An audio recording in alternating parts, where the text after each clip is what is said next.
Chapter 1.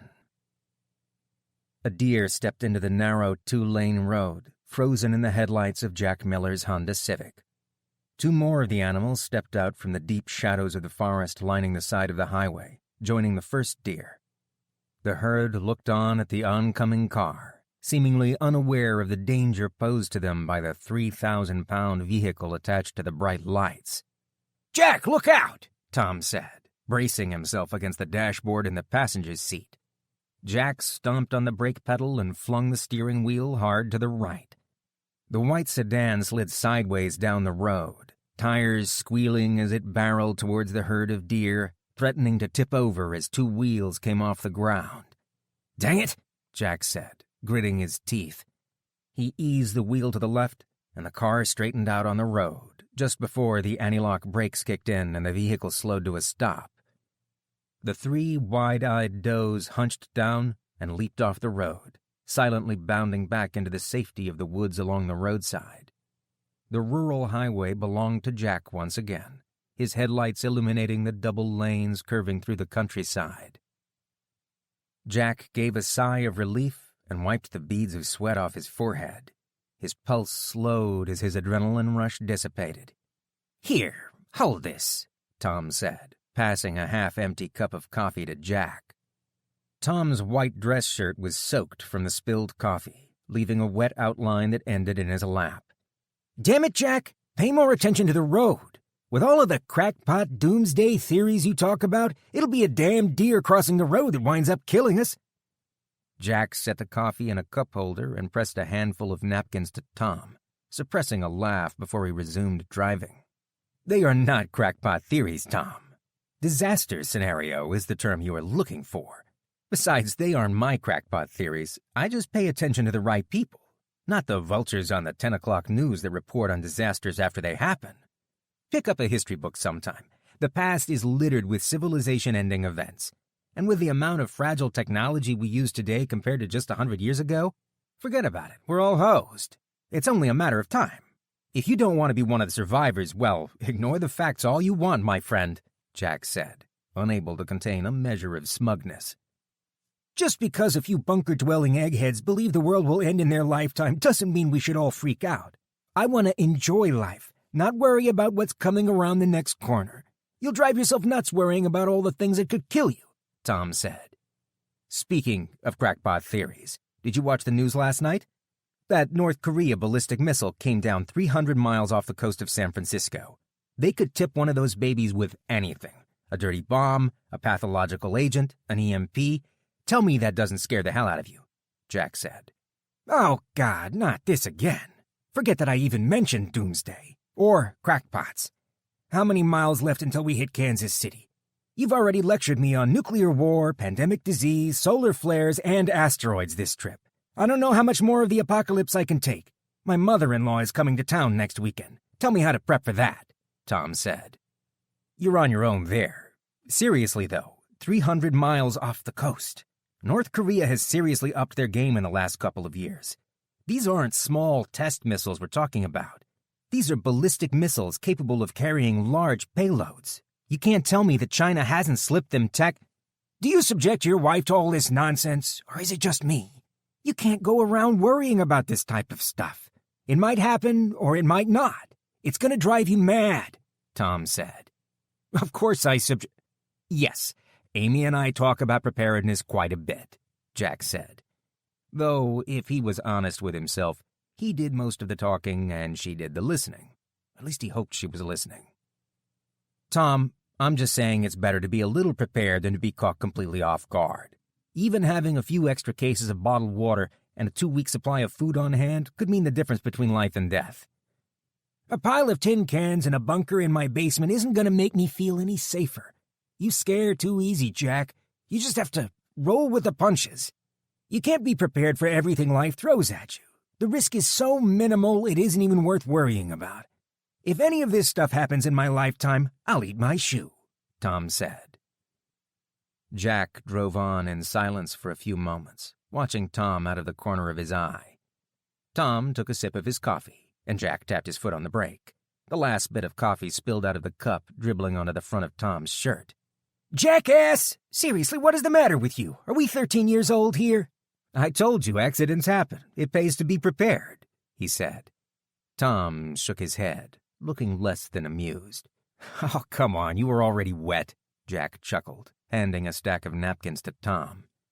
Did Kenny teach you that trick or Danny? Tom asked. Jack laughed. Neither of the boys. That one is older than dirt. Kind of like you, Tom. Tom was a good friend and co-worker, even if he did rib Jack about his prepping hobby.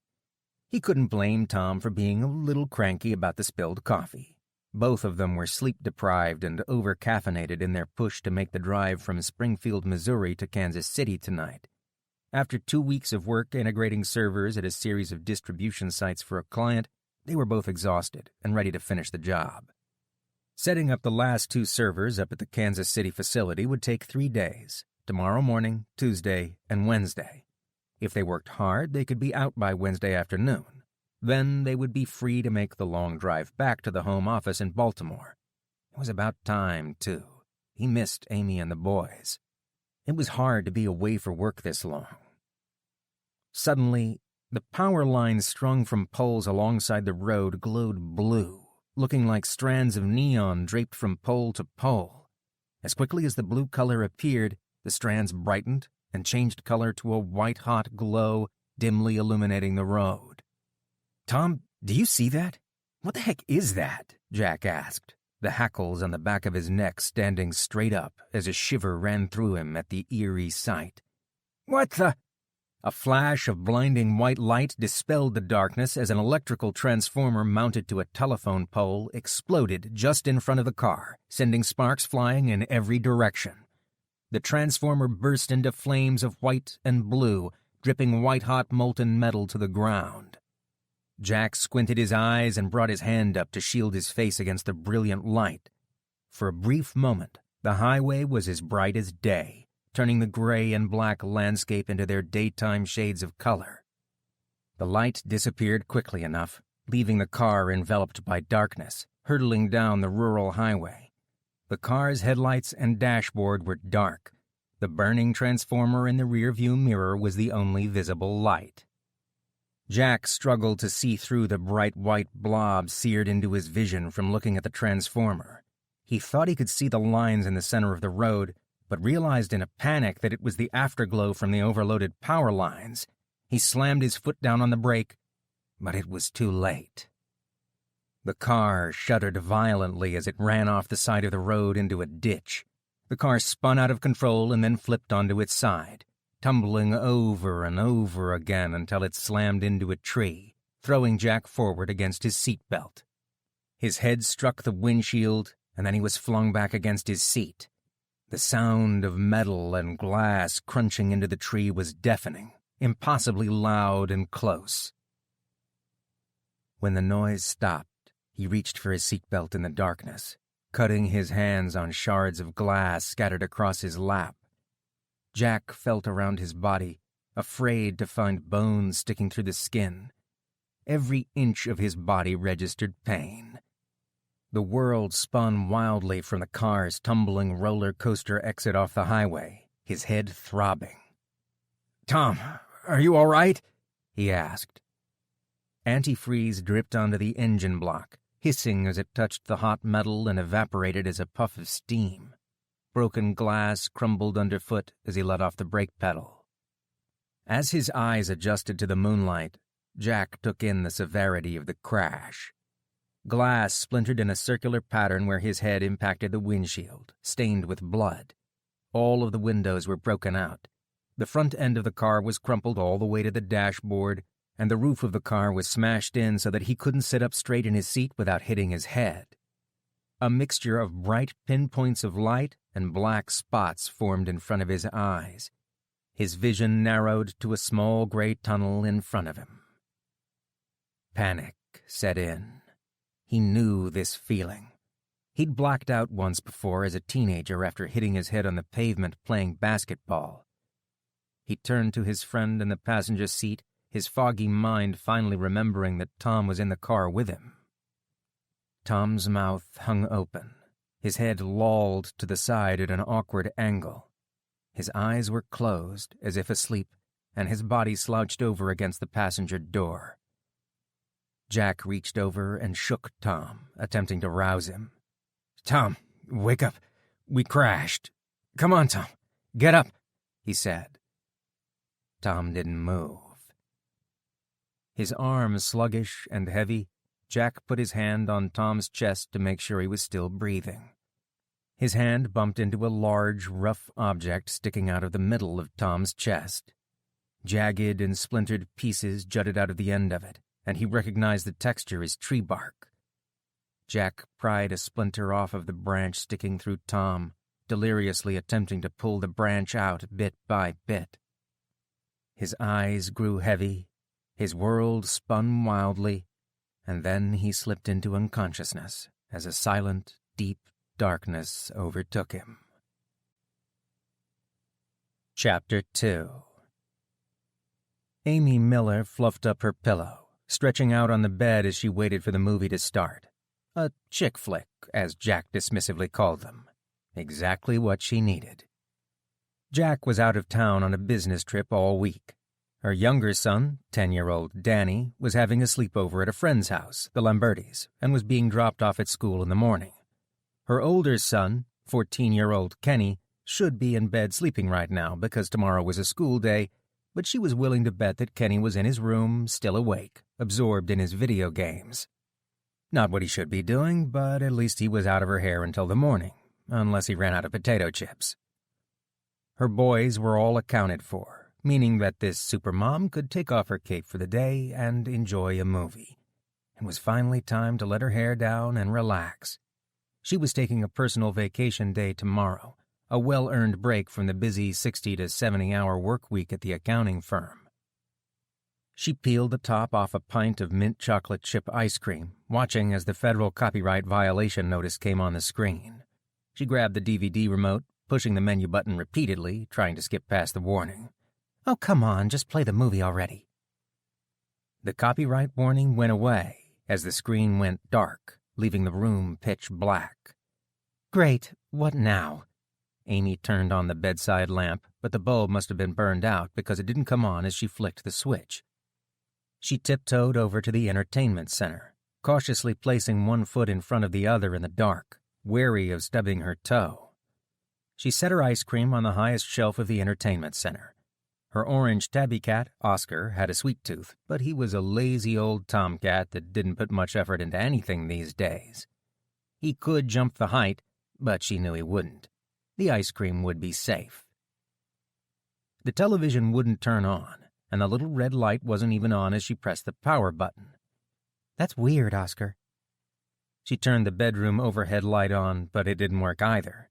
Feeling her way along the wall to the bathroom, she took a scented candle and a book of matches from the cabinet, curling her nose at the sulfuric smell of the match as she lit the candle. Back at the entertainment center, she checked to see if the power cords were still plugged into the surge protector, but they were all still in place. There had to be something wrong with the power. A circuit breaker was tripped or something. She could almost hear Jack's condescending tone he got when he talked about something technological that he knew how to fix. You can solve almost any computer or electrical problem by doing one of two things: make sure the device is plugged in, or powering it off and then powering it back on again. Amy didn't mind that much, really. Jack wasn't a bad guy. He just came across as a bit of a know-it-all sometimes. He was, after all, well, male. A technical guru he may be, but for all of his technical know-how, he could be somewhat lacking in interpersonal skills and needed to work on the soft touch. As she headed down the stairs to go into the basement where the fuse box was, she noticed that the digital display on the thermostat was off. Maybe it's the whole house. She descended the creaky wooden steps, her eyes adjusting to the dark basement. The flame from her candle flickered from a drafty window, and she cupped her hand around it to keep it lit. She passed the rows of shelves, packed with goods all the way to the ceiling, each one neatly stacked and labeled with canned food, bottled water, and other supplies. Amy reached the breaker panel and pulled it open, looking up and down the array of black switches. All of them were in the on position, including the master breaker. Being the thorough person she was, and probably, she admitted, because Jack would have said something if she hadn't done it, she flipped all of the circuit breakers, including the main breaker, from the off position back into the on position. Well, shoot, that didn't do anything, did it? It didn't sound like any of the appliances had come on upstairs, and as she went back up the steps, she yanked the cotton string hanging from a basement light, giving it a yank, but expecting nothing to happen. Emerging from the basement stairs, she walked back up the steps to her bedroom. "Mom, the power is out," Kenny said loudly. Amy nearly jumped down the stairs, her heart pounding from her son's voice shouting directly in front of her in the darkness. "Jeez, Kenny, you almost scared me to death." "When is the power coming back on? I can't sleep and I want to play my video game," he said. "I don't know, Kenny. The circuit breaker's fine. It must be a problem at the electric company. We'll have to wait and see when it comes back on. You know what?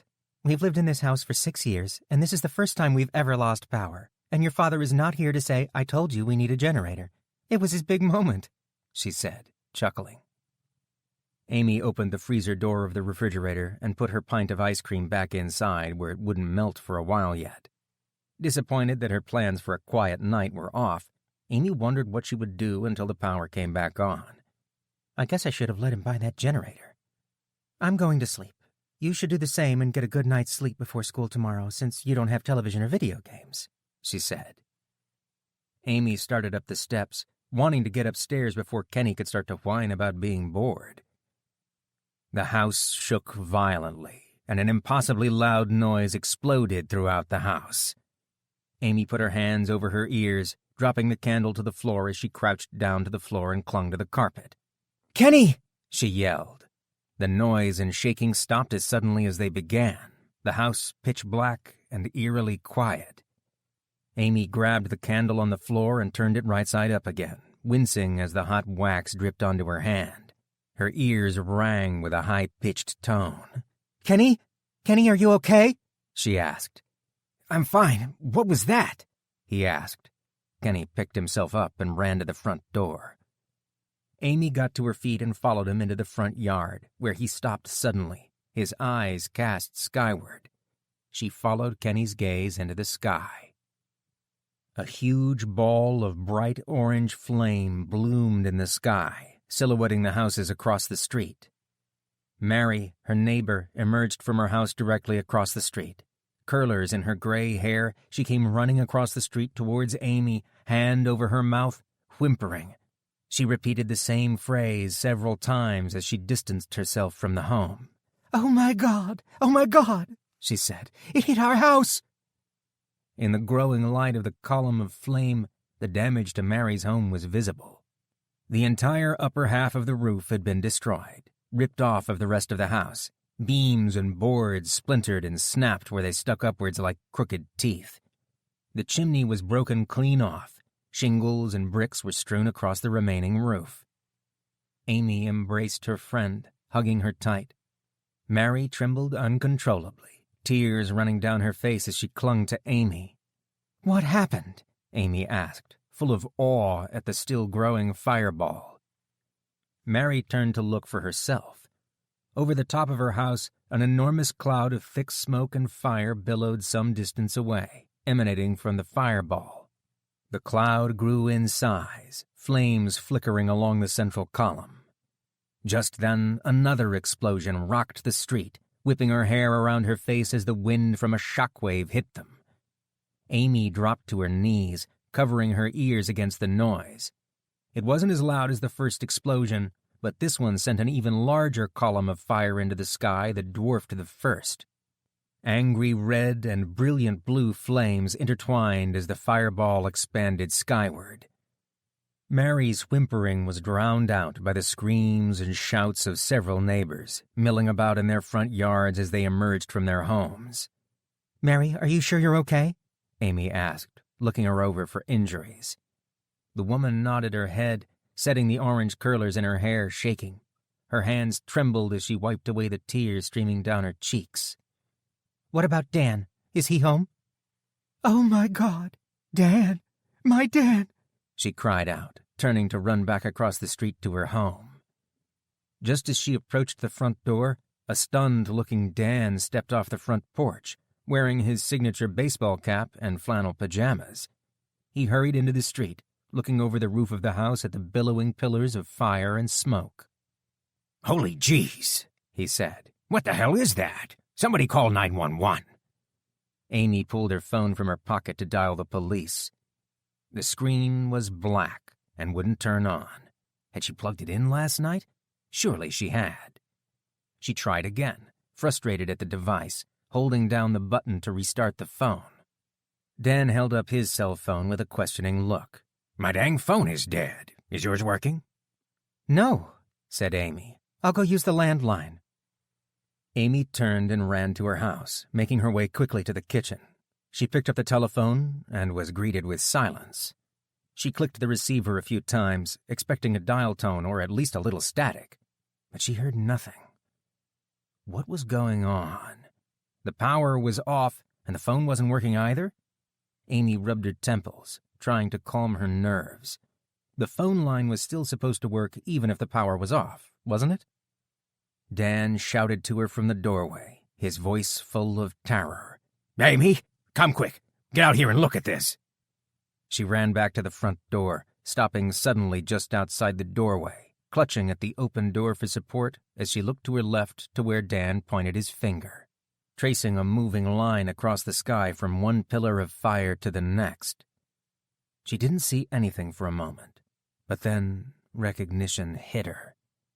Tears began to streak down her cheeks as horror and disbelief filled her. An airplane glided along in eerie silence, briefly illuminated by the tall, fiery red clouds of the airliners that had already crashed.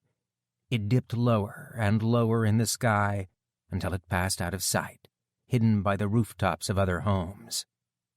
A split second later, a new explosion hit the street.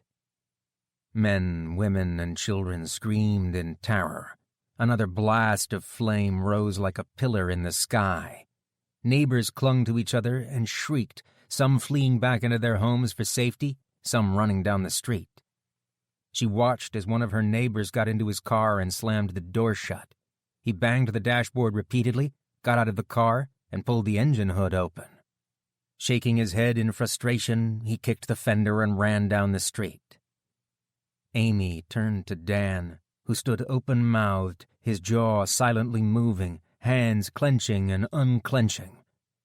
A wave of pity and grief hit her as the realization dawned at his reaction. Dan and Mary had a grown son. He was a pilot. "Dan, what happened? What could have done this?" she asked. "My home phone is dead, our cell phones won't work, and the electric is out too." A ball of fear and worry formed in her stomach. She had an eerie feeling as she walked around the side of her house and into her backyard. She knew where the planes were coming from. They were supposed to be landing a few short miles south of where they were crashing. As she faced south in the direction of the Baltimore-Washington International Airport, horror filled her as she made out several more columns of orange flame rising into the air from around the airport and surrounding neighborhoods. What in the world was happening? Chapter 3. Awareness came to him slowly. His mind felt sluggish and unclear. Where was he? How did he get here? Why did he hurt so much? Jack shut his eyes tightly against the bright sunlight beating down, which was only adding to his splitting headache. His body felt like he'd been run through a meat grinder, with aches and bruises on every part of him. But it was his head that hurt the worst. Jack looked in the rearview mirror and winced at the large lump protruding from his forehead. Tom's laptop lay on the dashboard, thrown out of the back seat by the impact, and was the likeliest explanation for the wound to his forehead. Memories of the crash last night rushed back to him in a flood of emotions. The bright flash of light, the steering wheel twisting out of his grip as they went off the road, the car rolling and tumbling until they hit the tree. Tom. Jack sat bolt upright, sending shards of broken glass to the floor, and turned to his passenger in a panic. Tom lay in the same position as the night before, sunlight filling in the terrible details that Jack had guessed at the night before. When the rolling car had come to a violent stop against the tree trunk, a low-lying branch had been broken in two, the shaft of the broken branch thrust through Tom's chest like a spear. He must have been killed instantly, impaled through the heart by the arm-sized spear of wood.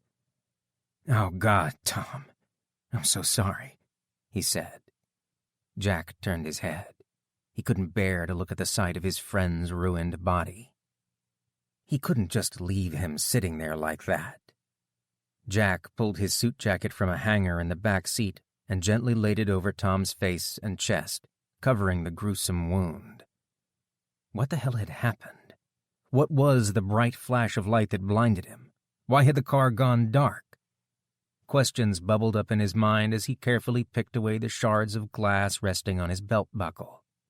He released the strap and stood up next to the car, leaning against the crumpled rear door, fighting off dizziness from standing too quickly.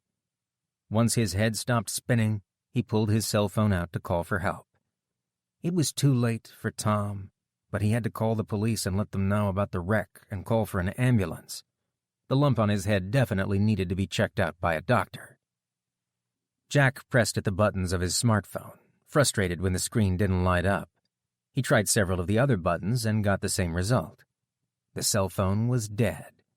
Had it been hit or smashed during the crash? It didn't seem very likely. While he himself had been bounced around a bit, his head was the only serious injury. The phone was in his pocket and should have been safe. Jack took a seat in the driver's seat and pried the protective case off the phone. After pulling the battery cover open, he blew out the dust and reseated the battery, then tried again and waited for the screen to light up. Nothing. Dang it. He really needed this phone to work. There was one other phone he could try. Wincing as he rummaged through the wreck again, he pulled the phone from Tom's pants pocket. "Sorry, Tom. I need this more than you do." It wasn't any use, though. Tom's phone didn't work either. Everything clicked together in his mind. The bright flash of light from the exploding transformer, the power lines glowing white-hot before they burnt out, the car's lights going dark, and both of their phones were broken. Alarms went off in his head, screaming the answer to him. Years of talking about disasters and how they would really go down on internet forums gave him the answer he needed. This was it, wasn't it? An EMP. It had really happened. Right? On impulse, Jack pressed the start button on his car. Nothing. Completely dead. Not even the dashboard lit up. So many people had doggedly shut him down for so long, saying it would never happen, he just didn't trust himself anymore. He had to find more proof. He needed to make certain it was an EMP before he jumped to conclusions. But first, he needed to clear his mind or he wasn't going to make it very far. Jack then rummaged through the wreck, trying to find some evidence to prove the butterflies in his stomach wrong. He tried his laptop, and then Tom's laptop, and every other electric gadget in the car. None of them would power on. What were the chances the wreck had destroyed everything and the utility transformer blew out at the same time? Not likely. The North Korean ballistic missile that landed a few hundred miles offshore of California yesterday. What if they'd launched a second missile successfully? It couldn't really have happened, could it? He'd spent so much time thinking about disaster scenarios and planning for the aftermath that he really couldn't believe it was actually happening. What should he do now? He could stay here with the car and wait for someone to come along the highway to help. If he was wrong about the EMP, another car was bound to drive by sometime soon. If it proved to be true, he'd be a day behind schedule. He knew a day could mean the difference between life and death in certain situations. But behind what schedule, he had no clue. He hadn't planned on an EMP happening while he was away on a business trip. Stepping out onto the blacktop pavement of the highway, he looked up at the sun's position in the sky. It had to be at least noon. A sinking feeling grew in his stomach. This wasn't an interstate highway, but it was still a highway, no matter how rural. Plenty of traffic followed this route from Springfield to Kansas City, dozens of cars an hour, at least. The car accident was clearly visible from the highway. There was no way you could miss it. Surely someone would have passed the wreck and stopped by now if other cars were still working, right? Lowering his eyes from the sun, he noticed one other piece of evidence. High atop a utility pole sat another transformer, charred and blackened, just like the one that exploded the night before. Small fragments of the power lines hung loosely from the pole. However, most of them had been vaporized by the massive electrical overload and simply went up in a puff of smoke. Jack walked over and sat in the deep shade of an oak tree, leaning against its trunk. It wasn't so impossible, was it? An EMP device was much simpler to manufacture than a nuclear weapon, perfectly suited to the purposes of a country like North Korea. If they could lob a ballistic missile high above the United States, a nuclear-powered EMP would devastate the country. It wasn't the nuclear explosion that would do the damage, but the enormous electromagnetic pulse of energy emitted from the device would carry far across the country, bouncing around off the upper atmosphere. The energy surge would destroy any electronics in its path, burning out their sensitive components. The electrical grid was especially susceptible because the power lines used to distribute electricity throughout the nation also acted as giant antennae, picking up the pulse of energy and overloading anything attached to it, just like the pole-mounted transformers that exploded last night. Jack couldn't sit still any longer, consumed with worry and doubt. He left the shade of the old oak tree behind and made his way to the car. Eyeing the contents of the trunk, he took stock of what he had available: his suitcase and a small bug-out bag. It was going to be hot, and his clothes were blood-spattered. Jack unbuttoned his dress shirt and tossed it into the trunk, removing a neatly folded T-shirt out of his suitcase. As he unfolded the T-shirt, he traced his fingers over the stitchwork of the yellow and black patterned tiger logo, Kenny's teen colors. He pictured his older son standing on the pitcher's mound, eyeing down a batter. He'd worn that shirt to every one of his son's ball games. Where was his son now? Fear and a sense of helplessness hit him right in the gut. Kenny, his younger son Danny, and his wife Amy were over 1,000 miles away from here.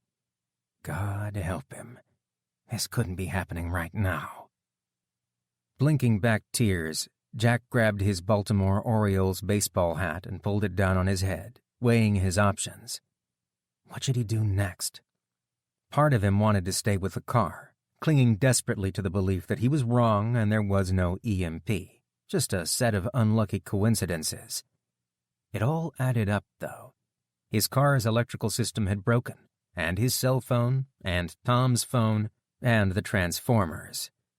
Running once more over the list of dead electronics at his disposal proved how unlikely that was, as much as he wanted it to be true. Amy would be worried sick about him by now.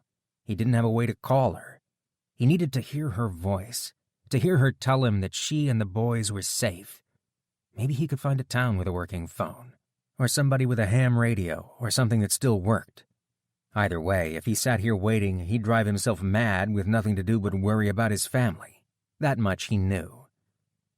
Filled with a desperate need to call his family, Jack resolved to leave the car and go find help.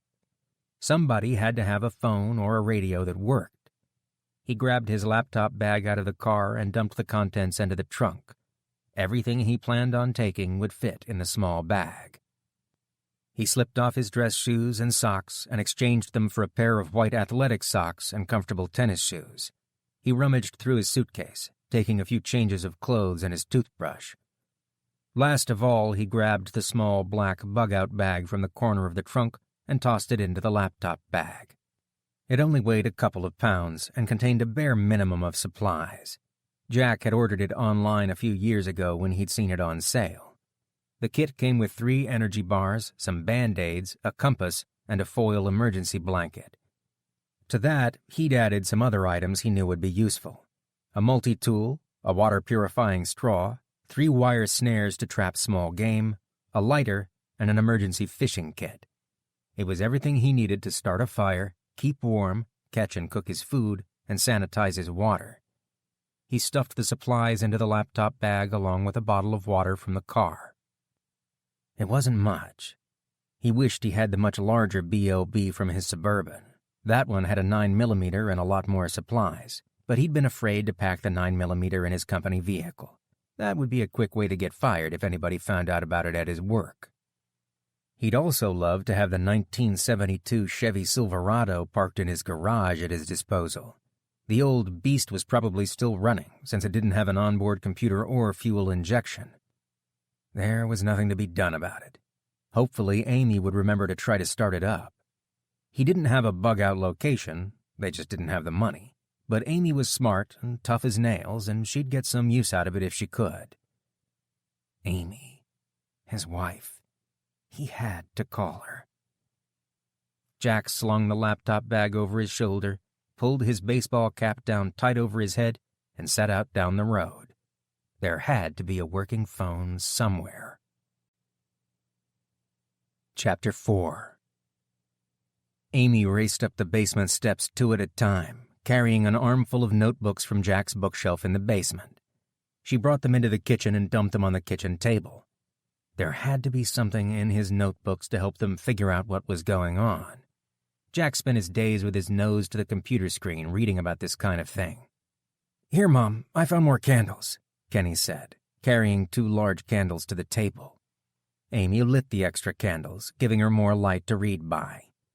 Shuffling through the stack of notebooks, the one that was labeled EMP/solar flare caught her eye. She knew what an EMP was. Jack made sure of that. Dan adjusted his glasses and squinted at the smooth blue loops of Jack's cursive writing in the binder, his brow furrowed. "What the heck is an EMP? I know what a solar flare is, but what's that got to do with plane crashes?" Mary cast him a withering look. "We have 300 cable channels and you don't watch anything but golf. The Science Channel had a special about this. They said it could break all the electronics in computers. Airplanes use computers to fly, dummy. Electronics, you know, like the television has." She scanned Jack's notes, taking in the first page of handwritten notes. A solar flare is a burst of high-energy radiation from the sun, usually during the solar maximum. Solar flares usually only affect communications and won't affect electronics. Whatever had just happened was affecting more than just communications. Planes were falling out of the sky. It couldn't be a solar flare. She skipped down a few paragraphs. An EMP, electromagnetic pulse, is a powerful burst of electromagnetic energy. EMPs can come from several sources, but the most likely would be the detonation of an EMP-generating device by a rogue nation, foreign power, or terrorist group. If detonated high over the United States, such an EMP could take out the entire electrical grid and all unprotected electronics. No more airplanes, cars, phones, televisions, computers. Everything we take for granted in modern civilization would be gone in a heartbeat. There would be no warning of such an attack. It will be a civilization-changing event. Mass panic, social breakdown, and rioting will start as soon as people realize how dire the situation is. The food distribution network will stop functioning, and food will become scarce as tractor-trailers and trains become unavailable. City water will likely turn off at some point. Competition for resources will get bad. She couldn't read any more. It was terrible. It just kept going on and on like that, Jack's imagination running wild of how bad things would get. An EMP couldn't have happened, could it? He had always had an overactive imagination. Amy noticed a sticky note poking up from the back of the notebook labeled EMP. Flipping to the back of the notebook, she passed disaster plans, exit routes for the house, and stopped at a checklist the tab was attached to. EMP, yes or no? 1. Power off? All electronics? 2. Cell phone dead? 3. Landline phone dead? 4. Car won't start? 5. Neighborhood power, cell, phone dead? 6. Will the Silverado start? There is a phone in the Faraday cage. It may still work. She felt a little guilty for giving Jack such a hard time about all the paper he wasted printing these things out from the internet. Usually she would turn on the television or her smartphone for breaking news, but with the television and the internet down, his journals were the only source of information she had. She pressed her fingers to her temples, rubbing in circles. Her head was pounding. Mary, Dan, look at this. From what I'm reading, it sounds like an EMP, right? She asked, handing Dan the checklist. Dan read the checklist and shrugged his shoulders, then passed the list to Mary. Mary scanned it quickly and shoved Dan in the shoulder. What are you waiting for? Go check the house, see if the electricity is off. And get my cell phone while you're in there. I'll go try to start the Cadillac. Mary and Dan left, bickering as they went through the front door. What is it, Mom? What does it say? Kenny asked. The front door shut, and she picked up the checklist, reading it through again. I don't know, Kenny. I just don't know. Her throat was dry and tight, her emotions battling to get the better of her as she tried to concentrate enough to read through the list. She just wanted to shut out the horror of this situation. She closed her eyes, but in the darkness, she still saw an image of the plane descending, just before it burst into flame and disintegrated. Why did Jack have to be gone right now? He would know what to do. All she could think about was her son, Danny. He was clear across town, and without a working phone, she had no way to know whether he was safe or not. A ball of worry grew in the pit of her stomach. Terrifying thoughts ran through her mind. Amy took a deep breath and centered herself, working her way down the list line by line, pushing away her fear. She just needed to focus on one thing at a time and deal with everything else later. The first 3 items on the list were true. No power, no cell phone, and no landline phone. What was next? Try to start her car and the Silverado. She grabbed the 2 sets of keys from the bowl on the counter and headed outside. Her blue Prius was parked in the driveway right in front of the garage, and she pressed the remote unlock button out of habit, but there was no clicking sound of the locks opening as there usually would be. She lifted the handle, surprised to find it open, and chided herself for forgetting to lock it. She sat down in the driver's seat and pressed the start button, praying that the engine would start. She stared at the blank dashboard, shaking her head in disbelief at the dark displays and a dead engine. Silence met her repeated attempts to start the car. This couldn't really be happening, could it? Dan and Mary came back up the driveway, their faces visible from the single candle Mary held. Our power is still down, the landline is dead, and my cell phone doesn't work either.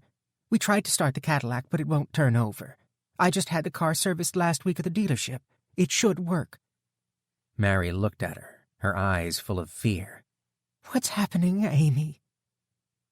I think Jack might have been right about the EMP. No electronics are working, she said. Holy crap, then that job was right, Dan said. Kenny laughed at the remark, turning away awkwardly. Dan, don't be an ass, Mary said. I'm going to try to start the Silverado, Amy said. Amy opened the garage door and slid through narrow space between the 1972 green and white Chevy Silverado and the garage wall. Usually she felt a hint of irritation at the truck occupying so much space in the garage, yet another one of Jack's pet projects that never seemed to reach completion, but that issue was far from her mind at the moment. She opened the heavy door and climbed into the cab. She stuck the key into the ignition and turned, wondering why Jack expected the truck to start when all the other cars wouldn't. She flinched as the motor roared to life. I don't understand. Why does it work and my car doesn't? Dan leaned in the driver's side window. He, too, looked confused. His eyes widened and he snapped his fingers. The computers. This truck is so old it doesn't have any computers. Amy turned the key and shut the truck off, struck by a thought. This truck wasn't a restoration project as Jack had billed it. This was just one more aspect of his prepping. Clever man, knowing that she would resent the truck if he plainly called it a bug-out vehicle. "Jack was right. An EMP did this," she said. What was the last thing on the checklist? Jack had an emergency phone in the Faraday cage, whatever that was. Amy held on to a glimmer of hope as she rushed into the basement and grabbed the large metal box off of his bookshelf. When she opened the metal box, she removed the box inside of it, which was wrapped in silver metallic wrapping and labeled Backup Cell. She tore through the shiny silver material coating the box and pulled out a styrofoam block, which she cracked in half at the seam. It held a bag inside, held shut by a bright yellow sticker marked Anti-Static Bag, Warranty Void if Opened. Amy pulled the sticker off and opened the bag. A cheap black cell phone sat at the bottom of the bag. Amy turned the phone on and closed her eyes, clutching it between her hands as if she were in prayer. She was afraid to look at the phone, hoping that Jack was wrong about the EMP. After years of listening to Jack drone on about unlikely catastrophic events, preparing for things that she knew would never happen in her lifetime, she was terrified that he might actually be right. Danny was across town at a friend's house spending the night, and Jack was 1,000 miles away in Missouri. This couldn't be happening. It just couldn't. The phone beeped as it started up, sending a shiver down her spine. She picked up the phone and opened her eyes. 0 bars. Her stomach climbed into her throat. She dialed Jack's cell phone number and pressed the call button. She brought the receiver to her ear, but heard nothing. Amy tried again to dial the number and waited several moments for any sort of sound to come out of the phone. Nothing. She could dial numbers, but nothing happened. No dial tone, no operator. Nothing. It had to work. It just had to.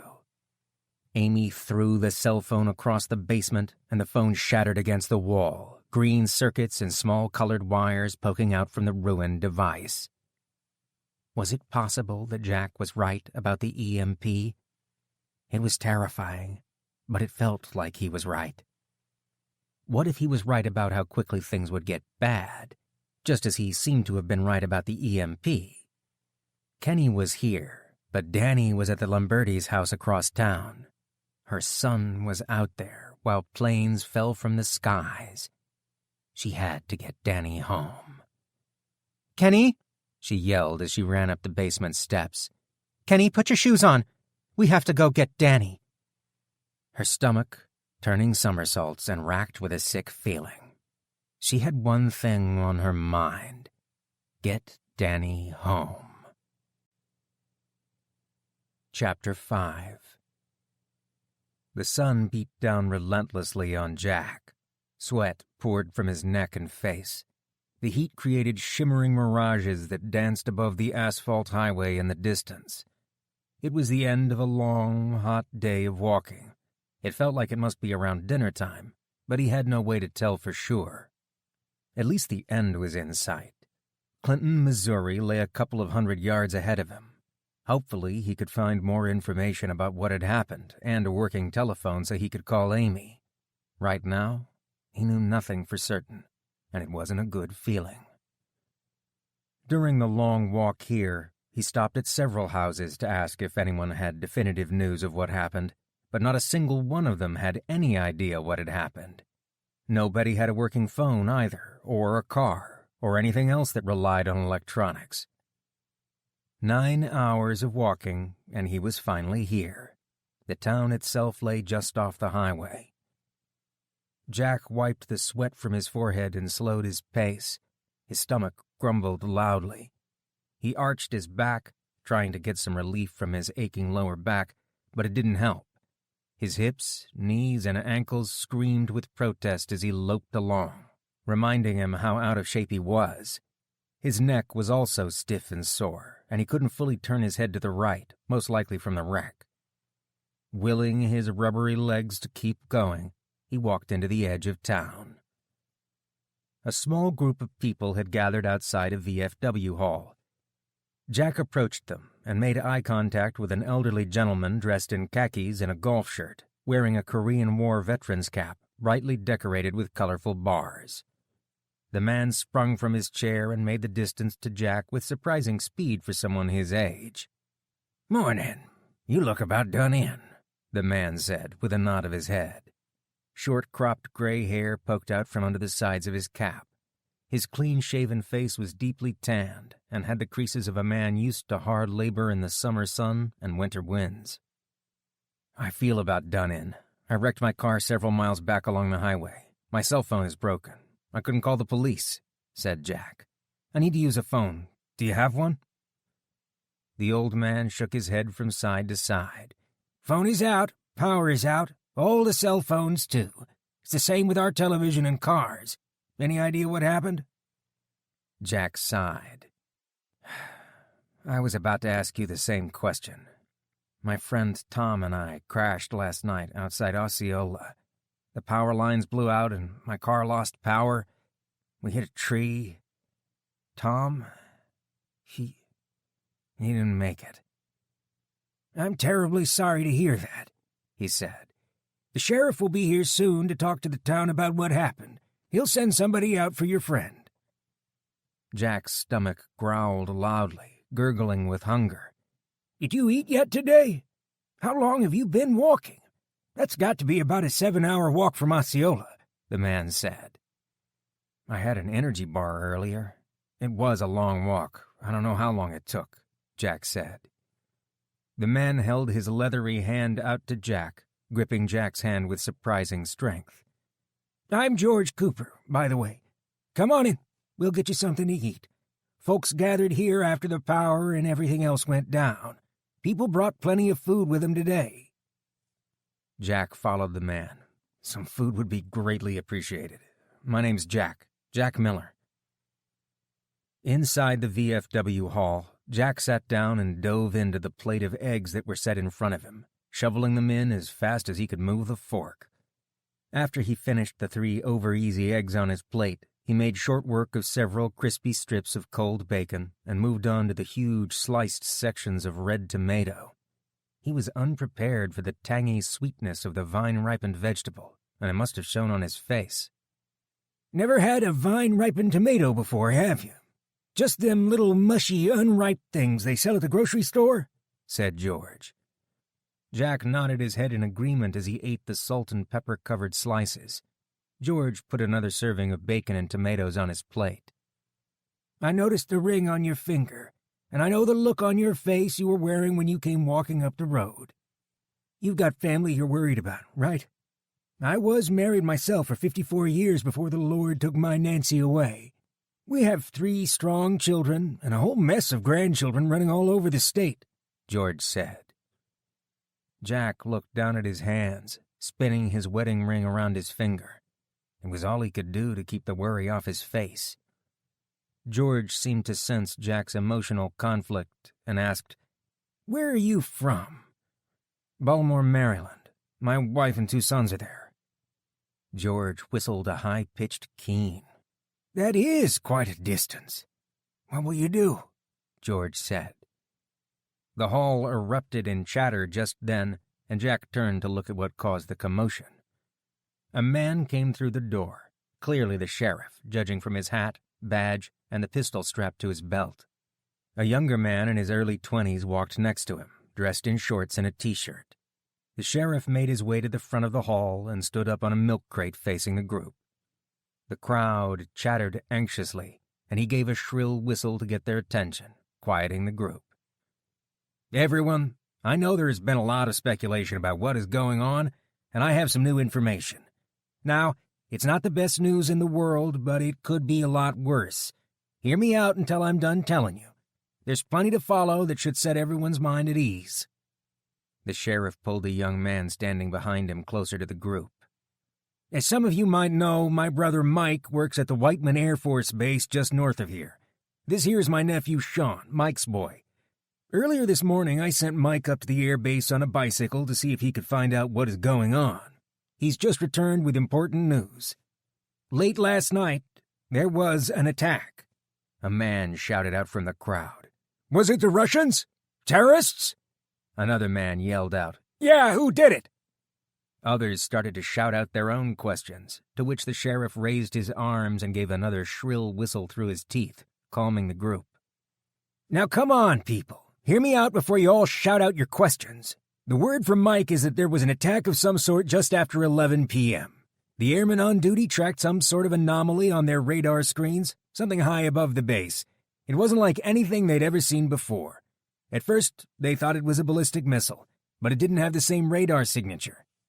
The radar operators went on high alert, and a couple of seconds later, everything went dark, the same thing we experienced here. The lights went out, power was off, and the phones weren't working. Here's the bad news.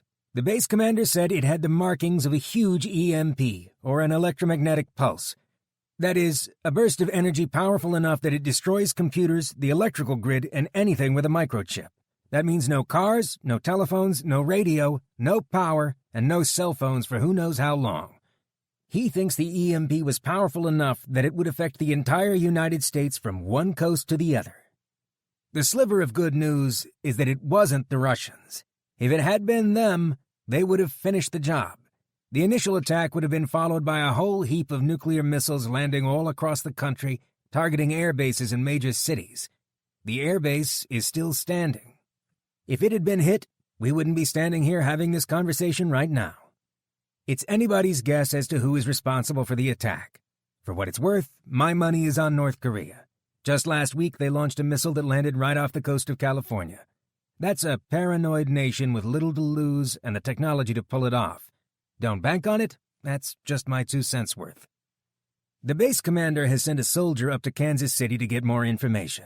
There is a hardened federal government communication system that may still be operational. He said he'll keep us posted. In the meantime, I want all of you to take inventory of what you have. Things are going to get tight, and there are going to be shortages, but we've all felt that before. Most of us here have grandparents who lived through the Great Depression and have heard stories of what life was like back then. Their faith and sense of community pulled them through. If we stick together, we can ride this out. Food, medical supplies, water, anything you need. We'll start a message board here in the VFW hall and make sure everyone has what they need. Now, everybody go about your business as usual and don't start a panic, the sheriff said. To his surprise, the crowd took the news well, considering the gravity of the situation. All around him, the townspeople hugged and shook hands, reassuring each other that they were there for each other.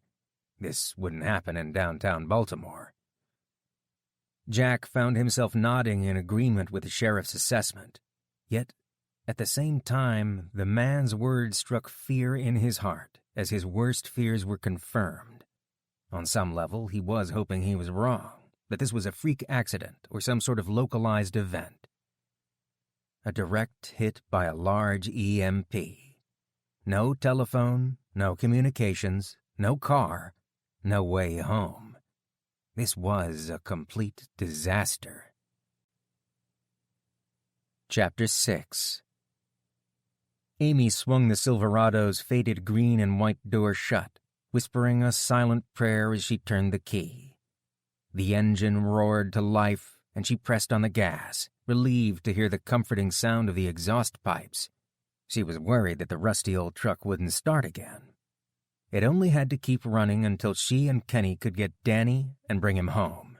Then it could sit in the garage forever, and she'd never say another word to Jack about how much space it used in the garage again. Kenny opened the garage door, flooding the garage with early morning sunlight. He climbed into the passenger seat, slamming the door behind him. "Your car is parked behind us. How are we going to move your car out of the way?" he asked. The car was only 2 feet from the rear bumper, which didn't give her much room to maneuver the truck out of the garage. "I should be able to get around it," she said. Putting the gear into reverse, she angled the steering wheel until the power steering unit squealed in protest. She backed up and pulled forward again several times, trying to get around the Prius without hitting the side of the garage. There just wasn't enough free room in either direction. Dang it! Why do they make those stupid keyless cars? The gear is stuck in park. I can't even put it in neutral and roll the dumb thing out of the driveway, she said. She put the truck in park, frustrated with the unwieldy steering. In her Prius, the car's turn radius was so tight she could basically drive circles in the garage. If the problem were reversed, She wouldn't have any problem getting out. This was getting her nowhere. Danny was across town, and she had no idea if he was okay or not. "Hang on to something, Kenny," she said. Kenny quickly buckled his seatbelt and grabbed the dashboard. "What are you going to do?" he asked. Looking at the little blue car in the rearview mirror, Amy threw the gear shifter into reverse and stepped on the gas. The truck slammed into the car with a crumpling sound as the truck's bumper met the hood of her car. She winced at the sound and then pulled forward until the bumper rested against the drywall at the front of the garage and put the gear into reverse again. "Awesome," Kenny said. She gripped the wheel tight, bracing herself, and stepped down on the gas. The truck smacked into the car with more force this time, the Prius rubber tires screeching as it scooted along the driveway, evidence that it was moving. She executed the maneuver several times, bumping the car back a few inches each time. Frustrated with how long it was taking, Amy put her foot to the floor, and the truck peeled out on the smooth concrete garage floor, crashing hard into the car. She stood on the gas pedal. The truck's rear tires threw off clouds of smoke, squealing loudly as the Prius was pushed all the way down the driveway to the mailbox. Kenny laughed hysterically in the passenger seat. "Mom, you flipped your lid!" "This is no joke, Kenny. We need to get your brother and get home quickly," she said. A short ways down the street, she spotted Dan and Mary walking along the road, carrying plastic grocery bags stuffed with bandages and other first aid supplies. Amy honked the horn to catch their attention and slowed down alongside them. "Kenny, roll down your window," she said. "Where are you going?" Amy asked through the open window. "We're going to see if there are any survivors of the plane wrecks. Maybe we can help them. We have bandages, blankets, and water," Mary said. The poor woman was on the verge of tears, and her husband appeared no better. Amy tilted her head, returning Mary's forced smile. She was trying to keep her hope up. It was all she could do. Her heart went out to Mary. They must be worried sick about their son, wondering if he was flying when the EMP hit. "Good luck. I'm sure some of the planes made it to the airport. Some people must have made it through." Dan stuck his head into the open window, wearing a stern and serious look. "Lock the doors. People are going to want to take this truck from you. Find Danny and get home as quick as you can. Be safe," he said. Amy nodded in agreement, though she wasn't quite sure why Dan thought people would try to take her truck. Sure, things were bad, but people wouldn't go stark raving mad, would they? She pulled away and immediately encountered a reminder of just how badly people behaved when they thought the rules didn't apply to them. A house, disheveled, ominous, and dark, loomed ahead. The Moore house. A rusted beater of a car sat perched up on jacks in the driveway, the hood propped open. Beer cans were scattered around the yard, and an overflowing trash can was barely visible under the mountains of trash bags piled up against it. The place was a dump, a hazard. The occupants of the house were even worse. The anger, fear, and outrage she thought she'd buried hit her like a ton of bricks. She stepped on the gas and sped away from the place. Everything was still too fresh in her mind. A few weeks earlier, she seethed in fury as Rob Moore received a 6-month jail sentence for violating the restraining order Amy had in place against him. His light sentence from the court infuriated her, the final insult added to injury. The oldest of the house, Rob was the only one of the Moore children not currently in a federal penitentiary. At 32, he was a drunk, a dropout, and a career criminal. He also had a penchant for aggressive behavior with women. More than one family in the neighborhood had moved after a run-in with the Moore family, but charges were always mysteriously dropped before the law took any real action. The problem with Rob started immediately after they moved into the neighborhood. Amy came home from the office and changed into her running outfit, excited and ready to complete her 5-mile daily run in a new setting. As she passed the Moore home, though, a drunken Rob stepped out from the driveway and caught her around the waist. He pawed at her body and tried to kiss her, his foul breath reeking of cigarettes and cheap whiskey. She struggled, but he wouldn't release her. He pushed her against his car, tried to force her into the back seat, which is when she finally was able to wriggle free of him. She ran home and called the police. The police took him in for aggravated assault, and that should have been the end of the issue. Unfortunately, Rob didn't get the message.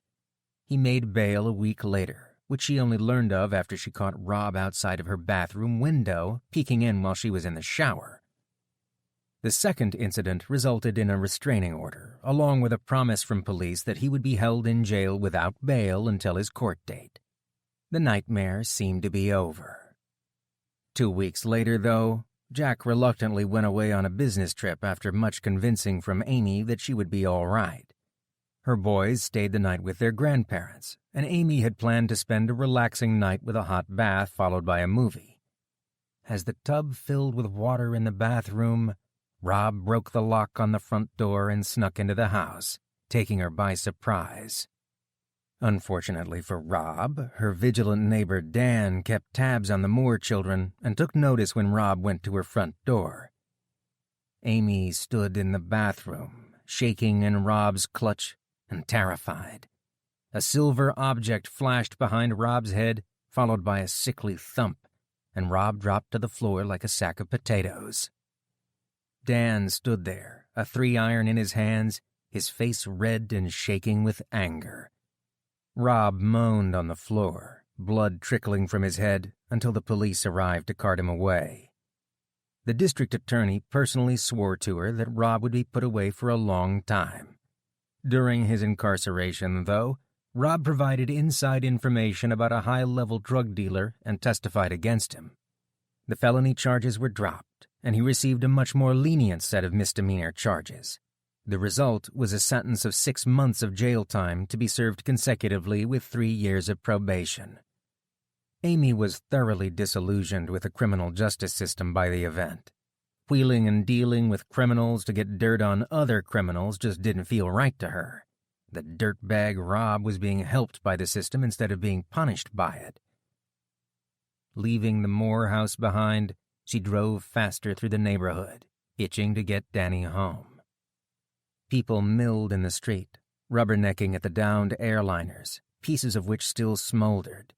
She honked the truck's horn at them, which elicited more than a few strange looks in her direction. She felt the weight of their stares as they moved out of the street. Their eyes seemed to bore into her and ask, why does she still have a car? What gives her the right? Besides the foot traffic, the street was littered with cars that were incapacitated by the EMP. Some had simply stopped in the street. Some had crashed, but each one of them forced her to slow down and carefully navigate around. Eventually, they made it through the neighborhood and made better time driving through the business section of town. There were just as many stalled cars, but since there were 2 lanes in each direction, she had plenty of room to drive around the stalled vehicles. Mom, what are they doing? Kenny asked, pointing across the street at a strip mall lining the side of the road. Thick black smoke poured from the broken display window of one of the shops, red flames visible through the window. Next to the burning shop, a stream of people dashed in and out of a liquor store, carrying armloads of stolen alcohol. A man dashed out of the liquor store right in front of the truck, 2 bottles of whiskey in hand. The man looked right at her and boldly stepped in front of the truck, almost daring her to keep going. Amy slowed just enough so that she wouldn't hit the man, then pulled away. Looters. Those people are stealing. It's disgusting, she said. Amy split her attention between keeping her eyes on the road, wary of any more people running in front of the truck, and watching the looters behind them. In the rearview mirror, she saw a man in a leather jacket and a black wool cap run out of the liquor store, pushing a grocery cart packed with cases of beer and bottles of liquor. Another man, clearly the store owner, ran out after him while screaming at the man to stop. When the looter refused to stop, the store owner raised a handgun and pointed it at the looter's back. A chill ran through her spine as he opened fire several times, emptying the gun into him. The looter slumped over the cart and fell to the ground, a dark silhouette on the pavement. shot in the back over a cart full of alcohol. Her throat went tight with fear, her stomach sick with disgust. Amy pressed on the gas and barreled down the street, anxious to be out of the area. One more city block to go, and she would be on the highway, past this nightmarish scene. Her heart lifted as she spotted the highway on-ramp, clear of cars and not a person in sight. Letting out a sigh of relief, she hit the gas and raced up the ramp. As the truck cleared the top of the on-ramp, Amy slammed on the brakes, thrown against the seatbelt as the truck lurched to a stop. The highway was completely impassable. Cars, trucks, and tractor-trailers were stopped at every conceivable angle. A few people walking along the highway turned toward her, taking notice of her running vehicle. A man ran down the emergency lane of the highway, picking his way in between the stalled vehicles. A hand pounded on the driver's side window, startling her. A man in a suit gestured for her to roll down the window. "Lady, can you give me a ride home? Something has happened to all the cars. They stopped working. I was stuck in my office last night. My wife has to be worried sick about me." Amy shook her head from side to side. "I'm sorry, I can't help you," she said through the window. The man reached for the handle of the door, a scowl on his face. "Come on, you've got plenty of room in there. It's just you and the kid. Don't be like that. Give me a ride." "Mom, lock the door," Kenny whispered to her. Amy's hand flew out, pushing the lock down. There was another click as Kenny locked the passenger door.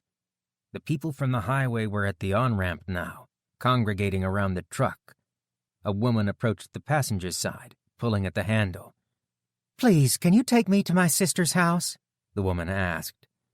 The man in the suit beat his fist against the window. "Lady, give me the truck. I'll give you 10 grand for it. I'll write you a check right now. I swear I'm good for it." Amy glanced in the rearview mirror, then slid the gear shifter into reverse and backed down the on-ramp. A few of the people chased after the truck, banging on the hood angrily. "Stop!" the man in the suit screamed. He ran alongside the truck as she picked up speed down the on-ramp and then climbed into the bed of the truck. Now that they were clear of the people alongside the truck, Amy floored the gas, racing backward down the entrance ramp. At the bottom of the ramp, she spun the wheel hard, threw the gear into drive, and took off, racing away from the angry mob. The man in the suit crouched in the bed of the truck, pounding on the back window with his fist. After a few blows, the sliding pane popped out of the frame and flew into the cab. The man grabbed a handful of Amy's hair and slammed her head against the rear window. "Stop the truck right now!" he yelled. Her scalp burned with the pain of the man pulling at her hair. She swerved left and right, trying to throw the man from the truck, but it only made his grip on her hair tighter. Kenny pulled at the man's arm, but he was too strong. Amy fumbled around for something sharp to defend herself with, hoping for a pen or a pencil. Her fingers wrapped around a knob on the dashboard, and she frantically pushed the button in as it registered as something she could use. "I'm serious, lady. Pull over now or I'm going to hurt you," the man screamed, slamming her head hard into the rear window. Stars exploded in her vision. Pain shot through the back of her head. Click. The button popped out on the dashboard, and Amy picked the red-hot cigarette lighter from the dashboard and pressed it hard against the man's hand. He let out a scream of agony and released the grip he had on her hair. Amy hit the gas and threw the steering wheel hard to the right, sending the truck into a U-turn. The man thumped against the inside of the truck bed and then went flying over the side of the truck onto the street. She saw him slowly get to his feet as she looked in the rearview mirror and sped down the road. "Badass, Mom," Kenny said. Adrenaline pumped in her veins, her heart pounding. How could she drive to the Lamberti's house if the highway was blocked and the side streets were packed with dead vehicles and desperate people? "Language, Kenny," she said. There had to be a way around, and she would find it. Chapter 7. The people chattering away in the VFW hall became muted and distant as Jack's mind went to his wife and boys in Baltimore.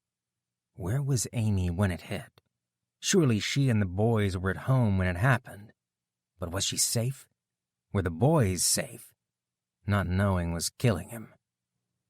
She would be safe for the next few weeks, at least until people started running out of food and became desperate. Then all he could do was hope that his darkest fears wouldn't come true. Stay positive. That's what he had to do. That's all he could do, really. Amy and the boys had everything they needed at their disposal in the house. There were well-stocked shelves in the basement with medical supplies and plenty of bottled water. It was enough to ride out the storm as people ran out of food and fled the city en masse after their meager rations ran out. There was also the Silverado in the garage. But would she try to start it? He knew it should start, but Amy didn't. Prepping had never interested her in the slightest. She listened to him politely, but changed the topic when she could. He couldn't blame her. He knew he sounded like Chicken Little or the boy who cried wolf, talking about disasters and preparedness all the time. And what about his boys? Were Kenny and Danny safe? Tears welled up in his eyes. They were impossibly far away. He was cut off, with no way to talk to them to really know if they were safe or in danger. As far as they were concerned, he was completely out of the picture. If they needed him, there was nothing he could do about it. How in the hell was he ever going to get home? It was over 1,000 miles from here to Baltimore. He might as well be on another planet right now. A 3-day car ride from Missouri to Maryland had turned into a several months' journey on foot overnight. From jet planes back to the Stone Age. George Cooper hailed him as he walked towards the table with the sheriff in tow. The sheriff sat down across the table from Jack, setting his hat on the table. Jack Miller, I'm the county sheriff, John Boone. I heard about your car accident, and I'm sorry to hear about your friend. I'll send a deputy and a couple local boys down to take an accident report and bury your friend. You understand, we won't be able to send his body back to Maryland with the lack of resources right now. Can you tell me what happened? Jack retold the story of the car accident, the blinding flash of light, the darkness following the flash, the crash, and then waking up to find Tom in the passenger seat next to him, dead. It filled him with sadness, bringing him right back to the scene of the accident. It wasn't your fault, Jack. There's nothing you could have done differently, the sheriff said. Jack leaned back in the chair, hands covering his face. His lower back and hips throbbed with pain from the excruciating long walk. He couldn't sit still in the chair for much longer. What are you going to do now? George told me you were from Baltimore. That's a long way to go with no vehicle. If you'd like, I can ask around and see if someone can put you up until all this blows over and you can catch a ride home, Sheriff Boone said. This wasn't going to blow over. That was wishful thinking. It would take a long, long time to rebuild the infrastructure needed to bring power back to big cities. Small towns like this would be far down the list of places to get up and running. Almost all of the vehicles in existence were a complete write-off. Most of them had 10 or more onboard computer chips, and without those, the motor wouldn't turn over. If the highways ever filled with cars again, they wouldn't be the cars sitting out there on the highways right now. I don't know. I guess I'll try for Kansas City and find a way to call home. Your brother mentioned a federal communication network. I've never heard of it, but it makes sense. The military has to have some kind of hardened communication network, something EMP resistant, right? If anybody has a way for me to talk to my family, I'll find it in one of the largest cities. Otherwise, it's a long walk home, Jack said. I can't imagine what it feels like to be in your shoes right now. I don't envy you one bit. My entire family lives within 20 minutes of here. Sheriff, if you don't mind, would you say a few words to the town and ask everybody to pitch in with something to help this young man along his way? He'll never make a hike to Kansas City with just the clothes on his back, George said. The sheriff pushed away from the table and set his hat on his head, cocking it slightly at an angle. I was thinking the same thing myself. Kansas City is a good 8-day walk from here. You're not going to make it without a few basics. I would greatly appreciate that. Thank you, Jack said. This was unexpected. They wanted to help him. After years of reading survivalist forums, his view of what a disaster aftermath would look like was grim. Their reaction came as a startling surprise. Didn't they know what was coming down the pike? There would be food shortages, looting, and lawlessness. Charity is the last thing he expected to receive, especially since they all knew that giving him food meant they were taking food out of their own mouths. Maybe he'd misjudged human nature. Things wouldn't just turn on a dime. He didn't think bullets would start flying a few minutes after a disaster, as some people did, but he never expected this hospitality and empathy toward a stranger. As long as there were people like George Cooper and Sheriff Boone around, things would never fall apart so quickly. Things would have to get a lot worse before that happened, at least in his neck of the woods anyway. The sheriff stood in front of the assembly and asked the people in the hall if they could pitch in something to help Jack on his journey to Kansas City. Within half an hour, Jack had more gear and food than he could possibly carry, along with well wishes, handshakes, and promises of prayer on his behalf from everyone in the room. Jack looked over the pile of gear and food, wondering what he should bring with him. A week-long walk was no joke. The day-long hike here had left him sunburnt and exhausted. At least he wouldn't have to worry about food or shelter. He made a small pile of his selections: a sleeping bag, a small pop-up tent, frame pack, tarp, and some other basics, along with all the food and water he could carry. He took the last bits of his bug-out bag from the car and stuffed them into the backpack, remarking to himself that the snares and fishing line had been completely useless. It was an important lesson he wouldn't forget. Civilization would not fall to chaos overnight, and he wouldn't have to fend for himself as long as he was willing to reach out and ask for help. Their kindness would get him to Kansas City, not his prepping and gear. Lifting the stuffed frame pack onto his shoulders, he adjusted the pack until the weight settled into place. This was the painful takeaway, the most obvious lesson to date in disaster preparedness. Working a desk job and getting no exercise were a surefire way to be unprepared for anything. His feet were a blistered mess and his legs cramped, unused to the physical activity. He felt like hell, not like starting an 8-day forced march to Kansas City. How would he feel once he got there? He tightened the straps and waved goodbye to the people standing outside the VFW hall. Cigarette smoke hung in the air as people talked by the light of kerosene lanterns. He had a long walk ahead of him, and he wanted to get a few more hours under his belt before finding a place to camp. The white lines marking the side of the rural highway were barely visible in the deepening darkness. Jack set out for Kansas City to find a way to call home.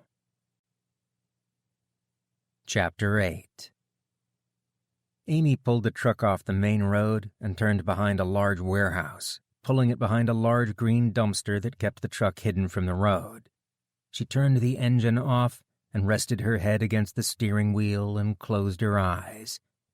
People were going berserk between the storekeeper who shot the looter and the man in the suit who had assaulted her over the truck. "Mom, what's the matter?" Kenny asked. "I just need a minute," she said. She felt the back of her head, unsurprised to find blood on her fingers from where the man had yanked at her hair. What was the matter with him? Was he crazy? Images of the shooting played in a loop in her mind, watching the liquor store owner shooting the looter as he ran away with a cart of stolen liquor. The owner, his face a mask of indignation and rage. A series of sharp cracks as the pistol fired, the looter falling to the ground. How could someone kill another human being over a shopping cart of liquor? Why were people even willing to risk their lives over something as trivial as a $30 bottle of whiskey? 3 hours ago, the thief would have been surrounded by police cars and arrested, and the shopkeeper thrown in jail for shooting the thief in the back. Amy couldn't recall seeing a single officer since leaving her home. What else were people capable of if there were no consequences for their actions? A shudder ran through her body.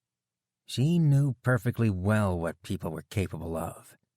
Rob Moore's arrogant smirk, smiling at her from the defendant's bench, came to mind. Evil people were out there and had no care what the consequences were for themselves or others. Even if they were caught, they would try to weasel their way out of justice. She pushed the thought of Rob away to deal with more immediate matters. How was she going to get to Danny let alone get him home safe. All the main highways were packed with dead cars and people making their way home on foot. Would it be better to just go home and wait for things to calm down? Danny was probably all right at his friend's house. Was she worrying about nothing? Maybe the police would have restored order by tomorrow and the highways would be cleared. Her heart told her that she needed to get to her son quickly. There was no way of knowing whether he was safe or not. Everything was happening so fast and unexpectedly, just like Jack had said it would happen. Looting, people taking what they wanted. Society was falling apart at the seams. It was too much to process all at once. She remembered something Jack said over dinner that had struck her as callous. In a way, the people that die immediately after a catastrophic event are the lucky ones. They won't have to live through the terrible experiences facing the survivors. The dead will remain the same, civilized humans of a forgotten golden era. People who never had to go to whatever lengths they needed to in order to protect their families, to survive. Amy struggled to change her point of view. Waiting around for things to get better and hoping Danny was all right wasn't going to cut it. Maybe Jack was right. She needed to get hard and help her family get through. How would that help her right now, though? She just needed to get to her son. She could take the back roads and pick her way around stalled vehicles and pedestrians, but it would take hours at the current snail's pace. Each time someone stepped out in front of the truck, she had to stop and wait for the person to move. How are we going to get to Danny? We've got a running vehicle, but it's not helping much. We can't get through on the highway, and we can't take the side streets because of all the people in the road. They won't get out of the way, she said. Kenny gave her a strange look. Yes, they will. What am I supposed to do, Kenny? Just run them over? Yeah, run them over. I know it sounds mean, Mom, but you can't stop to help everybody. You need to harden You need to harden up, Kenny said. Harden the F up? Her own son was telling her to harden up. He was Jack's son, all right. Where do you hear these phrases, Kenny? Do I look like a hard person? No, Mom, you don't. That's the problem. That's why people won't get out of the way. Step on the gas, rev the motor up, and just keep going. They'll move, he said. She angled the rearview mirror to look at herself. He was right about one thing. She didn't look like a hard person, because she wasn't one. Not a single traffic ticket on her record, and Kenny wanted her to play chicken with pedestrians? If she drove like a mad woman, would anyone be crazy enough to step out in front of the truck? Would the street clear in front of her, people jumping out of the way? Or would she plow into someone as they stood their ground, refusing to believe that the apologetic-looking little brunette in a pink shirt and a beat-up old truck would keep coming? Amy started the truck and revved the motor, listening to the aggressive sound of the old engine growl. She could put on a game face, right? She had to get Danny home. Jack had been right so far. She'd seen a man killed in the street and looting already. If Jack continued to be correct, things were going to get worse. Much worse, and they wouldn't take long to get there. She put the gear shift into drive and stepped on the gas pedal, tires squealing as the truck came barreling out of the alley into the parking lot in front of the warehouse. A man with long hair and a leather jacket stepped out of a broken window in the warehouse. A bottle of whiskey in one hand and a lit cigarette in the other, he raised his arm and waved at her. She steered the truck right at him and stomped on the gas, ready to find out if she had the nerves it took to get hard. Her foot trembled on the gas pedal, but she kept it pinned to the floor as the truck roared down the road towards the man. He was close enough that she could see the fear in his eyes as he dropped the whiskey bottle and leaped out of the way. "Hell yeah, Mom! Hardcore!" Kenny said. A wave of adrenaline coursed through her body, her heart pounding as she rounded the corner of the parking lot and pulled onto the main street. She couldn't believe what she'd just done. Kenny was right, though. He moved. He wasn't her problem, and she couldn't risk stopping the truck to find out what people's intentions were from now on.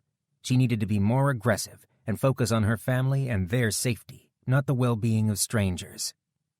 Satisfied that people would get out of her way if she drove aggressively enough, Amy sped down the road, determined to do whatever it took to get Danny home. Chapter 9. 4 long days of walking northwest along a crisscrossed network of rural highways, and Jack was finally at Kansas City. Hopefully, the city would have a functioning communication system, some way for people stranded in the city like he was to contact loved ones and let them know they were safe. Once Amy and the boys knew he was safe, he could rest and then figure out what to do next. The journey from Clinton had not been an easy one. It seemed simple enough at the outset. Walk throughout the day and camp at night.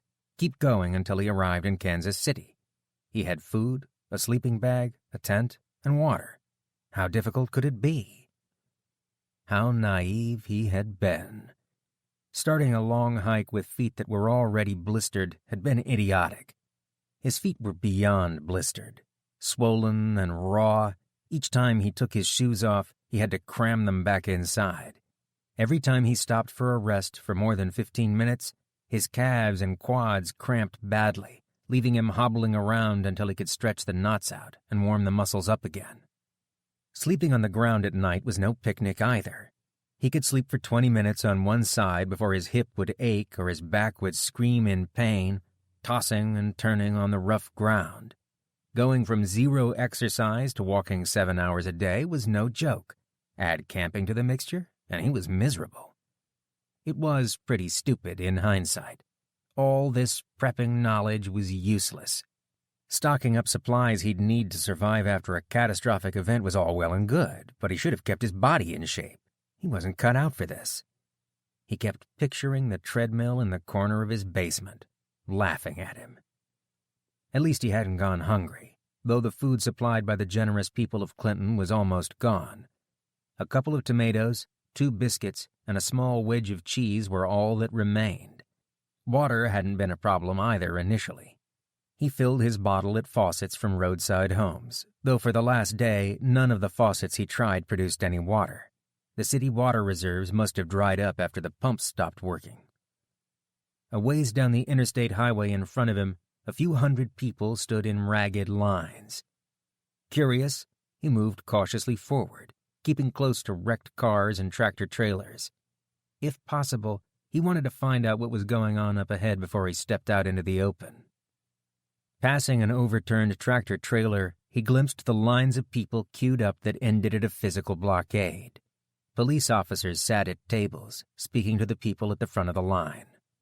Other police officers and state troopers stood guard, rifles and shotguns in hand, at the ready.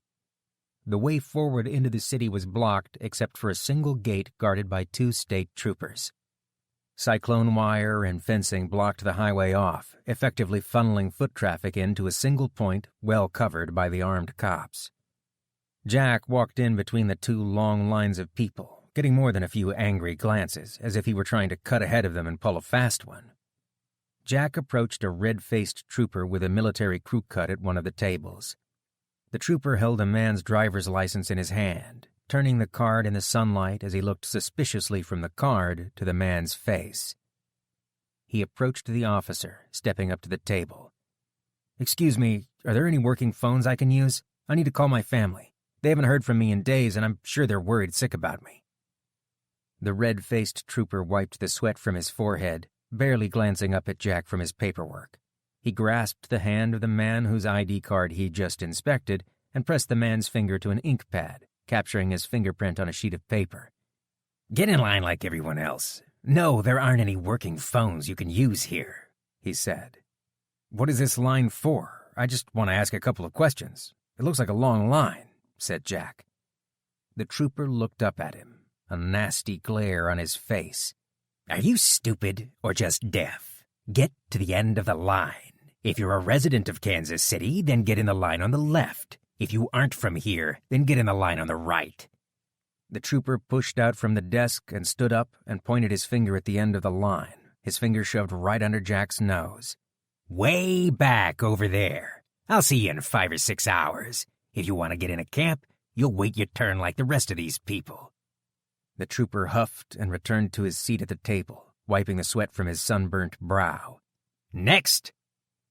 A camp. What did he mean by that? Whatever it was, he wasn't going to press this guy any further. Jack backtracked past the other people waiting in line. There had to be a different way into the city. They couldn't cordon off an entire city. He just needed to find a phone and then get out. Maybe he could try to skirt the highway checkpoint and sneak somewhere else. "You, in the Orioles hat. Stop," said an authoritative voice. Jack stopped and turned around, convinced that he would see the agitated state trooper following him. It wasn't, though. A Kansas City downtown cop opened a gate in the fencing and walked towards him. He grabbed him by the arm and pulled Jack off to the side, away from the other people in line. "Give me your ID," he said. The officer glanced at the state troopers at the checkpoint. "Edgemere, Maryland, huh? Long way from home, aren't you? What are you doing here?" the cop asked, his voice softer than his original authoritative shout. "My car broke down. I was on a business trip on my way to Kansas City from Springfield," Jack replied. "What are you doing now? Are you trying to get into one of the relief camps?" the cop asked. The officer glanced over his shoulder at the state troopers again, one of which was now pointing at the officer and Jack. He grabbed Jack's arm, pulling him along. "Come here. Come with me." Jack was pulled along, wondering what was going on. When they were out of sight of the checkpoint, the cop questioned him again. "Are you planning on staying in Kansas City? The entire city is on lockdown." "I wasn't planning on staying. I came here to find a working telephone or some way to get a hold of my family back home." "Are there any working communications here? Do you know what's going on?" asked Jack. "I don't know that much. I'm just a beat cop. The chief of police is keeping a tight lid on what he hears from the mayor's office. I do know that military law went into effect 2 days after the EMP. There was rioting and looting. It was real ugly. National Guard troops have been pouring into the city. City water stopped working 3 days ago, and the mayor is worried about disease spreading, so we're moving people into camps in the suburbs where we can supply fresh water and control the waste issue," the cop said. "Why aren't they letting people through? Why the checkpoints?" The cop chuckled, a grin on his face. "No wonder Trooper Ballbuster didn't like you. Midwesterners don't like answering a bunch of questions, especially from a nosy Orioles fan." The cop put his hand on Jack's shoulder in a friendly way. "Don't worry. I grew up in Glen Burnie. My folks retired out near Hagerstown. To answer your question, the official story is that it was an EMP, but we don't know who did it. The checkpoints are there because the people in power are paranoid and worried about sabotage. As to the phones, I've heard that there is a working communication system in one of the Fed buildings, but there's no way they're going to let you use it. I did some asking around myself and got nowhere." "So why are you telling me all this?" Jack asked. "Listen, I'll be blunt. Are you thinking about trying to go home? Things aren't getting any better here. If you don't have to be here, I wouldn't stay. We've got fires burning out of control and no fire trucks to put them out. There is talk about rationing food. There have been riots, and we have orders to shoot looters on sight. I don't know how long it will be before everything gets back to normal, and I want to let my folks know that my family and I are all right." All of his hopes were pinned on getting here and calling Amy. He hoped Amy wasn't as worried about him as he was about her and the boys, but he knew she would be. I have to go home. I have to get back to my family. I just don't know how I'm going to do it," Jack said. The cop gave another nervous glance over towards the barricade. "Listen, can you get a letter to my parents? It was dumb luck that I saw your Orioles hat. I've got no other way to get a message to them. I'm asking you as one family man to another. I'd be more grateful than you can imagine," the cop said. "All right, I'll get a letter to them. I guess if I'm going east, Hagerstown is on the way. I don't have any idea how long it will take to get there," Jack said. How could he turn down his request? The raw emotion in the man's voice and the pleading look in his eyes. He was just as worried about his parents as Jack was about his wife and kids. Jack knew exactly how he felt. "What's your name?" the cop asked. "Jack Miller." "Jack, I'm Nick Rossi. Stay right here. Give me 10 minutes. I'll write a quick letter. I'll be right back, I promise." The cop turned and went through the gate, disappearing inside a brick building. Jack leaned against a car, waiting for the cop to return. A few minutes later, Nick returned as promised. He pushed a black backpack into Jack's hands and held a letter up. "Here's the letter. My parents' address is on it. Hurry up and get out of here. That trooper has his nose bent out of shape and has been looking for you. Jack drew his lips together, unsure of what to say to the man. Nick pushed at his arm, urging him to go. Go on, go.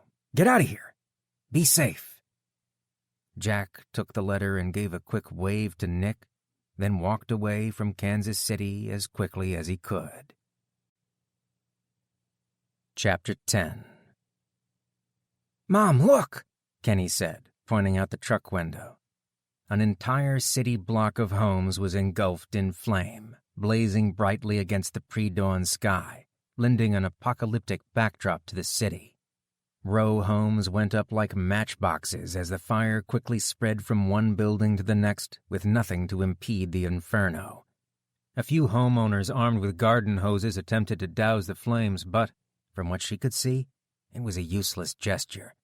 Too little, too late. A man stepped into the street, flailing his arms in an attempt to flag her down.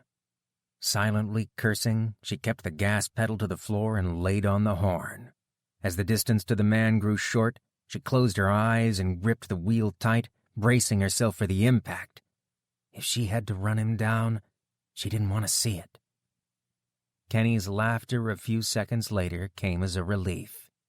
I think that guy peed his pants, Mom, he said. It was troubling that Kenny found all this humorous, but this wasn't the time to call him out on it. She could deal with that later when she had Danny in tow and both of the boys were safe at home. It was crazy how many people were willing to risk their necks and step out in front of the truck. She had to assume the worst. Some of them looked like decent people, but so had the man in the suit that hopped into the bed of the truck at the highway on-ramp. Who could tell which ones would toss her out of the truck and drive off without a second thought, leaving her and Kenny stranded? It was hard to accept, but Jack's predictions were dead on. People were falling apart just as quickly as the modern infrastructure.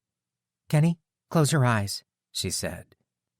Two men slugged it out on a sidewalk, like two gladiators battling to the death.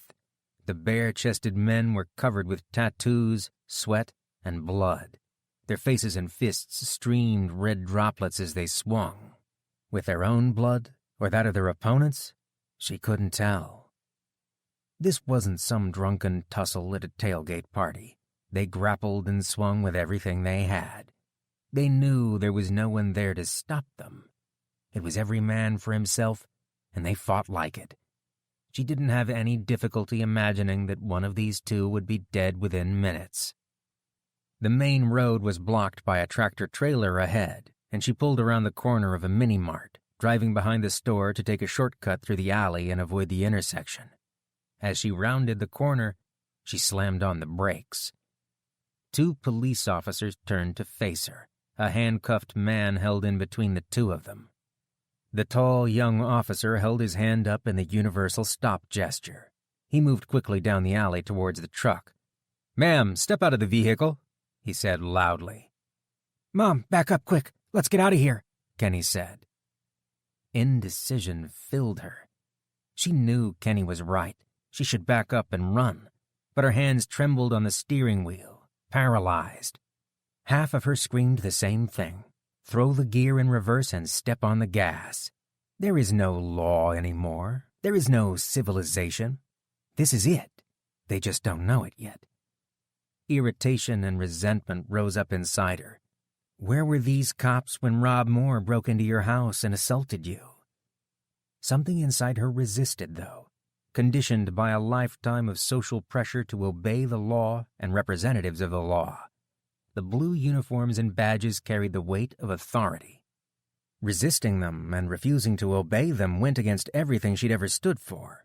She was a good person, and good people followed the rules. These are police officers. You have to obey them. The young, tall police officer trotted towards her, his hand on his pistol as he approached the driver's side of the truck. He unclipped the leather safety strap securing his weapon and put his hand on the pistol grip. The other, gray-haired officer had set the handcuffed man against the alley wall and now stood directly in front of the truck. He slid his pistol out of his holster and stared her down, his eyes cold as ice.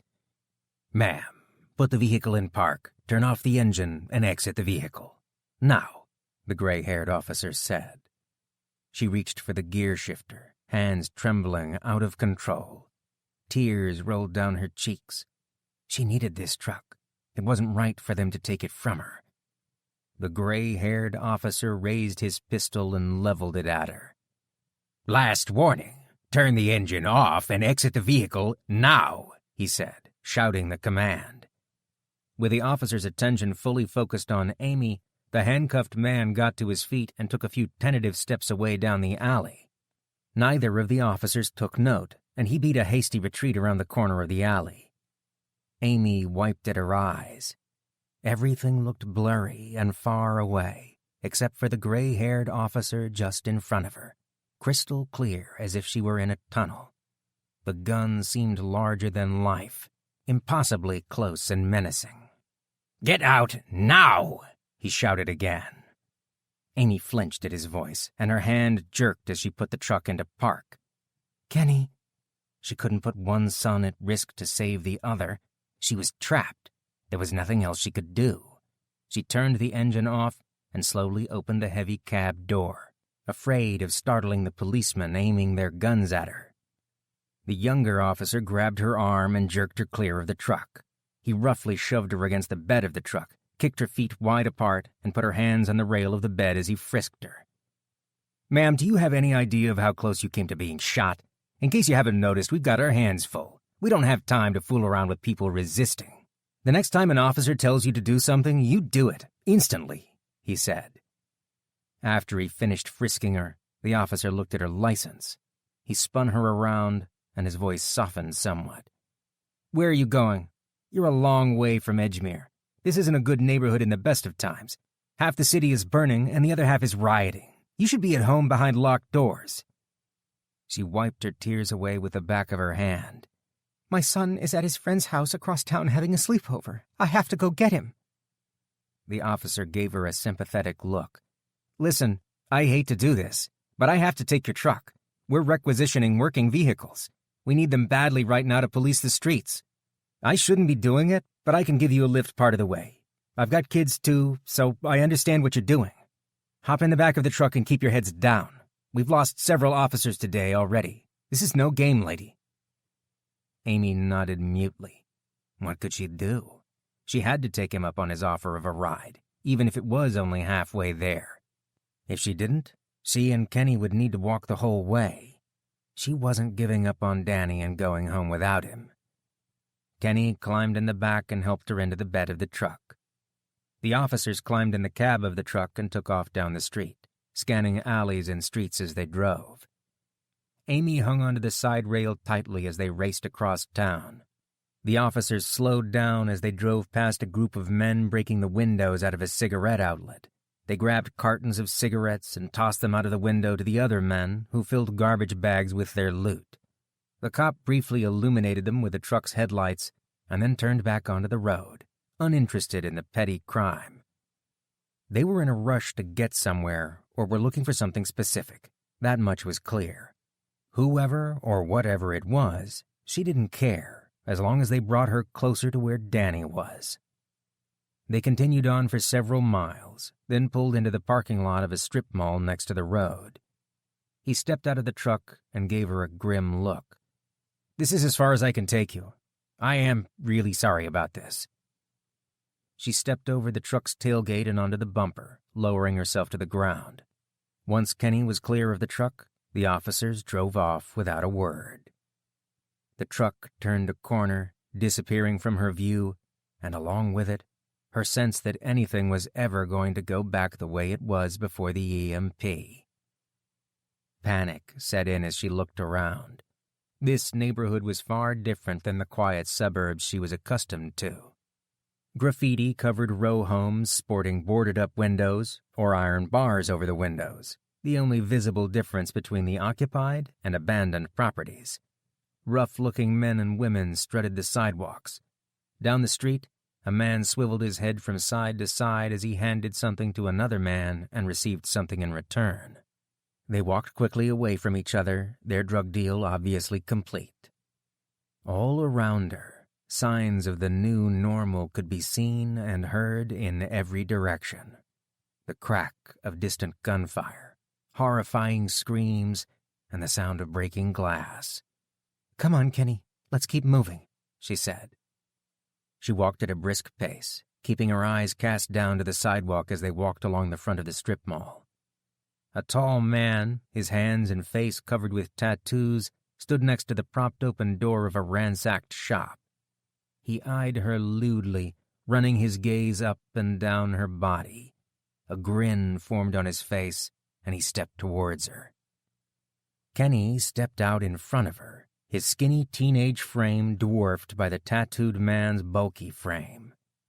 The man's face split in a sneer, chuckling at Kenny's bravado. Another large man stepped out of the shop, carrying an armful of stolen goods. "Come on, man, get your mind out of the gutter and keep an eye out for the cops. You want to go to prison?" he asked. The tattooed man took the armful of goods from the other man, a sinister frown appearing on his face. Amy urged Kenny off the sidewalk and kept her head down as she gave the men a wide berth, avoiding eye contact with either man. They kept walking until they were at the far end of the strip mall. She turned the corner and then spun Kenny around. "If that happens again, we run. Don't try to fight someone like that. He could easily kill you, Kenny. I couldn't live with myself if something happened to you," she said.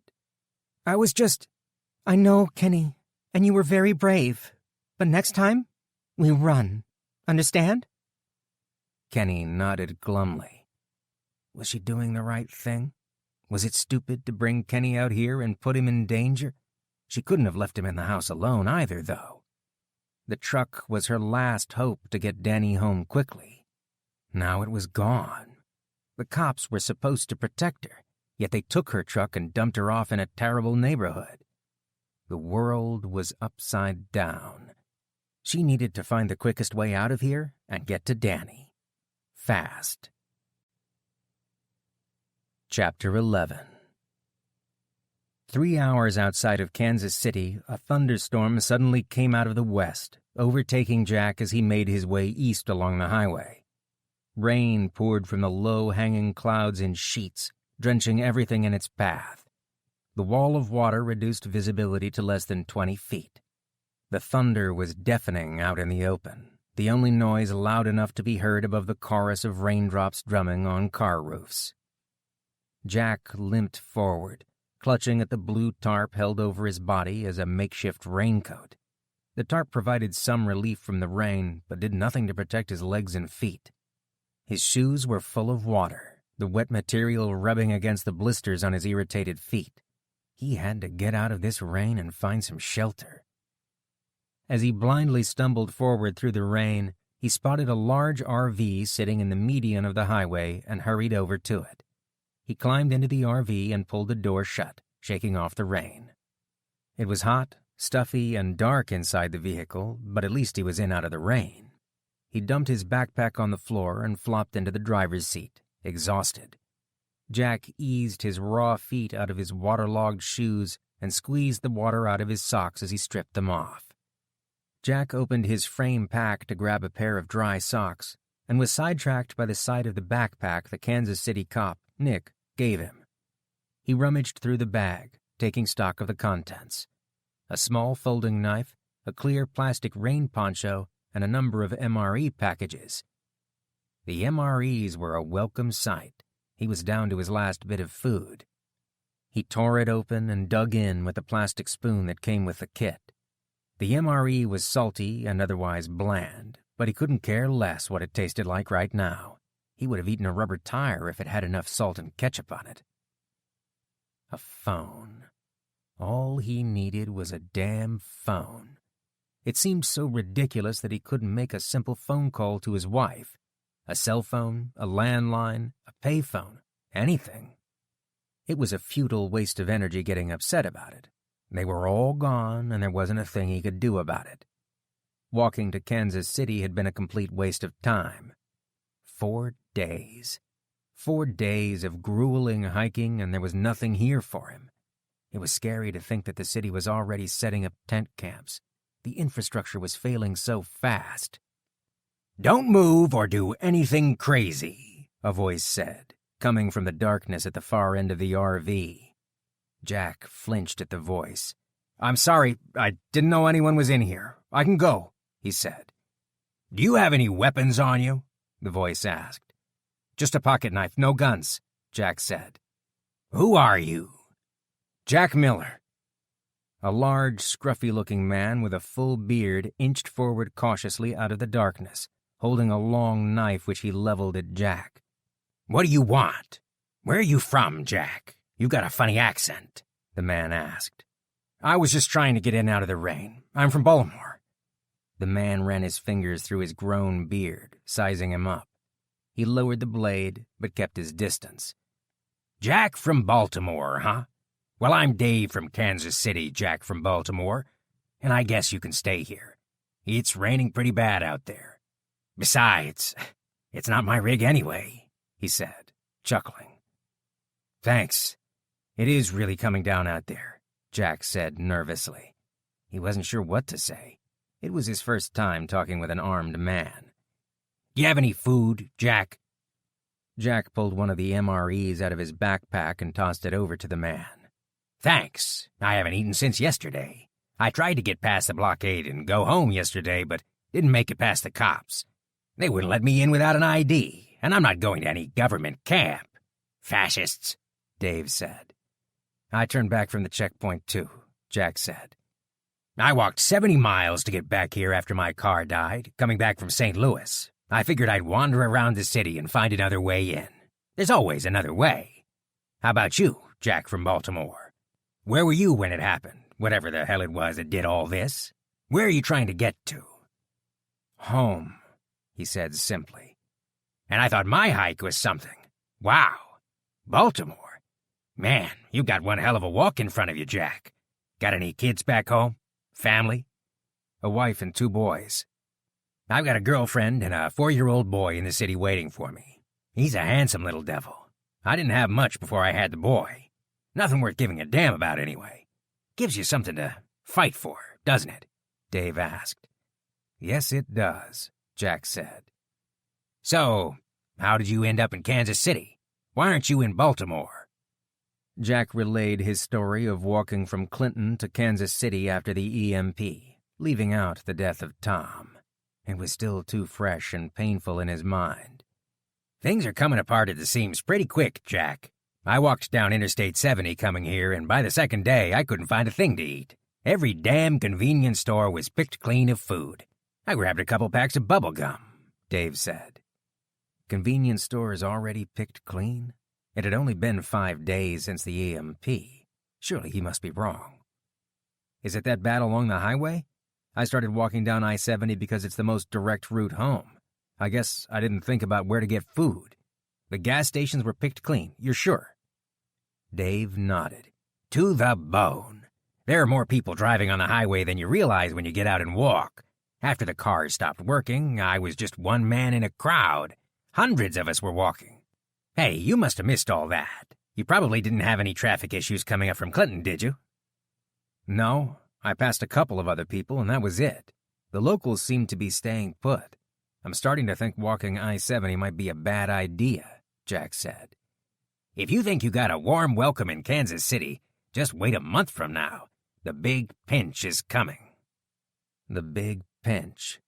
The man was more right than he realized. How was he going to get home? Interstate 70 went through a lot of heavily populated areas. The suburbs extended from major metropolises in both directions. He had no way of telling how bad things were in other cities right now. How bad would they be when he made his way through them, weeks from now, at the snail's pace he'd been traveling? Would there be any food left? Would anybody give food out to a stranger just passing through? Would he even be allowed to walk through? If it hadn't been for the people in the town of Clinton and their hospitality, he wouldn't have made it to Kansas City. Walking the rural highways, how many people had he seen? 10? 20? Certainly not the horde Dave described. Most of the people in the rural areas were busy working the land they owned or keeping their heads down, determined to ride things out. His only option was to travel the back roads and avoid large cities if he wanted to find food and stay out of trouble. The long trip home had just become longer. Baltimore was over 1,000 miles from Kansas City by traveling the interstate highway, which was nearly a straight shot from west to east. Walking along the meandering back roads through the countryside and skirting large cities would add hundreds of miles. "Shit," Jack said. "That about sums it up. For all of us," Dave said. He did the mental math, his heart plummeting as he calculated. If he walked 3 miles an hour for 10 hours a day, he'd be home in about 45 days. But he couldn't walk 10 hours a day. His feet would be worn down to the bone by then at that pace. Even the long walk from Clinton to Kansas City was nothing compared to that distance, and that had been a tortuous journey. That was optimistic, because he didn't have enough food to last long. He would have to go looking for it, which would add time. How long these MREs would last was anybody's best guess, but they wouldn't last until Baltimore. That much was for certain. Jack clenched his fists and took his Orioles cap off his head with a swipe, running his white-knuckled fingers through his hair. He had failed in the one thing he thought he was ready for. He had failed to prepare for what would happen after a catastrophe. How many times had he told other people that there was a good chance something like this would happen in their lifetime? So why was he out of town when the EMP hit? Why did he work at a job that required travel? Why hadn't he gotten a job closer to home? All he wanted right now was to be home with his family, to be there with them, experiencing everything they were going through with them. He felt like an idiot. It was naive to think he was prepared for an event like this. One person couldn't ever be truly prepared for something like this. He'd trade anything, and he'd give anything, just to be home right now. Jack closed his eyes and forced himself to stop the self-pity. All he could do now was to figure out how to get home, and then put that plan into action. "No offense, Dave, but I'm tired, wet, and done thinking for the day. I've had enough. It's too much. I'm going to get some sleep," Jack said. "Amen to that, brother. Thanks for the food," Dave said. Jack leaned against the side of the RV and closed his eyes. The idea of walking the back roads home seemed like the best option, but it would take so long. There had to be an alternative. Staying in Kansas City or anywhere else hoping that the current situation would blow over wasn't a solution. There was only one solution. He had to walk home. Hours later, dawn peeked through the window. He couldn't hear the rain anymore, just Dave's rhythmic snore at the other end of the RV. Jack took a fresh pair of socks out of his backpack and slipped them on before he laced his shoes up, ignoring the pain in his feet. He strapped his frame pack on, stepped out of the RV, and started walking eastward on Interstate 70. A renewed sense of determination filled him. It might have been caused by sleep deprivation or exhaustion, but it didn't matter. He picked up his pace, eager to get started on the impossibly long journey. This was going to be his last few miles of walking on the interstate highway. At the first exit ramp, he would set out along the back roads. He would place his faith in the goodwill and charity of rural Americans. His fate was in the hands of strangers. He would trust in his fellow man so that he could get home to his family. Chapter 12. A dark cloud of smoke hovered above the city of Baltimore, obscuring the city's skyline and blocking out the sun. From her current vantage point, she could see that the fires had kept burning through the night in the suburbs. Areas that weren't on fire were scorched black, columns of black smoke rising into the air from the burnt-out wrecks of homes that remained after the fire ran out of fuel. Hardly any part of the city was untouched. By the time she got to Danny and they got back home, would they have a home left to return them to? "How are we going to get to the Lamberti's house without the truck? This is so messed up. The cops stole our truck. Seriously, that doesn't even happen in my video games," Kenny said. "I know, Kenny. They did what they thought was right. The same thing we are doing. If we have to, we'll walk there." The sound of a car engine interrupted their conversation, and she looked over her shoulder at the sound of the approaching car. The sound was distinctive and couldn't have stood out more if it were a rocket taking off. Aside from the screams and shouts of people, the city was silent, devoid of the noise of everyday life. An ancient-looking rusted-out pickup truck from the 1950s went roaring by, the bed of the truck packed with uniformed police. They were armed to the teeth with tactical weapons, body armor, and riot shields, scanning the streets as they drove by. It was good to see the police out, but they were gone as quickly as they arrived. Without the police, she felt naked and exposed. She stuck out like a sore thumb here. Everything about her, her hairstyle, her clothes, and the way she walked screamed, "I don't belong here." Kenny had a natural swagger that seemed to fit right in, and with the baggy, hooded sweatshirt he wore pulled over his head, he blended in naturally. She kept her head down, mimicking the way Kenny walked. They had enough trouble without calling the attention of undesirables to themselves. They kept walking, and over the rise of a small hill, Amy spotted something that brought her a shimmer of hope. A department store stood a few blocks away down the slope. The store's sign was usually lit up, the LED backlighting visible from quite a distance, but now was dark and unremarkable. "Come on, Kenny, I've got an idea," she said, running down the hill. A mob of people crowded around the front of the store, clamoring to get in. It was a miracle that against all odds the store was open. If she could swap her uncomfortable flats and Kenny's sneakers for 2 pairs of running shoes, they could run to the Lambertis. She could finally put all her hours spent running to a practical purpose. Kenny was a cross-country runner and wouldn't have any trouble keeping up. As she drew closer, her spirits fell as she saw her mistake. It wasn't a line of shoppers waiting for the store to open. There were people looting the store, carrying armfuls of inventory through the broken glass of the front doors. People were pushing shopping carts filled to the brim with goods. Computers, DVD players, stereos, and televisions. Did they not know that this stuff was worthless now? They should be taking food and water. These people were either optimists or idiots. It did present an opportunity. They could walk on by and let the mobs pick the place clean, or she could run into the store, get a few vital items that would allow her to reach Danny, and get out. It was stealing, and she knew it was wrong, but she could rationalize her actions later.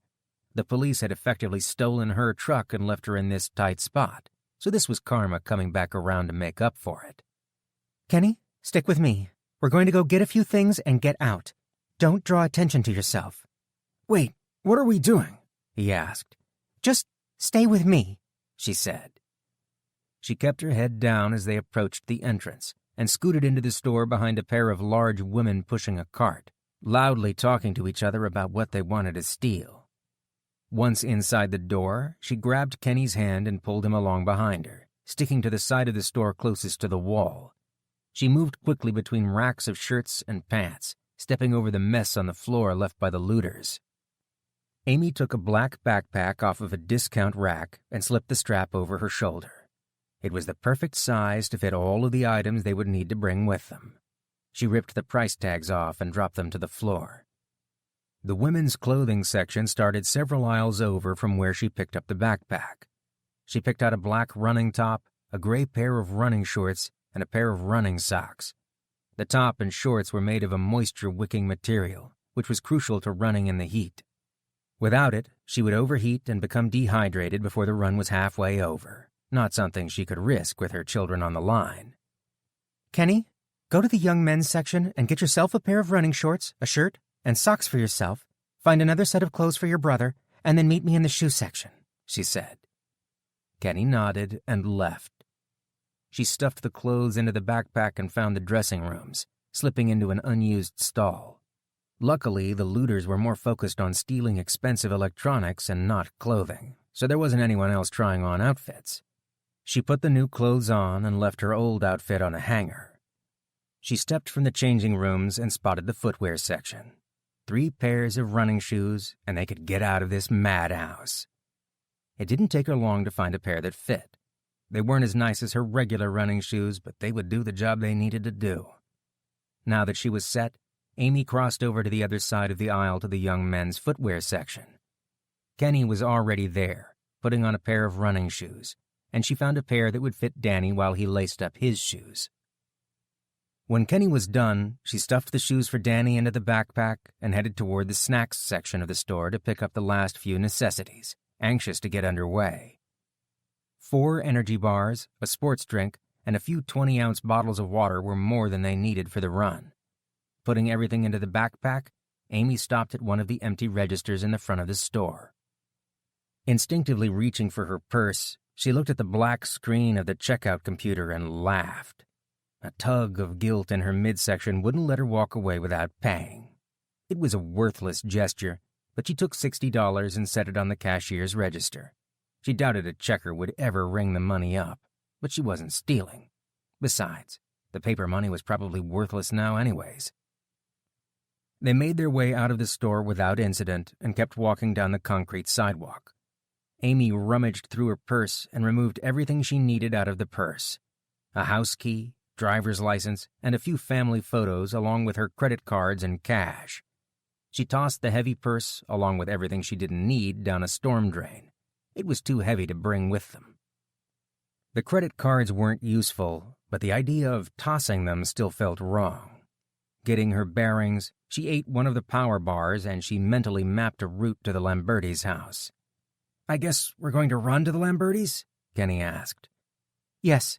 With all the problems we have driving, it might be just as quick to run, she said. I hope Dad doesn't have to run anywhere, he said. Amy grimaced.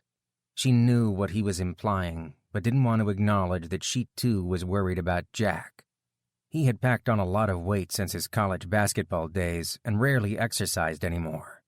There was no way he could do the kind of run she and Kenny were about to make. Amy picked up her pace, transitioning from a casual walk to a slow jog as she warmed her body up for the run. The shoes weren't all that bad for retail store running shoes. They cost 1/5 of the shoes she bought at a runner's shoe store, but they still had the same feel on her foot. Plenty of support for her arch, but not too rigid, and the heel was snug but not tight. She tightened the strap on the backpack and shifted the weight closer to her body. The weight of the backpack was the only real difference between this run and her daily run around the suburbs. Well, the only difference if she ignored the fires, civil unrest, and looting. She increased her speed to a slow run, giving them both another few moments to warm up. After that, she would settle into her marathon pace, which she could keep up for 4.5 hours without stopping. Under normal conditions, it was long enough to complete a marathon. But these weren't normal conditions. Are you ready, Kenny? I'm sorry you have to do this, but we have to get Danny home, she said. Kenny ran cross-country and shouldn't have any trouble keeping up, even though he wasn't used to running at marathon distance on pavement. He was young and in shape, and physically able to push himself. Surprisingly, he had shown little of his usual attitude towards her. He knew the stakes and was doing his best. It made her proud of him. Let's go get the little turd, Kenny said. Losing the truck to the police had been a major blow, and she was still angry at the police for confiscating her vehicle. That was in the past now, like many other things, and she had to let it go. She refocused her mind on the run, concentrating on her stride, her breath, and the natural rhythm of her body. She had to get to Danny and get him home. That was all she could let herself focus on. Marathons she ran for no greater reward than the achievement itself. Now the stakes were higher. Her younger boy awaited her at the finish line, a couple of hours away. Nothing would stop her from completing this run. Chapter 13. The river's brown water flowed slowly under the narrow one-lane country bridge, and a red and white plastic bobber floated along with the current. The sun high overhead beat down mercilessly in a cloudless sky, and there wasn't a hint of a breeze to provide relief from the soup-thick humidity. Jack watched the bobber float downstream, eagerly watching for any sign of a fish nibbling at the hook. His vision blurry and out of focus, it took all his attention just to watch the bobber. His fever was worse today than yesterday. When was the last time he'd eaten? Was it 3 or 4 days ago?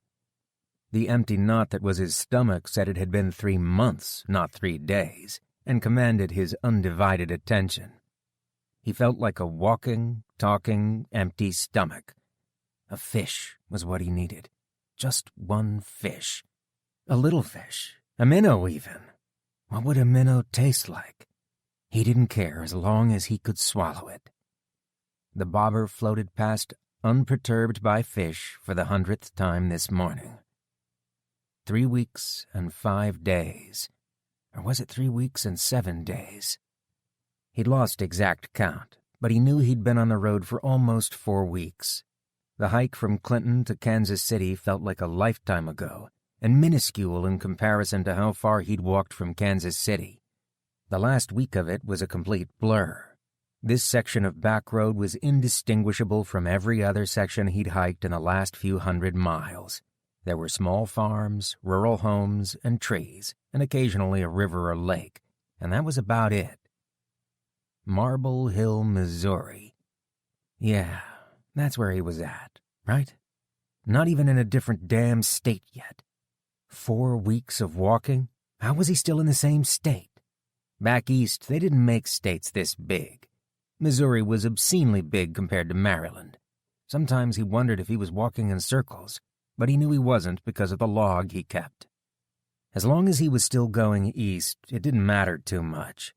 He had to keep it together enough to cross the Missouri River at Cape Girardeau. The bridge there was the best chance to cross the river without heading into a major city like St. Louis. Cape Girardeau. What a weird name. Girardeau. Crepes and giardia. Giardia and crap. Jack giggled, delirious from the heat. Keep it together, man. This fever is getting worse.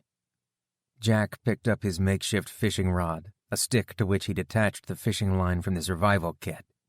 He gave it a flick and sent the float and baited hook upstream again.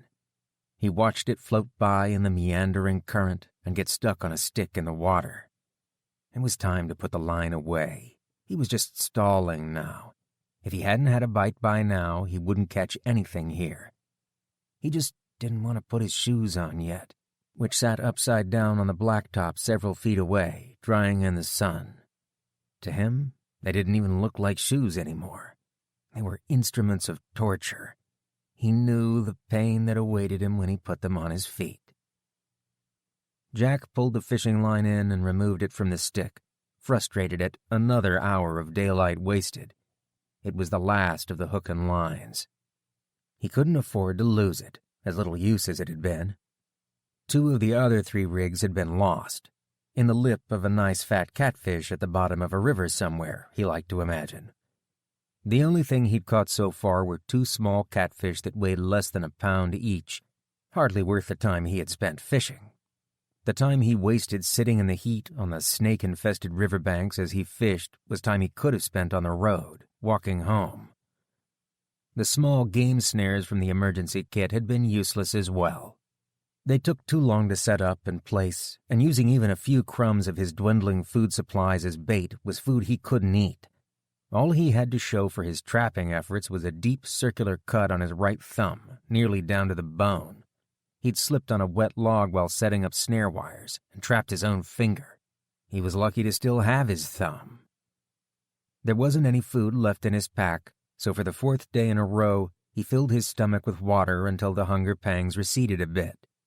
The water would only make him feel full for 10 minutes or so.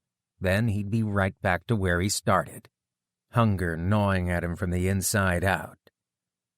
He sat on the riverbank, trying to work up the willpower to get up on his feet, his feverish mind struggling against his exhausted body.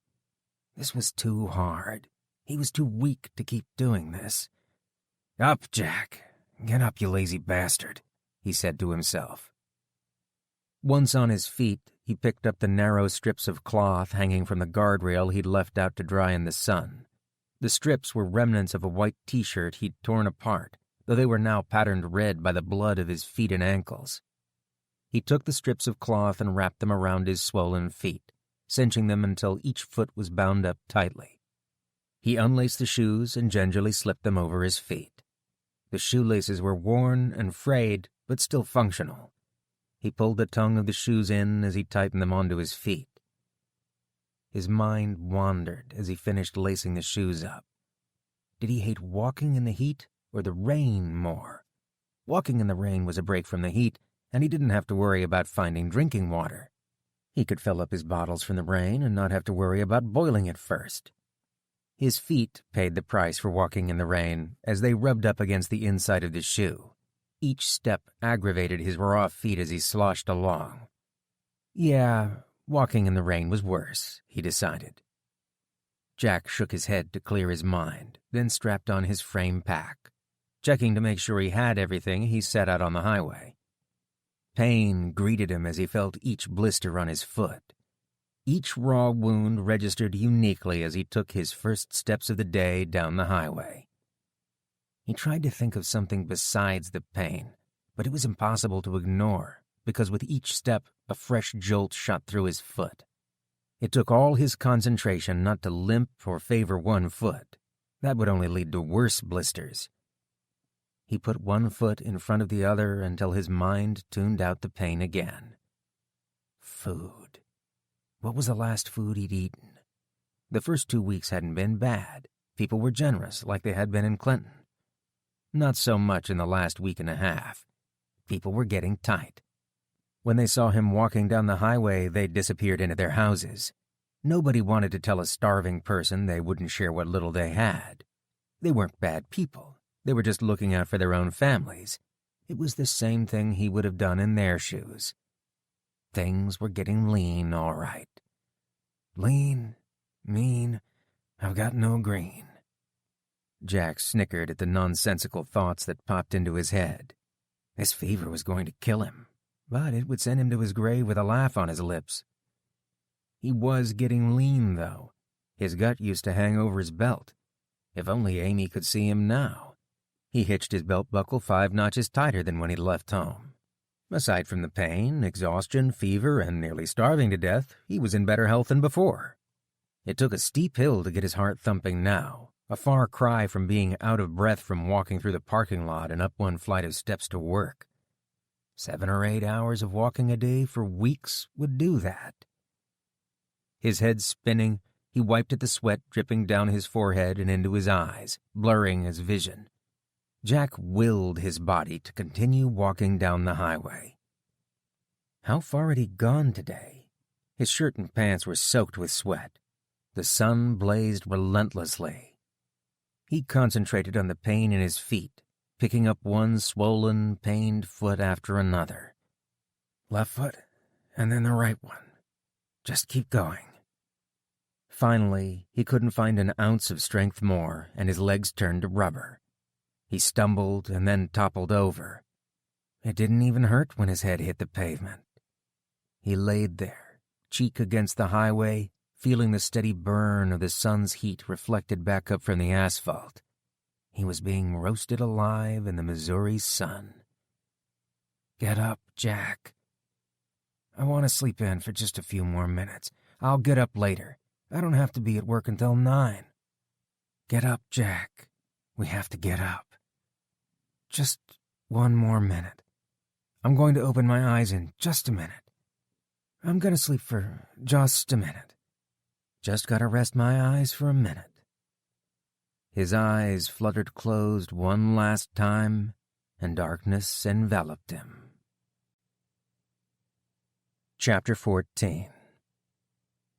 Amy paced back and forth in front of the double doors of the school entrance, peering into the glass panes of the doors, waiting for the security guard to reappear. She slapped her hand against the door, still furious at the Lambertis' negligence. What had she been thinking to let Danny stay with his friend overnight? Apparently she didn't know them as well as she had thought. They seemed like decent enough people before the EMP, but now she couldn't hold them in higher contempt. She and Kenny had gone through hell and back, only to find that the Lambertis had walked their son and Danny to school as if nothing had happened. How could they take the boys to school? What kind of idiot walks their child to school with the world falling down around their ears?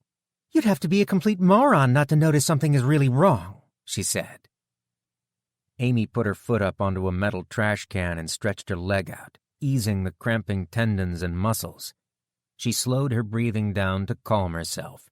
Switching to stretch the other leg, she kept a watchful eye on the double door's small windows. Calm down, Mom. They had no idea what's going on in the city. All they knew is that their electricity was off and their phones didn't work, Kenny said. Amy turned and pointed at the billowing clouds of smoke hanging over the city, black and ominous. And the city is on fire, and no cars are working, and I could go on and on and on with reasons they should have kept Danny right where he was, Kenny. They should have known something was wrong, she yelled. Kenny became quiet and stood with his back to her. Amy blew out a stream of air. I'm sorry, Kenny. I didn't mean to snap at you. I just can't believe this happened. They have their heads in the sand. It's all right, Mom. Everything is going to be okay. Danny is at school, and he's okay, he said. Where is this guy? The security guard should have been back here 10 minutes ago. When they first arrived, she'd banged loudly on the locked double doors at the school entrance for 5 minutes before a security guard finally appeared at the door. He asked what she wanted at the school, demanded to see her ID, and then the suspicious guard gave her a puzzled look and disappeared down the hall without a word. Finally, the security guard's tired face reappeared. He removed the chains from the door, then opened them, gesturing for her to enter the school. Sorry, I had to walk over and get the principal. I didn't know if I should let you in or not. Our radios are down, he said. Amy contained her anger. It wouldn't help the situation. Is Danny here? She asked. Yes, Mrs. Miller. Principal Barton is fetching him from the gym. We have all the kids gathered in the gymnasium, the guard said. You mean there are more kids than just mine and the Lombardis? Yes, quite a few actually. Some people closer to the school walked their kids in this morning after the buses didn't go out, he said. Amy stalked off down the hall, leaving the security guard behind. She knew where the gymnasium was, and she wasn't going to wait around for the principal to bring her boy to her. She needed to see him right now. She hurried down the locker-lined corridors of the school with Kenny in tow, their footsteps echoing in the empty hallways. Halfway to the gymnasium, the principal rounded the corner of the hallway leading to the gym, escorting Danny. There he was, strutting down the hallway, that distinctive gait both boys shared with their father, a kind of lackadaisical stroll. He was a smaller version of his brother and father, with his brown hair and blue eyes. The three of them could be clones, with the only real difference being their height, weight, and age. Kenny was a foot taller than Danny. Jack stood a head higher than Kenny and was much heavier. Her hands flew to her mouth. She couldn't stifle the tears that fell from her eyes. Her relief was overwhelming, like she hadn't seen Danny in a year. She ran the final few feet to Danny and gathered him into her arms, crushing him in a tight hug. Oh, Mom, stop. That's so embarrassing, Danny said, wriggling free of her. What's going on? Why are you here? The principal stood by, a grim smile on his face. He cleared his throat to grab her attention. Mrs. Miller, can I talk to you for a few minutes? Amy nodded and turned to the boys. Danny, go put your books and homework in your locker and meet me back here. Kenny, go with him. I'm going to talk to Principal Barton for a few moments. Kenny pushed his younger brother by the shoulder. Come on, Dorcas. Let the adults talk. You're never going to believe what happened. The principal's game face disappeared as the boys turned the corner of the hallway, the anxiety showing through his expression. How bad is it out there? When I left this morning, my car wouldn't start and my cell phone wasn't working, but I put it out of my mind. I only live a few blocks down the street, so I didn't think anything more of it and walked in. The power was out when I arrived here, but it wasn't until later this morning when I saw the smoke above the city that I realized something was very wrong. Is it a terrorist attack? He asked. I don't know anything for certain. I do know that the electrical grid is down and anything with electronics isn't working. There are fires throughout the city and people are looting. An airplane fell out of the sky and almost landed on my house. It's bad, she said. Amy choked up, picturing the heartbreaking look on Dan's face as he watched the plane go down. He must have been terrified for his son, the pilot. How they must feel. What if that were her child? How did you get here? You live across town, right? One of the security guards is attempting to repair a school bus, but I would be hesitant to let the bus leave, even if we were able to get it running. It may be best to keep the students here and wait for their parents to pick them up, he said. We ran. Believe me, there is no way you were going to navigate the streets with a school bus. All the roads are blocked with stalled cars and people on foot, she said. What were these parents thinking? Dropping their kids off at school when something was clearly very wrong? Were people really that clueless? Maybe she was being too harsh. If Jack hadn't been interested in prepping, she wouldn't have pieced things together herself. The principal nodded grimly. Yes, I was thinking the same thing myself. I'm beginning to think we need to make plans to feed and house the students that are already here for the time being. How are you going to get home? Amy removed the black backpack and pulled out Danny's pair of sneakers. The same way I got here. We'll run. The boys will have a story to tell their grandchildren about, she said. Is it safe for you to be out there by yourself with just your kids? He asked. We'll be all right. We got here in one piece, so we can manage to get home. I know which areas to avoid on the way back. I do need to prepare Danny for what he'll see. It isn't pretty out there. Be careful, and please feel free to come back here if you don't think you can make it home safely. Honestly, I could use your help if you decided to stay. Even though there aren't many students here today, most of the staff never showed up to work this morning. We're pretty short-handed, he said. The boys appeared around the corner, shoving each other as they walked down the hall. Amy handed the pair of running shoes to Danny. Danny gave her a strange look. What are these for? Danny, we need to have a talk. Something serious has happened, and I'll need you to keep calm and listen to what I have to say. Kenny smirked as he and Danny exchanged a look. Don't look at me. Ask Mom. Danny frowned and raised his chin up. I know what's going on. Somebody attacked us with an EMP, didn't they? Dad said this was going to happen. The power's off, the teacher's cell phone isn't working, and my pocket game station is busted, Danny said. He paused and glanced at the principal, caught out by his admission. I heard somebody else's game station is busted, he said. The principal shook his head, shooting a knowing smile at Kenny. I think you just got busted. You think we don't know you kids bring cell phones and game stations to school? If I punished every kid who did it, I'd have to hire 2 additional full-time teachers to staff the detention room. Danny flushed red. Turning to her, he asked, So, was Dad right? Was it an EMP? Amy sighed. She was still on the fence about how much to tell them, but Danny had already figured out what had happened. He must have paid more attention to Jack's long-winded catastrophe monologues than she had. Yes, it probably was. She knelt down in front of him, putting herself at eye level with him. I'm going to take you home, but I want you to be prepared for it before we leave. It is going to be scary. We're going to see some things that are going to frighten you. But we will be all right and get home safely if you listen to me, trust me, and we all stick together, she said. What's with the new shoes, Mom? Danny asked. We're going to run home, she said. Why didn't you take the car? Asked Danny. Kenny interjected before she could answer. Because the car is dead, you moron. All the cars are dead. I thought you listened to Dad. Cars have electronics too. The whole world is toast. But what about Dad? Is he going to come home? Is he okay? Danny asked, his voice quivering. Amy shot Kenny a look that silenced him and wiped the smirk off his face.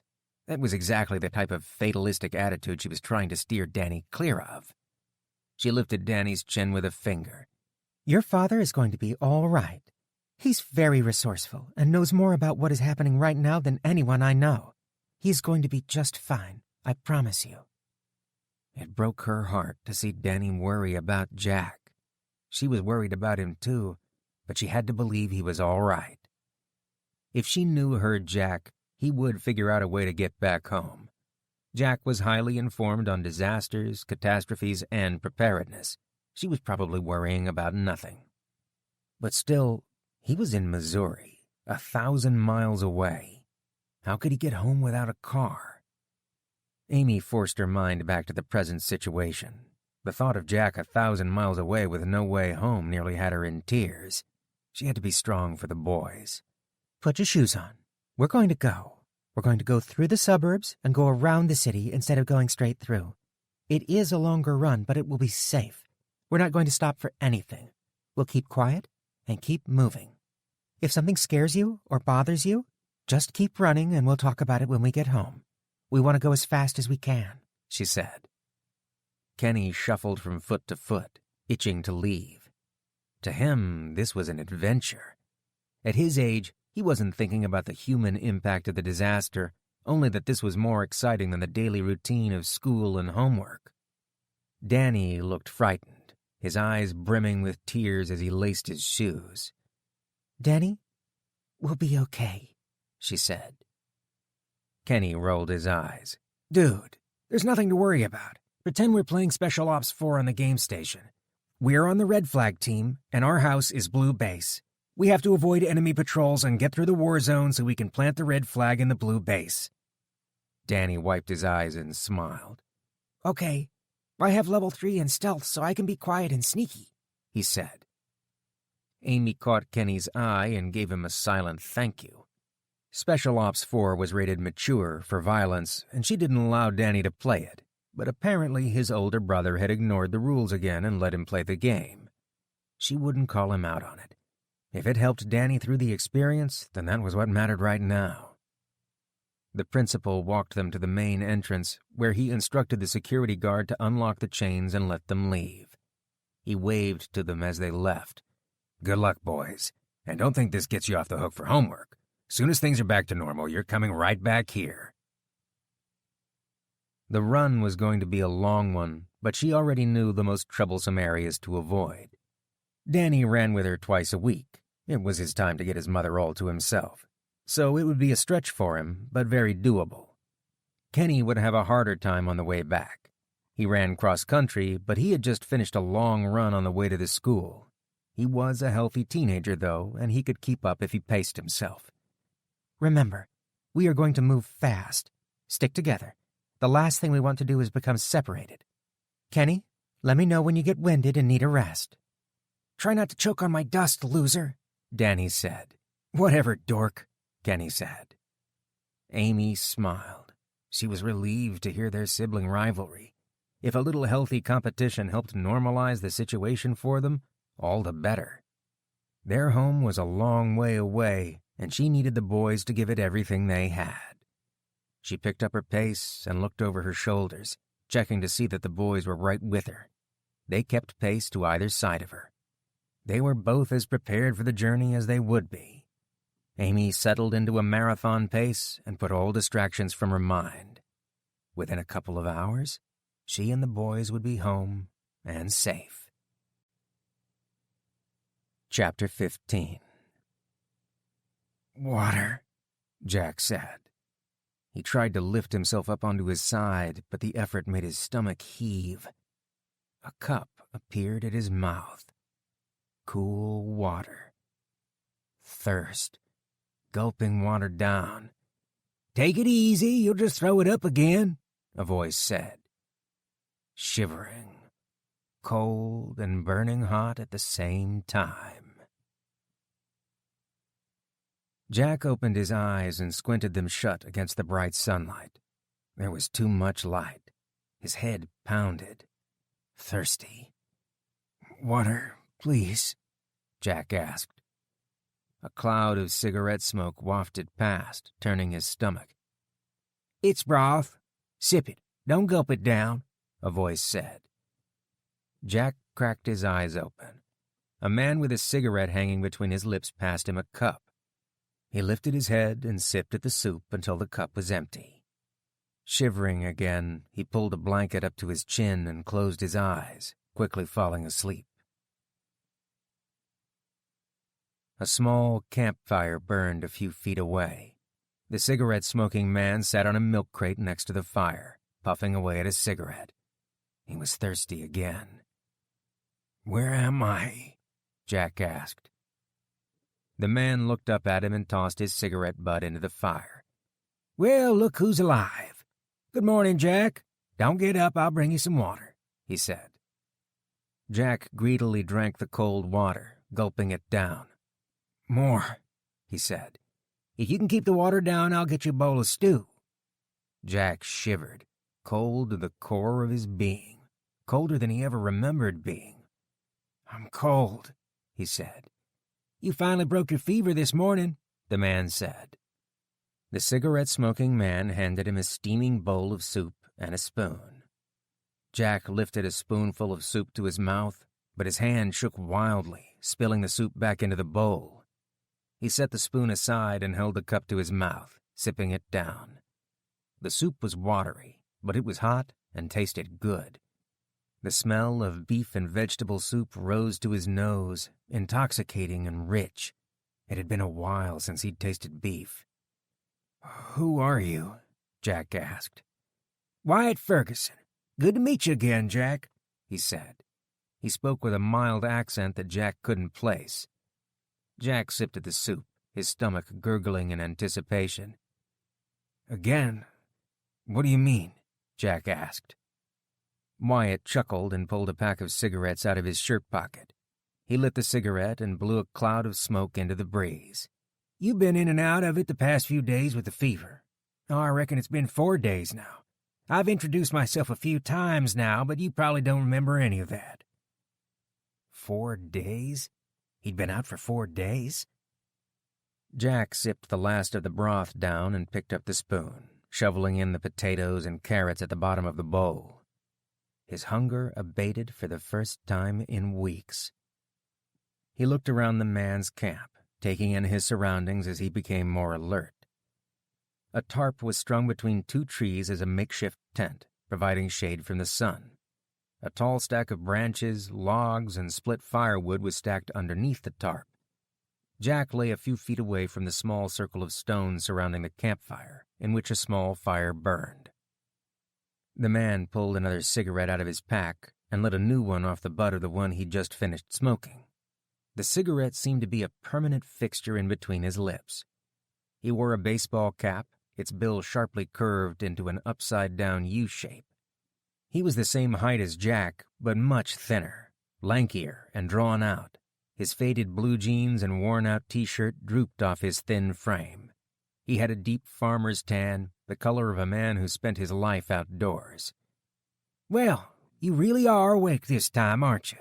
It was touch and go for a while there. I wasn't sure if you would pull through or not." Wyatt's blue eyes twinkled as he spoke, his eyes sharp and clear.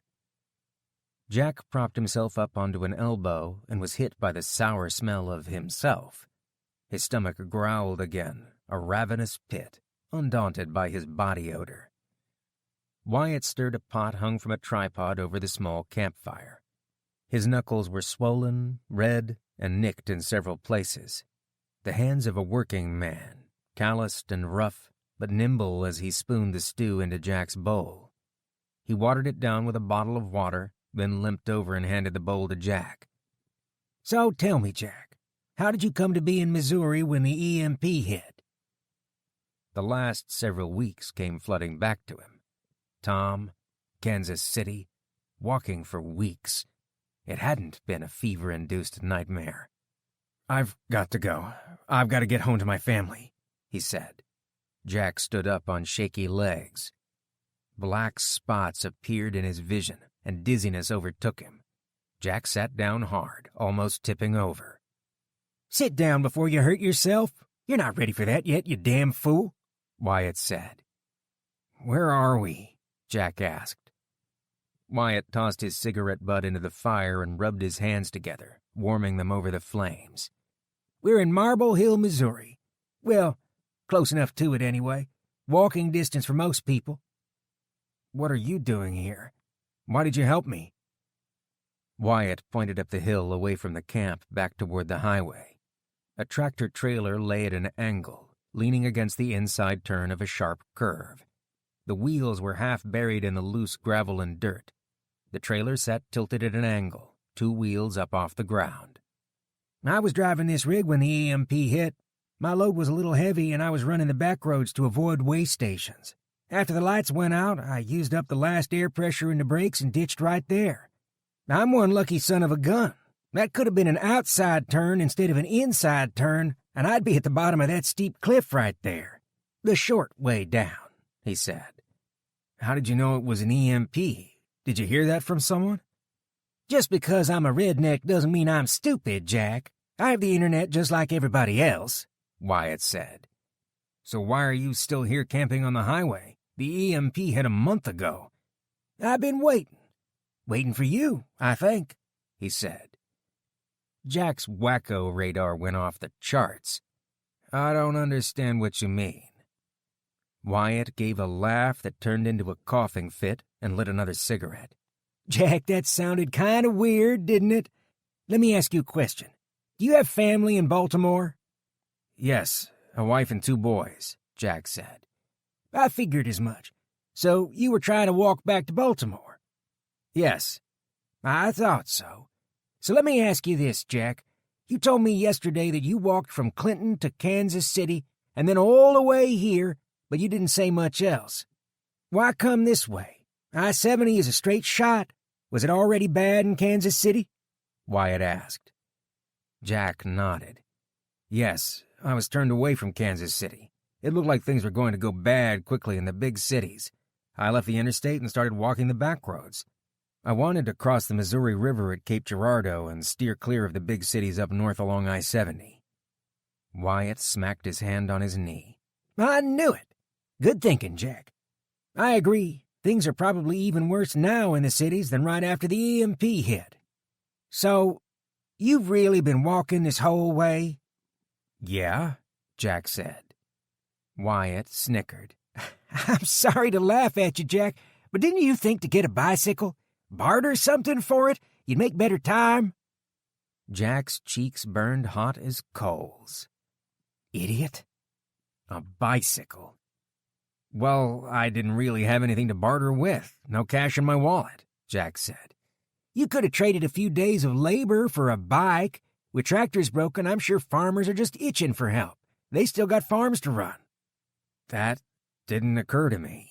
I haven't seen anyone on a bike, or I probably would have thought of it myself. I've mostly been walking in the dark when the moon was bright enough.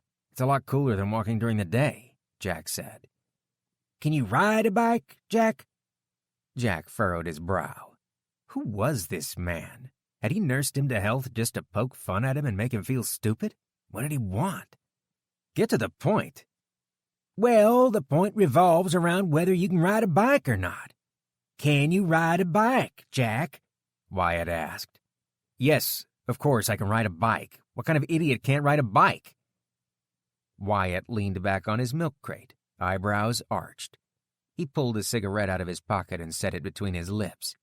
"An idiot without a bike," Wyatt said, giggling. That stung. "Oh, I'm just having some fun now. Don't get angry. Just like you, I've got someplace I need to go. Morgantown, West Virginia. Now, if a feller is taking the back roads, then West Virginia is on the way to Baltimore, Maryland, if I'm not mistaken." Curiosity was killing him. What was he getting at? Wyatt stretched his leg out and stuck his booted foot up on a rock. He unlaced the boot and rolled his blue jeans up, exposing an artificial leg. He placed his hand just above the knee, gesturing with a sawing motion. "This is where they took her off. See, I can't walk back to West Virginia. I can't even ride a bicycle. I guess I could hobble there, but it would take me a year or 2. The way I figure it, Jack, we're both going the same direction." "What are you getting at, Wyatt?" Jack's stomach rumbled loudly. Now that he was awake again, he was famished. Wyatt ladled a bowl of stew out of the pot and handed it to Jack. "I've got a bicycle and a bike trailer stowed away in my rig. The trailer is sturdy enough to haul a few 100 pounds. Jack spooned the stew in. It tasted incredible after a steady diet of nothing for the past week. This bowl wasn't watered down like the first. The pieces of the puzzle were easy enough to put together once Wyatt mentioned the trailer. "Are you telling me you want me to haul you around in a bike trailer from here to West Virginia?" "Bingo! He's got it in one, ladies and gentlemen. Now, you might be thinking you could just take the bike from me and ride off without me. I can't run all that fast. I'm missing a leg after all, right?" Jack shook his head vigorously. I wouldn't do something like that. That is not who I am. Besides, you saved my life. I couldn't just turn around and steal from you." "Well, he is a decent person after all," Wyatt winked. "I'm just fooling with you, Jack. While you were unconscious, I went through your wallet. I saw you were from back east. I also saw pictures of your family. You're a family man, a good person. I don't know why, but I just had a feeling you were somebody worth saving." Jack reached for his back pocket, his wallet still in place. "Sorry for going through your things, Jack, but I don't trust people. I don't know you from Adam. Sure, I would have helped you out either way, but I needed to know if you were decent folks or not. Back to the proposal we were talking about. While I can't pedal a bike, I can do a lot of other stuff to pull my own weight. I noticed you got some snare wires and fishing line in your backpack. Had any luck? You don't look like a feller that knows how to set a snare, if you don't mind me saying so. Food is getting scarce, and people are going to stop sharing what they have. They have to look out for their own families. It's human nature. Where I come into all of this is that I can hunt, fish, trap, and forage. I'm not talking about using some silly emergency kit snares or fooling around with a line and hook. I'm telling you that if worst comes to worst, I can keep our bellies full living off the land." Wyatt paused and lit another cigarette. Jack shook his head in amazement. He'd never seen someone smoke so much in his life. "That's just for starters. Now, I also know about people, Jack, especially country people. If we need to barter for something, I'm the guy you want to have with you. Heck, that was true even before the EMP happened. Frankly, Jack, I'm surprised you made it this far. You started out with next to nothing and hiked this far. You've done pretty good considering you had to stop and find food along the way. The two of us, as a team, we could be on our way home after you're back on your feet.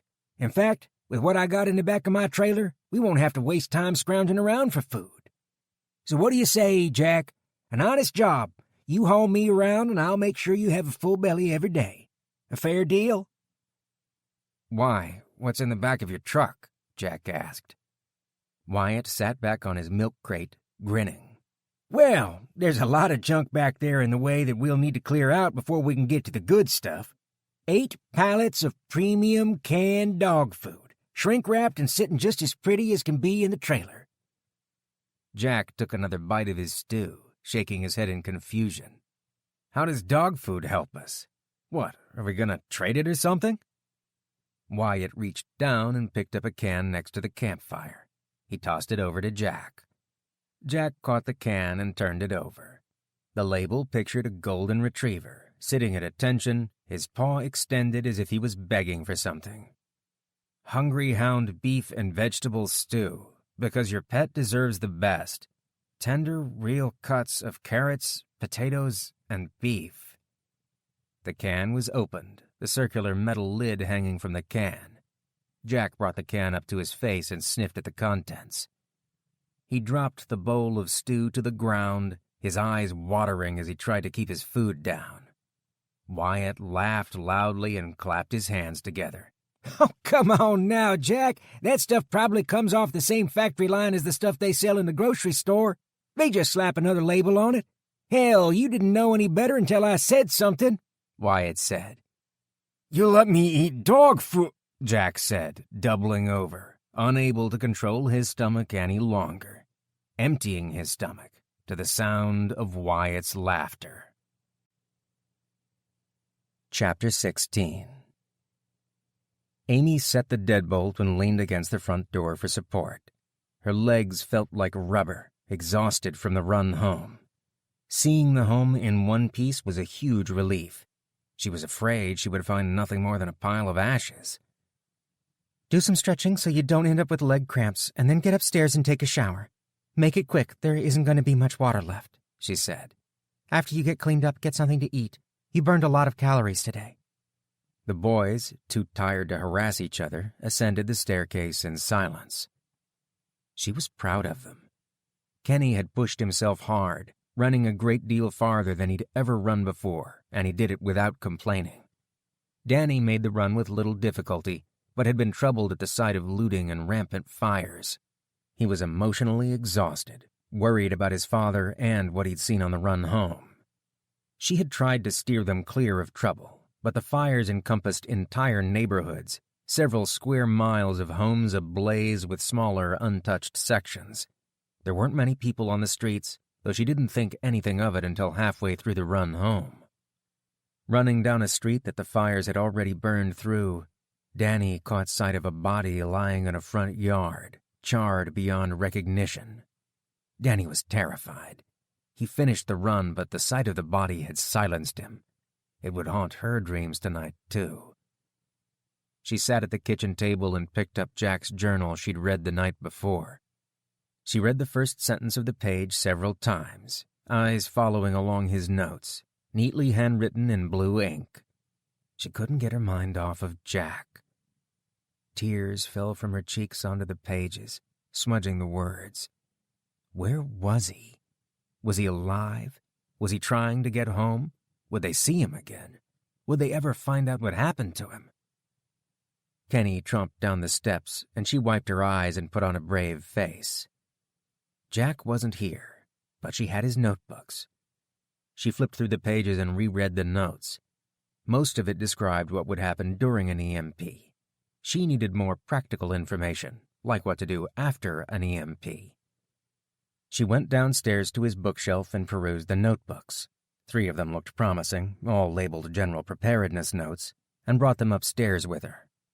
Mom, Danny, I'm making a sandwich. Anybody want one? Kenny asked. I'll take one, Danny said. She kept the shock from her face. Did Kenny just offer to make sandwiches? Who was this thoughtful boy? Sure, Kenny. Thanks, she said. The fridge isn't very cold, Kenny said, removing cheese and mayo from the fridge. Amy frowned. She should have thought of that earlier. The power was off, and they would need to eat the refrigerated food before it spoiled. The deep freezer would need to be dealt with as well. How long would it last before it thawed? Don't open the freezer. We need to keep the food cold for as long as possible, she said. After they finished eating, she prepared to set the boys to work. Time was not on their side. What supplies they had on hand were all they were going to have for a long time. There wouldn't be any more weekly visits to the grocery store. She needed to move fast to find out what they were dealing with. First on her mind was ensuring that their own house didn't join all the others that had gone up in flames. If the power happened to come back on, it could cause shorts and start a fire. The power coming on at all was a long shot, but not a risk worth taking. Boys, I've been reading your dad's notes. I never thought something like this could actually happen. I think we all realize now that this is a serious situation and nothing to make light of. I'm going to be more cautious from now on. We need to make sure we protect what we have, starting with our home. If the electric company gets the grid online again, some of the appliances could short and start a fire. I want you two to go around the house room by room and unplug anything plugged into an electrical outlet. I'll go downstairs and shut the main breaker off. Be thorough and check each other's work. After that, I'm going to read your dad's notebooks and see what we should do next. So, you don't think Dad's a nutter now? Kenny asked, a smirk on his face. I never said your father was a nutter. I think my exact quote was that the neighbors might think he's a nutter if they saw him scribbling away in his notebooks, she said. Uh-huh. Sure, Mom. All right, I'll admit that I was wrong, wise guy. Now let's get to it. Go check those outlets, she said. Amy shut off the main breaker and went to check on the deep freezer. It was cold, 5 degrees above zero according to the thermometer. She went shopping 3 days ago, and the deep freezer was stuffed to capacity. It would keep longer than if it were half empty. They probably had a couple of days before the food would need to be dealt with. Comforted that the deep freezer could be put off for now, she worked down a checklist from Jack's notebook. Water. If the city water system stopped, they were out of luck. There was no telling how long until that happened, but she wasn't going to sit idly by. She recalled quite clearly that there were 4 blue 55-gallon plastic water drums in the garage. One more set of nuisances that took up a lot of space in the garage. Another one of his preparations that had irritated her and that she was now thankful to have. When the boys were done unplugging the appliances, she would have them fill the drums. That would give them 220 gallons of drinking water, in addition to an entire shelf full of bottled water. Mom, we unplugged everything. Game stations, televisions, refrigerator, lamps, the washer and dryer, and everything else, said Kenny. Excellent work, guys. Do you remember those blue barrels in the garage? Get some liquid dish soap and a soft brush and wash them out thoroughly. Once they are clean, bring them to the basement and fill them up with water. Why are we doing all this, Mom? Is the water going to stop working? Asked Danny. It might or it might not, Danny. We are not going to take any chances, though, she said. Amy took a fresh notebook and pen and went into the basement. Too much had happened in the last day. She was exhausted, physically and mentally. If she sat down even for a moment, she would end up a crying mess. That was the last thing the boys needed right now. They needed to see their mother in control and confident. She could cry later when they went to bed. Right now, she could take stock of what they had on hand. Walking through the rows of shelving, it surprised her how much Jack had managed to stock away. In fact, he had become interested in doing all of the grocery shopping a few years ago. She should have been more suspicious, but given the quantity of food here, she wouldn't complain. Each staple food was represented: cans of soup, boxes of noodles, potted meats, cans of tuna, and jars of jellies and peanut butter. There were large tubs of flour, sugar, sacks of rice, and containers of beans. How would she cook without the electric stove top? It was something to figure out, but at least they had food. They were better off than many people would be right now. Many of her friends shopped on a whim and didn't stockpile foods. They had little more than what was in their pantry. A large object boomed loudly as it tumbled down the steps just behind her. Amy nearly jumped out of her skin at the sound. She spun around to see one of the blue 55-gallon drums at the foot of the steps. Kenny, you about scared me to death. Kenny stood at the top of the steps, as surprised as she was. Sorry, Mom, I didn't see you down there, said Kenny, smirking. Amy squinted her eyes and leveled a look at him, before she smiled thinly and let him off the hook. Now that she had a good idea of how much food and water they had, she was even more relieved. Jack had stockpiled a massive amount of food. What else did Jack have stashed away in the basement? She often heard him going into the weight room in the basement, but knew that he wasn't lifting weights. Amy opened the door, eyeing the two large metal cabinets across the room from her. She didn't come down into the basement much, and had never asked him what was inside of them. Trying the handle, the doors remained firmly locked. Curious, she continued to catalog other supplies, making a mental note to come back to the shelves when she found a key to fit the cabinet and see what was inside. Chapter 17. Wyatt tossed a set of keys in Jack's direction, sending them through the air in a high arc. "The trailer keys," he said. Jack snatched his hand out, deftly grabbing the keychain from the air. 4 days ago, he could barely sit up on his own. Now he could hardly sit still. Wyatt insisted that he rest until he was fully recovered from the fever before they attempted to unload the pallets of dog food from the tractor trailer. He was itching to get it done. The road tugged at his mind. Every passing day spent in recovery was one more day that should have been used to put miles behind him. There wasn't any question what he would do. His mind was set. If pulling Wyatt's trailer along got him home, he'd do it. He would swallow his pride and eat the dog food, whatever it took to get home. The padlock securing the door fell away as he slid the key in, and he pushed the trailer door open. Halfway open, the door jammed in place, likely because the truck and trailer rested at a sharp angle, leaning against the hill. Jack stepped onto the rear bumper and pushed hard, forcing the door open with an ear-piercing screech of metal on metal. Peering into the trailer, he surveyed the work to be done. Wyatt's bike, a bright orange lightweight mountain bike, sat near the door, and Jack was surprised at how little it weighed as he lowered it down to the ground. The frame even looked to be about the right height for him. Next to where the bike sat, he found a canvas bag filled with spare tires, tubes, and bike chains and tossed it out of the trailer. Jack raised his eyebrows at the makeshift trailer. Obviously not intended to be a bicycle trailer in its first life, it was jury-rigged and put together from spare parts. The trailer was about 8 feet long and 3 feet wide and had an aluminum frame with a thin sheet of plywood fastened to it for a bed. A pair of bike tires was attached to each side of the trailer, and a hitch extended out a few feet where it could be bolted onto the bike. "What in the world is this? Are you serious? Is this thing going to stay together?" Jack asked. Wyatt wore a mock expression of hurt on his face. "What? It isn't pretty enough for you, Jack?"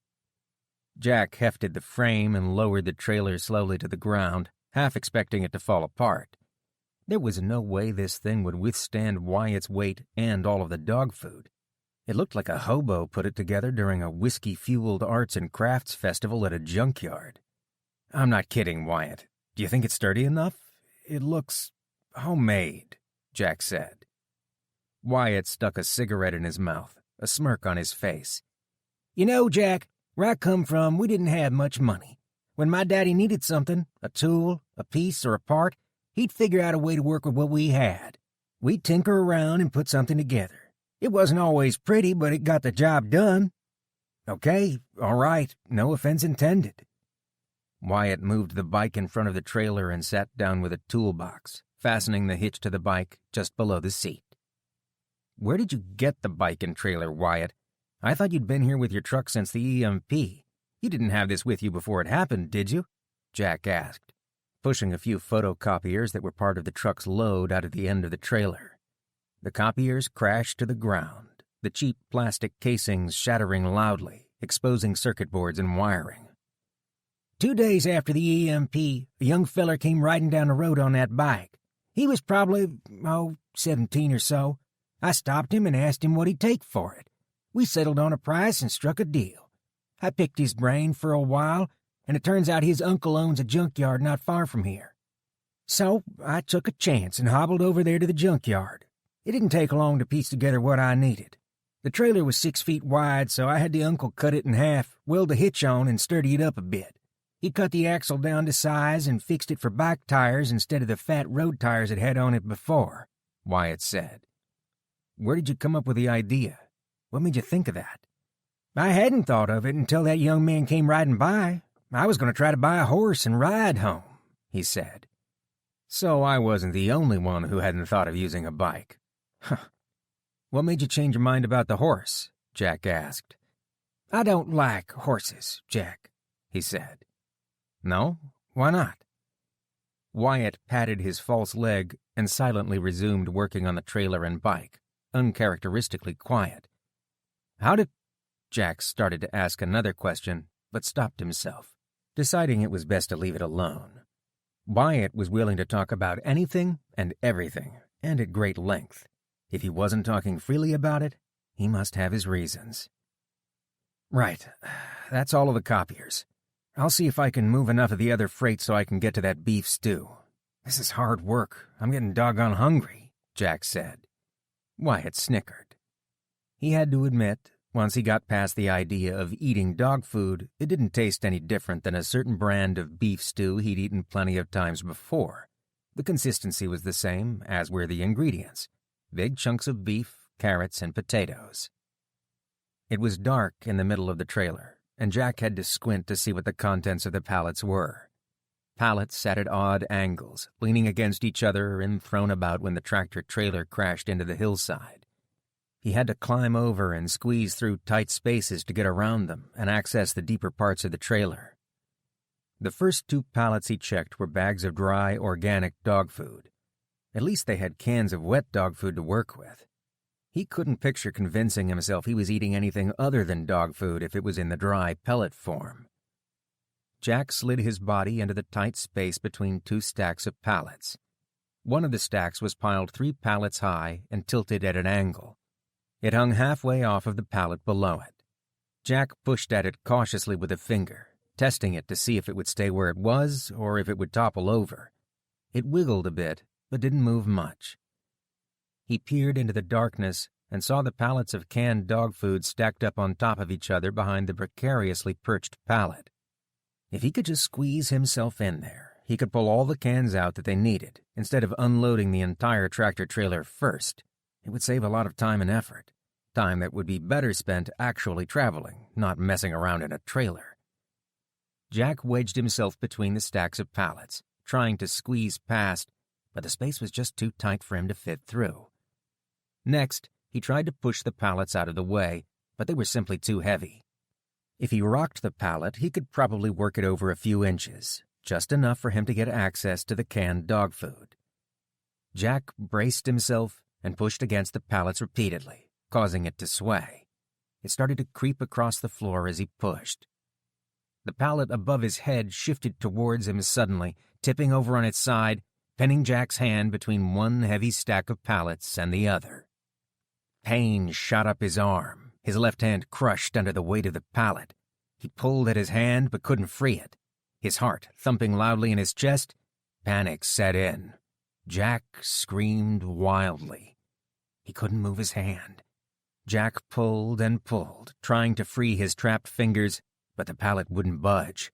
"Help! Wyatt!" he screamed. Wyatt was beside him in an instant. He pushed at the pallet with no luck. "Hang on, I'll find something to use for leverage," he said. Wyatt rummaged around the trailer, searching in the dark. He moved out of Jack's line of sight and returned a few seconds later with a black steel crowbar in his hands. Wyatt inserted the crowbar between the two pallets and pried the pallet up a few inches. Jack pulled his hand out, panicked at the sight of his hand. The hand felt like it was on fire. 2 fingers, his pinky and ring finger, were crushed flat, twice as wide as the others and stuck out at an odd angle.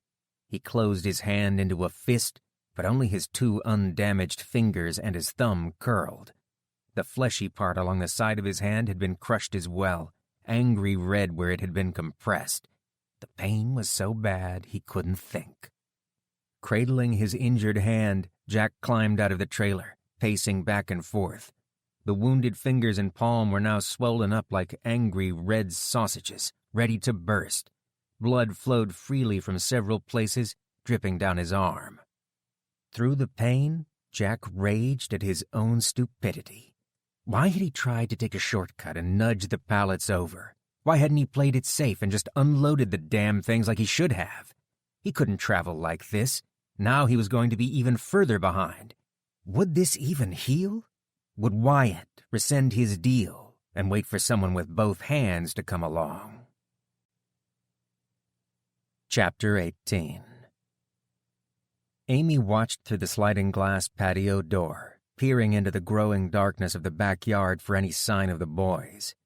They were only a half an hour late, but she was worried out of her mind. The boys had made a persuasive argument that they could make the supplies last longer if they had fresh fish. She relented and let them start fishing in the bay a week ago, despite her misgivings. Now, half an hour later than they should have been home, it was getting dark outside.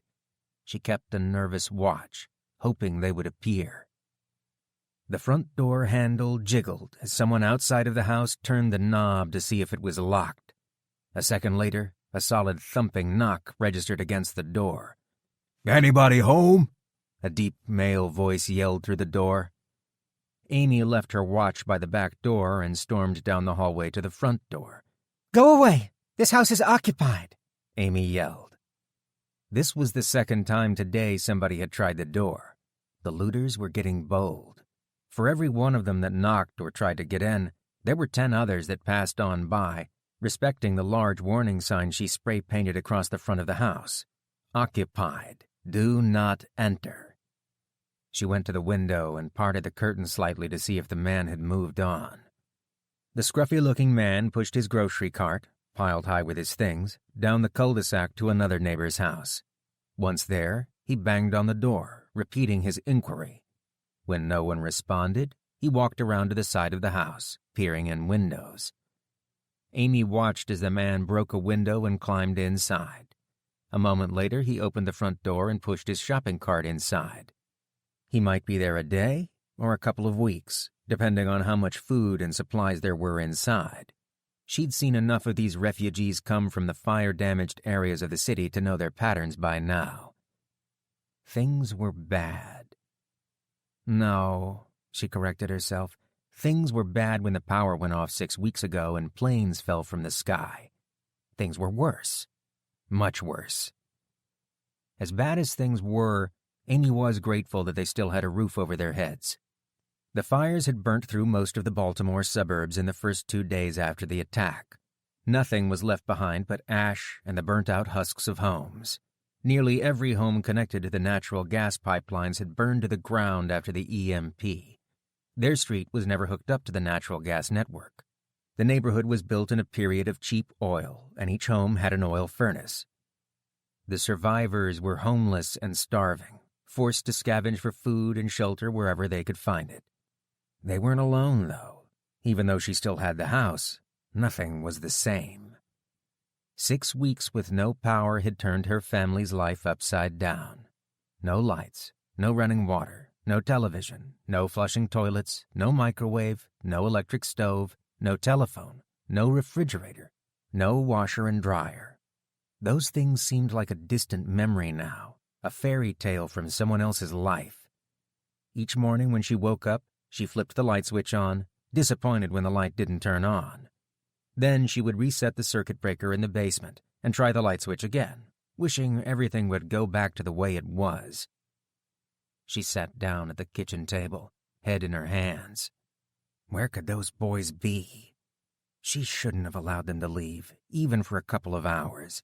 There were too many desperate people on the streets now, and too much that could go wrong. The garage door opened, rattling as it slid up the rails. What? Is the man that knocked on the door coming back to cause trouble? Amy cracked the garage door and stuck her head out into the garage, relieved to see Kenny and Danny pulling along a large ice chest in a wagon. "Where have you boys been? I've been worried sick about you. You were supposed to come back before dark," she said. Danny looked down at the floor, his cheeks burning red. "Sorry, Mom. We had a problem with the crab pots today," Kenny said. He tilted his head toward his brother and rolled his eyes. What was that about? She would have to ask Kenny later. Judging by the grins on their faces, they must have caught something special today. "Well, what did you catch?"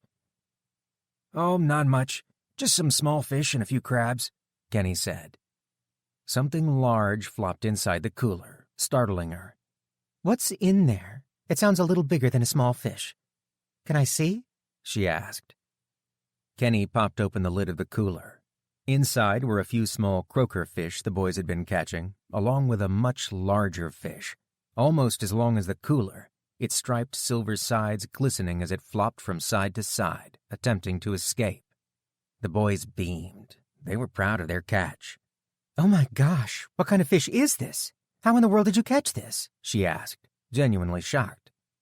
Jack had taken the boys fishing many times, but had never come home with a fish this large. "It's a rockfish. I'm not telling you how I caught it. That's my secret.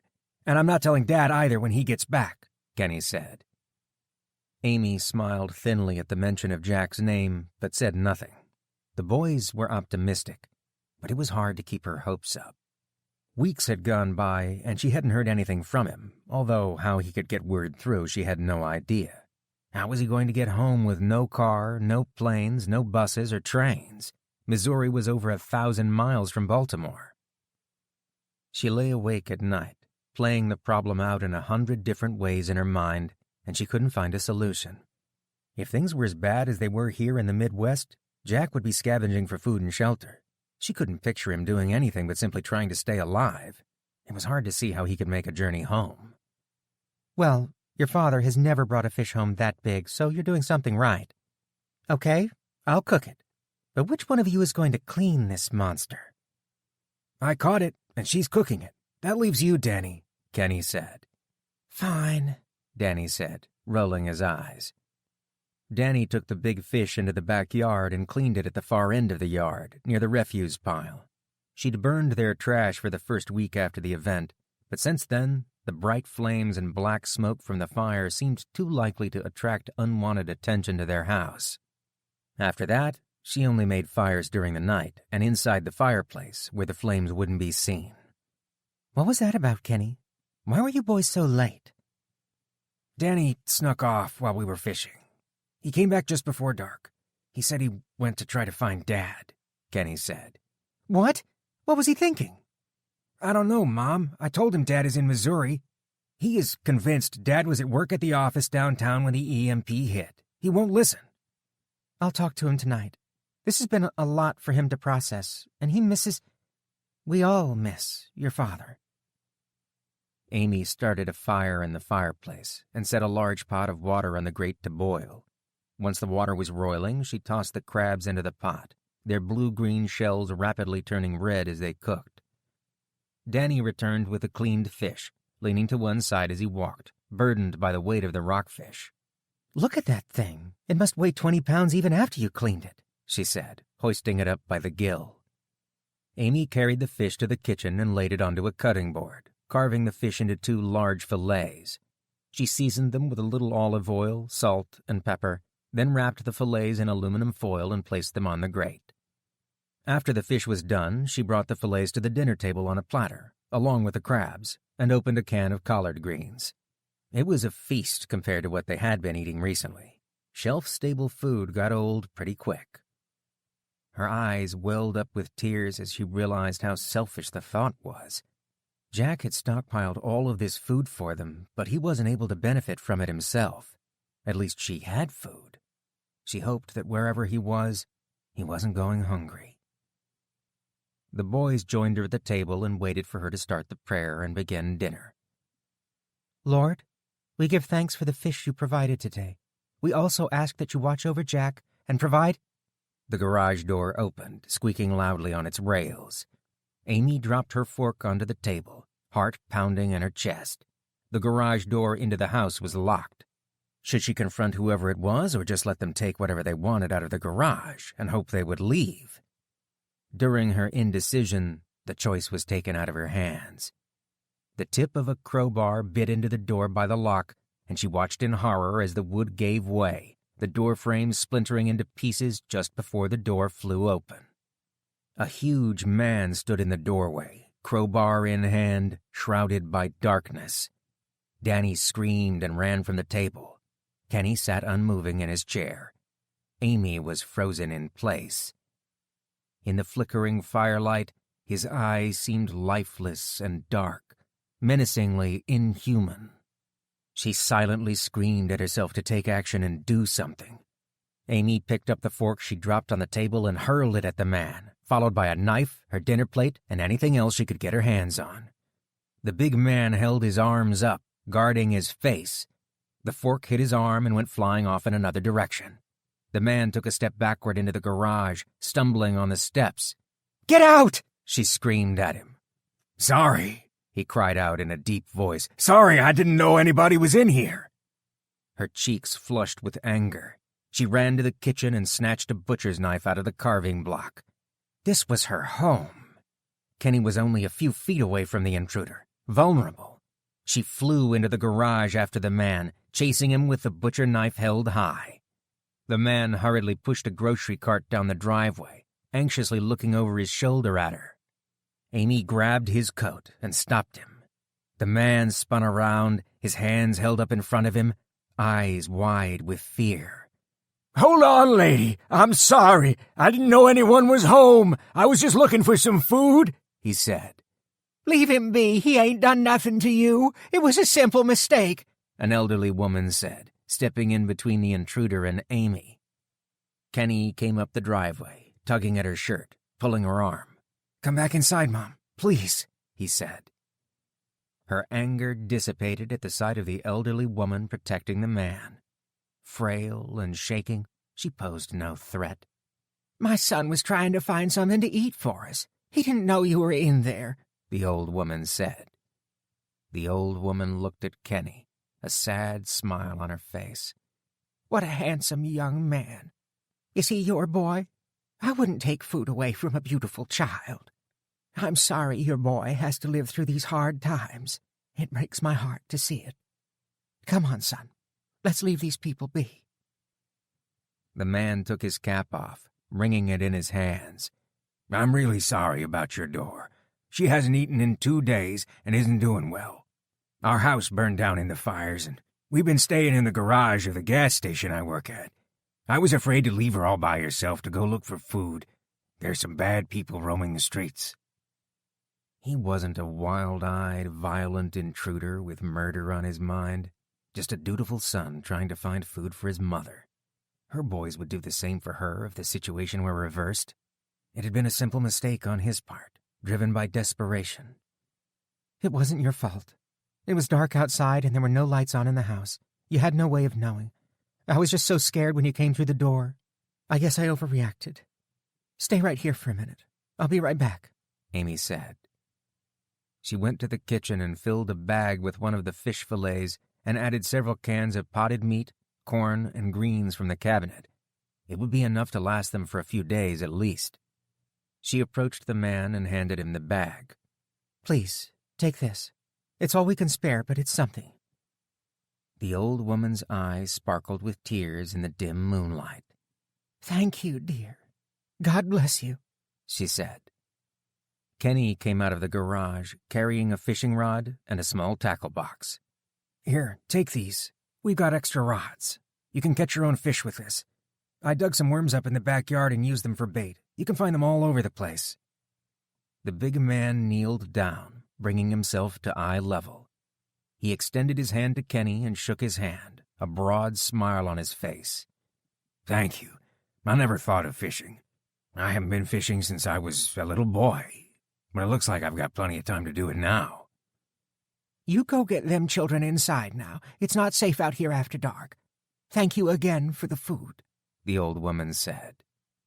Amy gathered Kenny and went back into the house, her chest swelling with pride at Kenny's generosity and thoughtfulness. "That was very nice of you to give that man the fishing rod." "Dad always said, give a man a fish and he'll eat for a day. Teach him to fish and he'll eat for a lifetime," Kenny said. Amy inspected the ruined door frame on the way back in the house. She lifted the door back into place, and it closed, but she would have to reinforce it. The door wouldn't hold up if they had another intruder.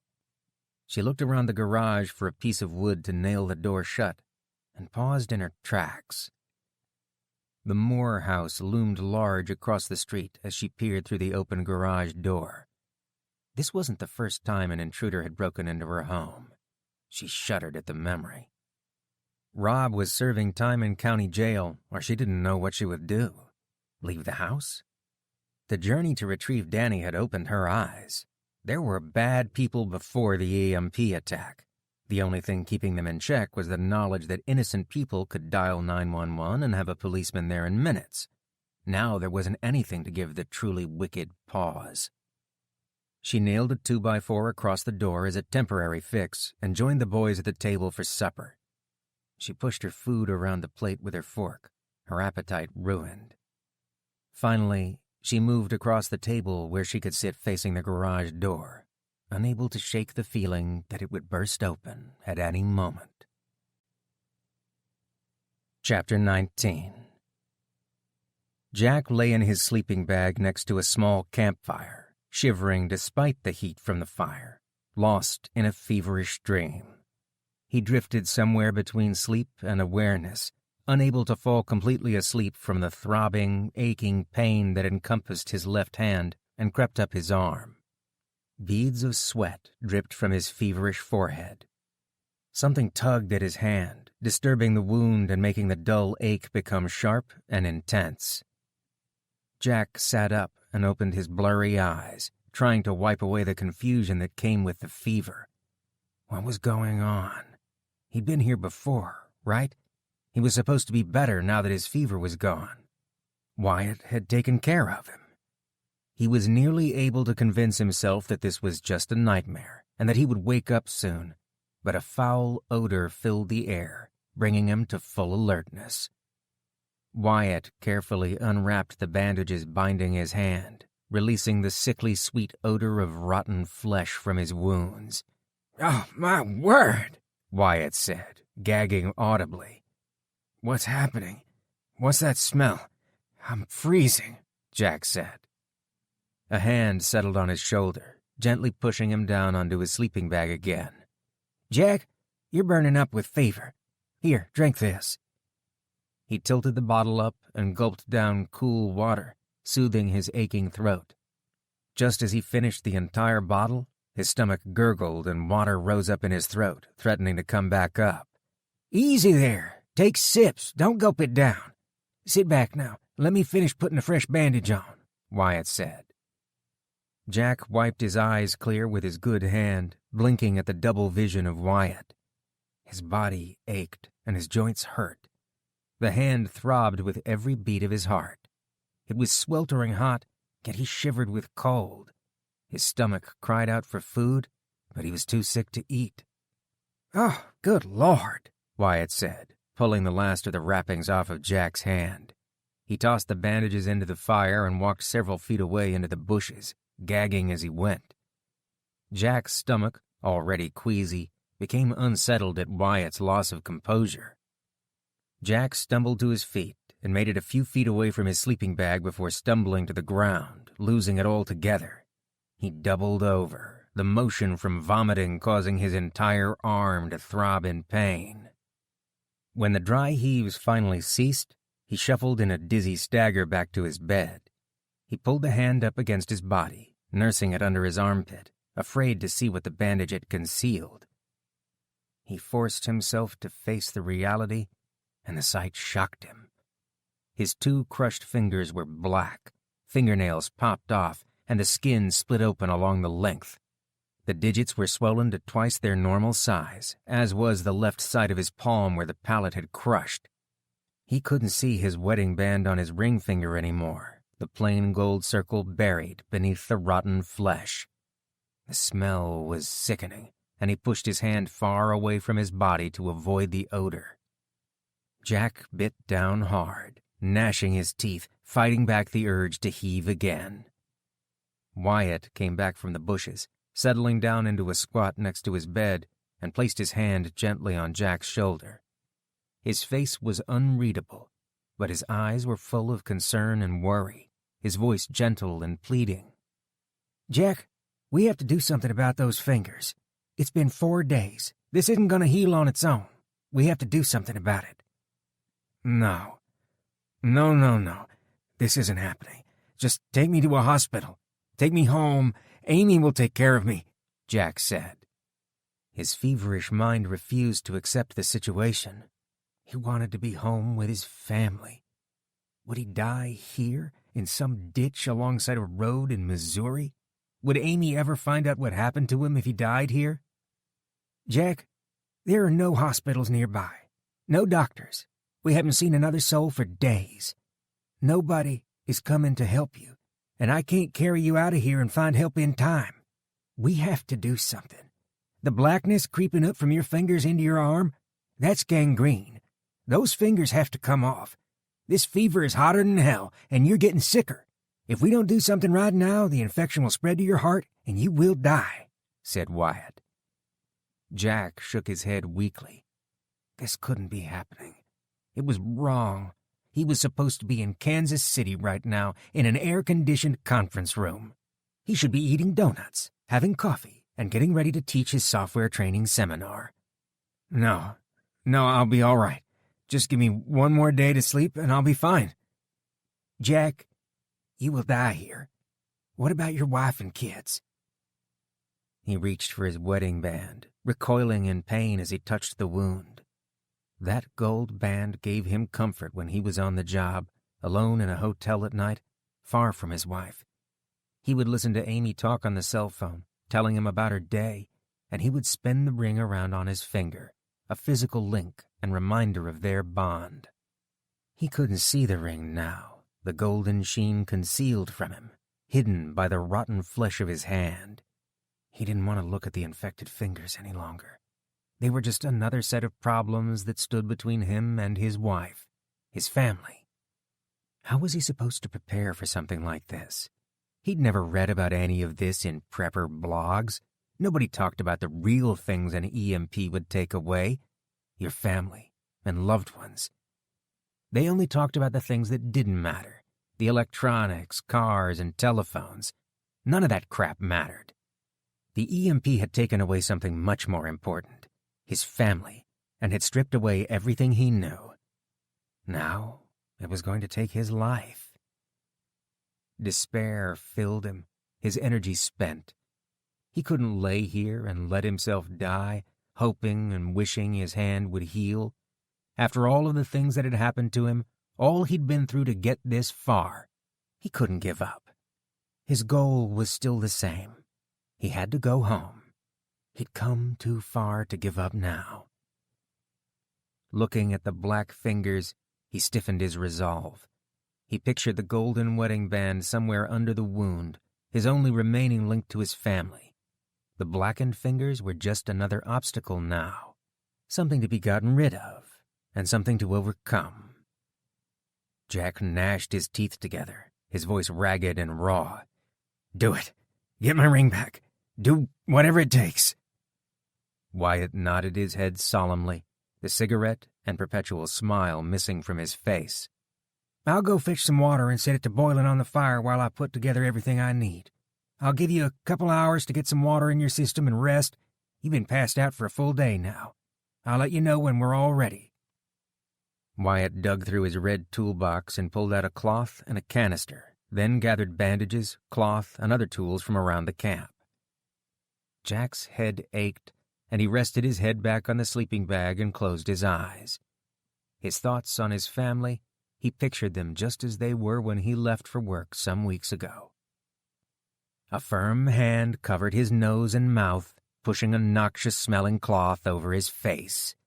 Jack struggled to get up, but a strong hand pressed firmly against his chest, holding him down on his sleeping bag. The smell was overpowering. He knew that smell. What was it? Panic set in, and he tried to lift his sluggish arms to fight Wyatt off. Ether. Oh, shit, ether.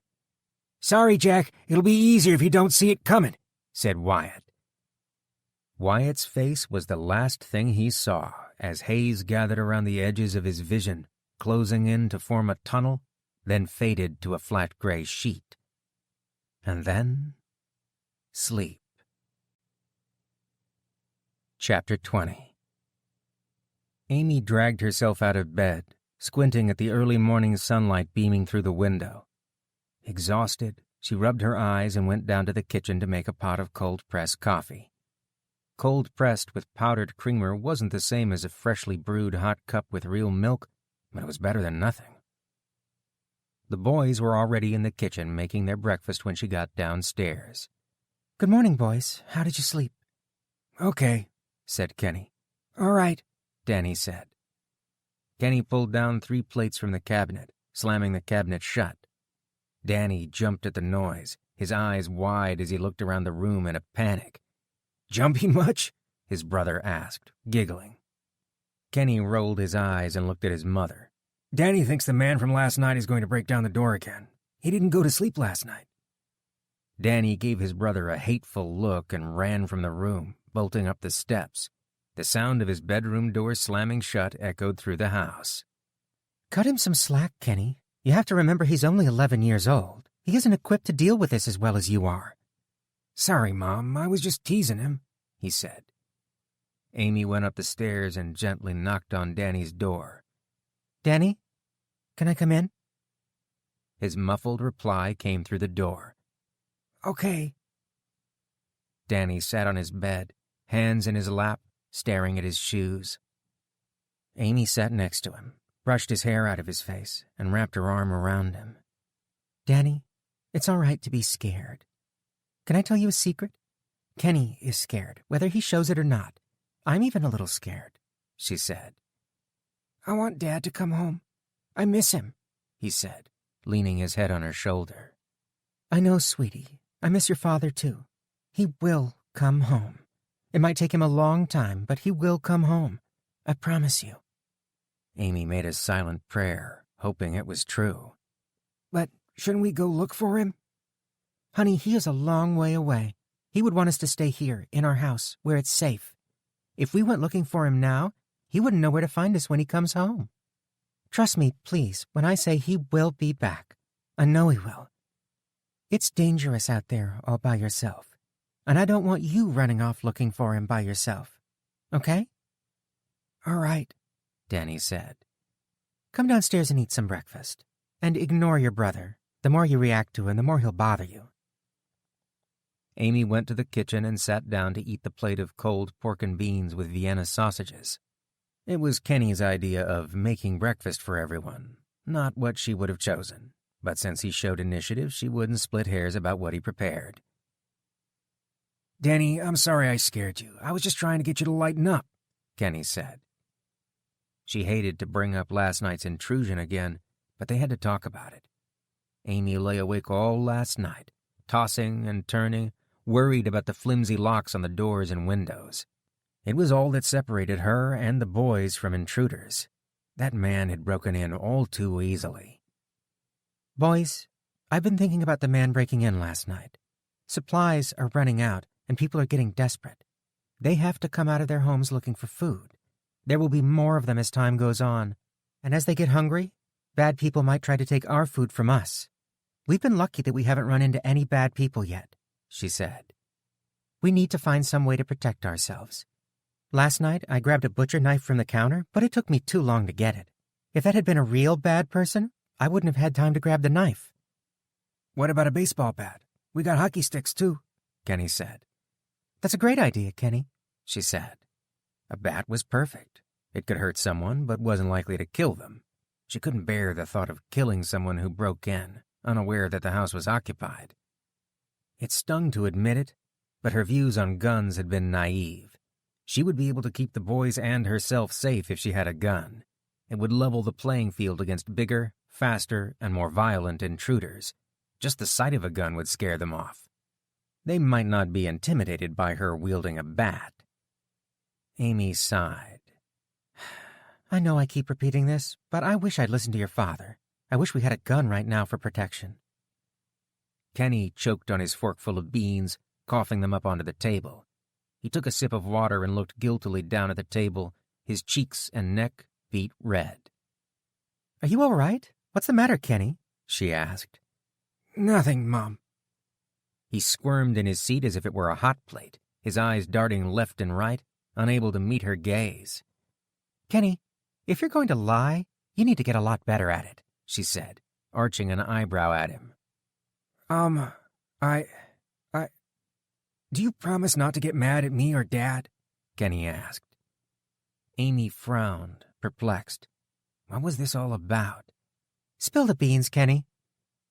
I'd better just show you.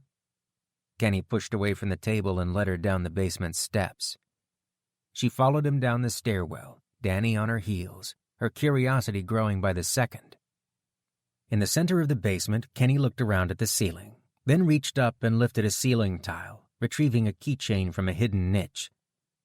Kenny made his way to the weight room and used the keys to unlock the gray metal wall cabinets. After unlocking both of them, he stepped back and pointed at the shelves within.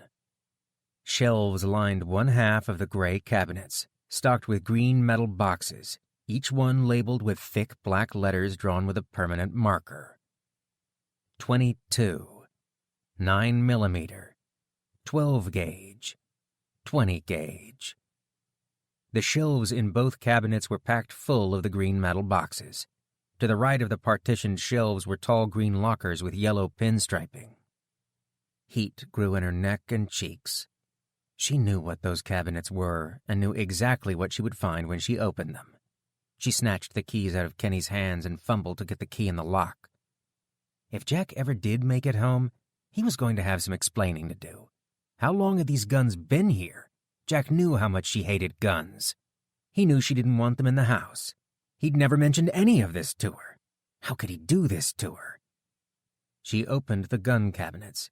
Each one had several chrome and black-barreled long guns standing vertically inside. A hard shell case sat on the bottom shelf, and she opened it, unsurprised to find a handgun inside. The two other hard shell cases held handguns as well. There were 10 long guns in total, 3 handguns, and enough ammunition to start World War III. Amy tried not to let the anger she felt show in her voice or face. Kenny didn't deserve it. That she would save for Jack. How long have you known about these, Kenny? Dad showed them to me last year, Kenny answered sheepishly. Jack wasn't here, and the world had changed. She reminded herself that she had just wished she had a gun not 10 minutes ago at the breakfast table. There was nothing to be done about it now. The guns were already here. Amy took a deep breath and blew out a sigh. She had to let it go. Were they more of a danger to her and the children, though? She certainly didn't know how to use them. They might well end up shooting themselves on accident. Well, it's a shame your father isn't here to show us how to use these. Since we don't know how to use them, I'm not taking the risk that we could hurt ourselves. The guns are useless to us. Kenny cleared his throat, anxiously looking down at the concrete floor of the basement. Well, out with it, Kenny, she said. I know how to use them. Dad took me to gun safety classes. We've been going to the shooting range since I turned 13, he said. He was going to take me rabbit hunting this fall. Lucky, that's not fair. I want to go hunting, Danny said. She had half a mind to close the cabinets up and hide the keys.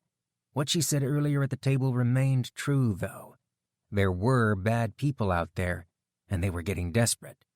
They had been lucky so far. Would they be lucky the next time? She had to take advantage of the guns.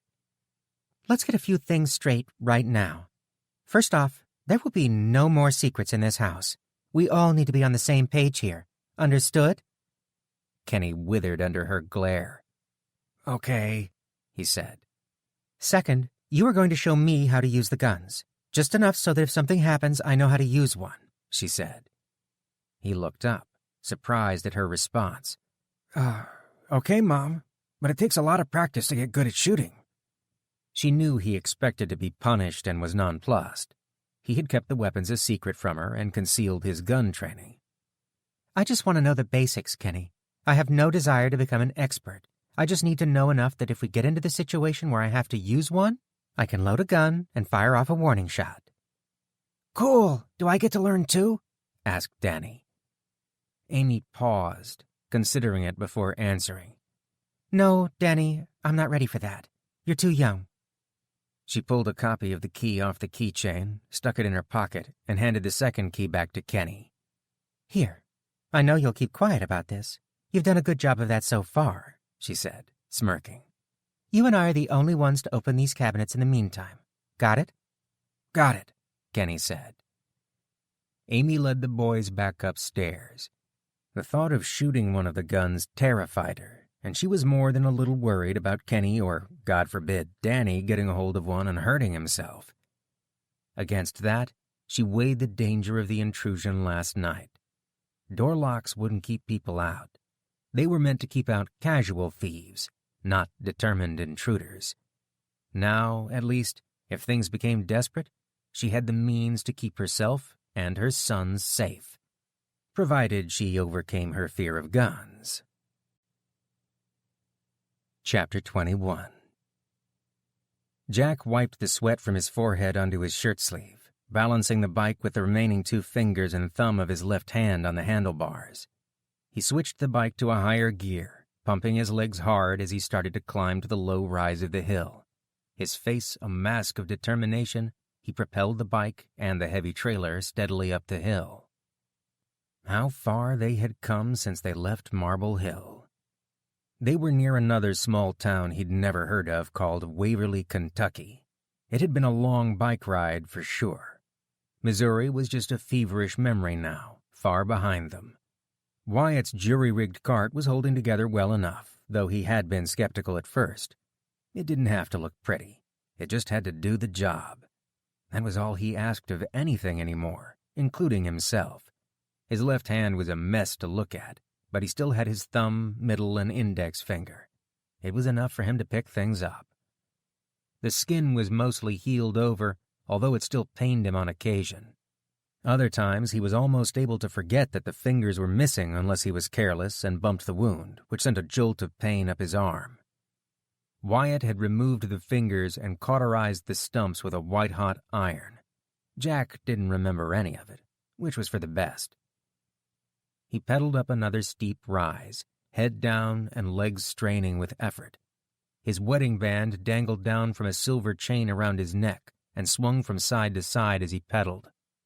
The ring was a constant presence, a reminder of his goal, what he had lost, and why he had to keep going. Whenever he felt like his legs would give out, he would focus his attention on the ring, giving him all the incentive he needed to keep pedaling. It was grueling work, nothing like riding a bike for pleasure. Wyatt, the trailer, and the food were a heavy burden, though his legs were powerhouses compared to what he could do a few weeks ago. His heart drummed a steady beat, grown accustomed to the daily exercise. Wyatt was a good man, and for all his eccentricity, Jack genuinely liked his company. He genuinely cared for others, and it showed in his interactions when they met people. It was something that bugged him often. What would have happened if he had met Wyatt before the EMP? Would he have even listened to the man talk for a minute before making his mind up that he was an ignorant hillbilly? Probably, if he was honest with himself. What else had he assumed? What other snap judgments had he made? Wyatt had a lot of character, and there was a lot to learn from him. Patience was something Jack had always struggled with, and it seemed to come naturally to Wyatt. After the amputation of his fingers, Jack was ready to get up and get on the road. He wanted to get back to Baltimore as soon as possible. Wyatt had urged patience and caution, reasoning that another week or two wasn't going to cost them anything in the long run. They might as well start the trip with Jack at 100% and not take the risk of the infection recurring. They ended up spending 3 weeks resting, making sure he was well enough to start the trip. His mind lost in thought, he pedaled onward down the highway. "That's far enough. Hold it right there for a minute," a voice said. Jack looked up, startled by the voice, and pulled the bike to a stop. Just in front of them, a line of vehicles stretched across the road, blocking the way forward. 2 men with rifles stood behind the vehicles, eyeing Jack and Wyatt suspiciously. A man riding a tall gray horse and wearing a sheriff's uniform challenged them. He held the reins in one hand, his free hand resting on the saddle's pommel. "Where are you two headed? What's your business here?" the man on the horse asked. "We're just passing through, heading east. I'm going to Baltimore and he's going to West Virginia," Jack said, pointing over his shoulder at Wyatt. The man nudged the horse and the gray mare clopped slowly forward. He looked the bike and cart over, a hint of a smirk appearing in the corner of his mouth. "Where are you boys coming from? Where were you at when it happened?" he asked. "I was near Clinton, Missouri when it happened, and I walked to Kansas City right after it hit. I started walking home then until I met Wyatt, the man in the cart. We've been traveling along the back roads ever since Marble Hill, Missouri, avoiding the big cities," Jack said. "Is that a fact? You have any ID?" he asked. Wyatt handed his driver's license to Jack, who took them over to the man on the horse. The man looked at the IDs and then at the men's faces, scrutinizing them. He handed the cards back to Jack, his expression loosening a bit. "Sorry if we seem less than hospitable. I needed to be sure you were who you said you were. My name's Alder Jacobs, Sheriff Alder Jacobs. I don't know if you boys have run into any trouble on the road, but we've had a few less than desirable types come through from the larger cities. We've had break-ins and robberies, hence all of this," he said, gesturing toward the roadblock. "Sorry to hear that. We haven't had any problems so far, but we don't have much to steal either, just what you see here," Jack said. "Don't underestimate people.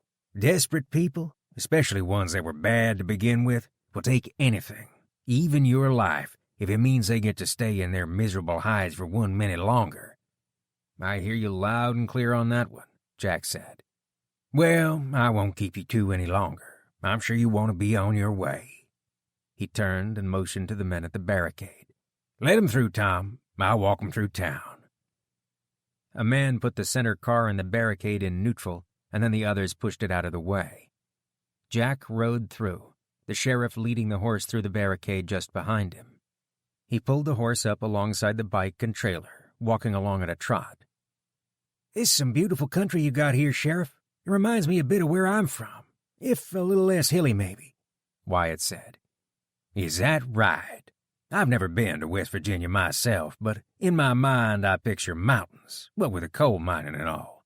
I'm a Missouri boy by birth, down around the Ozark Mountains. It always seemed a little flat around here for my liking. You'll feel more at home in eastern Kentucky. It's a little hillier there," the sheriff said. Wyatt smiled. "The Ozark Mountains are a beautiful place, and I feel right at home there." He chuckled and nodded at Jack. "He doesn't want to know about the Appalachian Mountains since he'll be the one doing all the peddling." The sheriff shook his head, eyebrows raised. "You boys got some brass making a trip like that, I'll give you that." They rode through town slowly with their escort, curious townspeople peering at them as they walked by. It was a hot day, and the residents sat on their porches under the shade of awnings, praying for a cool breeze and sipping tea. Air conditioning was nothing but a pleasant memory. Jack was glad they weren't any further south. The people in the Sun Belt were in for a rough transition after the EMP, not to mention those in Las Vegas or Phoenix. He couldn't fathom living in heat like that.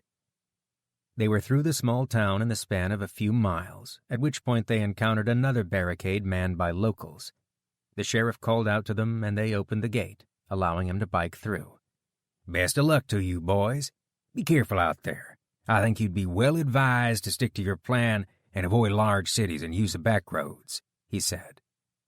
Jack waved at the sheriff, picking up speed as he coasted down a long, straight downhill section, savoring the cooling breeze. "You know, Jack, I've been thinking a lot."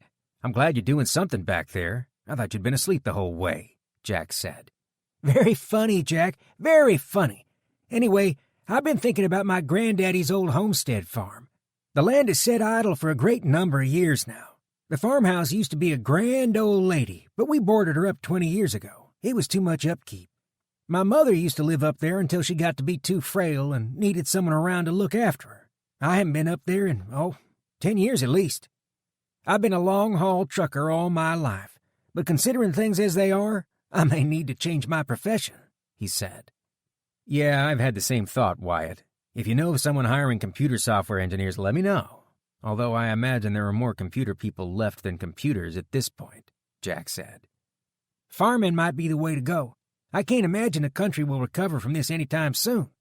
Running a farm is hard work, and most farmers I know are dirt poor, but they don't usually go hungry," Wyatt said. "What kind of farm was it?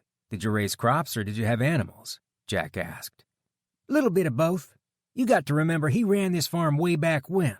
I'm not talking about a few thousand acres of a single crop like the big soybean or corn operations nowadays. It was more along the lines of a couple hundred acres and a variety of crops and animals.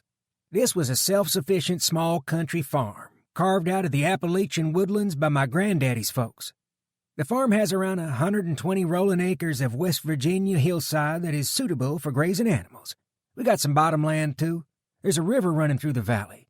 Now, it's a narrow valley, but the soil is rich, black, and tillable. It hasn't been planted in a long time, but if you clear the young trees out, and since all the stones are already gone, it wouldn't take too much work to turn the soil over again," Wyatt said. Wyatt went on for some time, describing his youth spent picking fruit from the trees during fall. His grandmother would send him out with a pail to fetch pie cherries fresh off the tree and cut rhubarb stalks for pie making.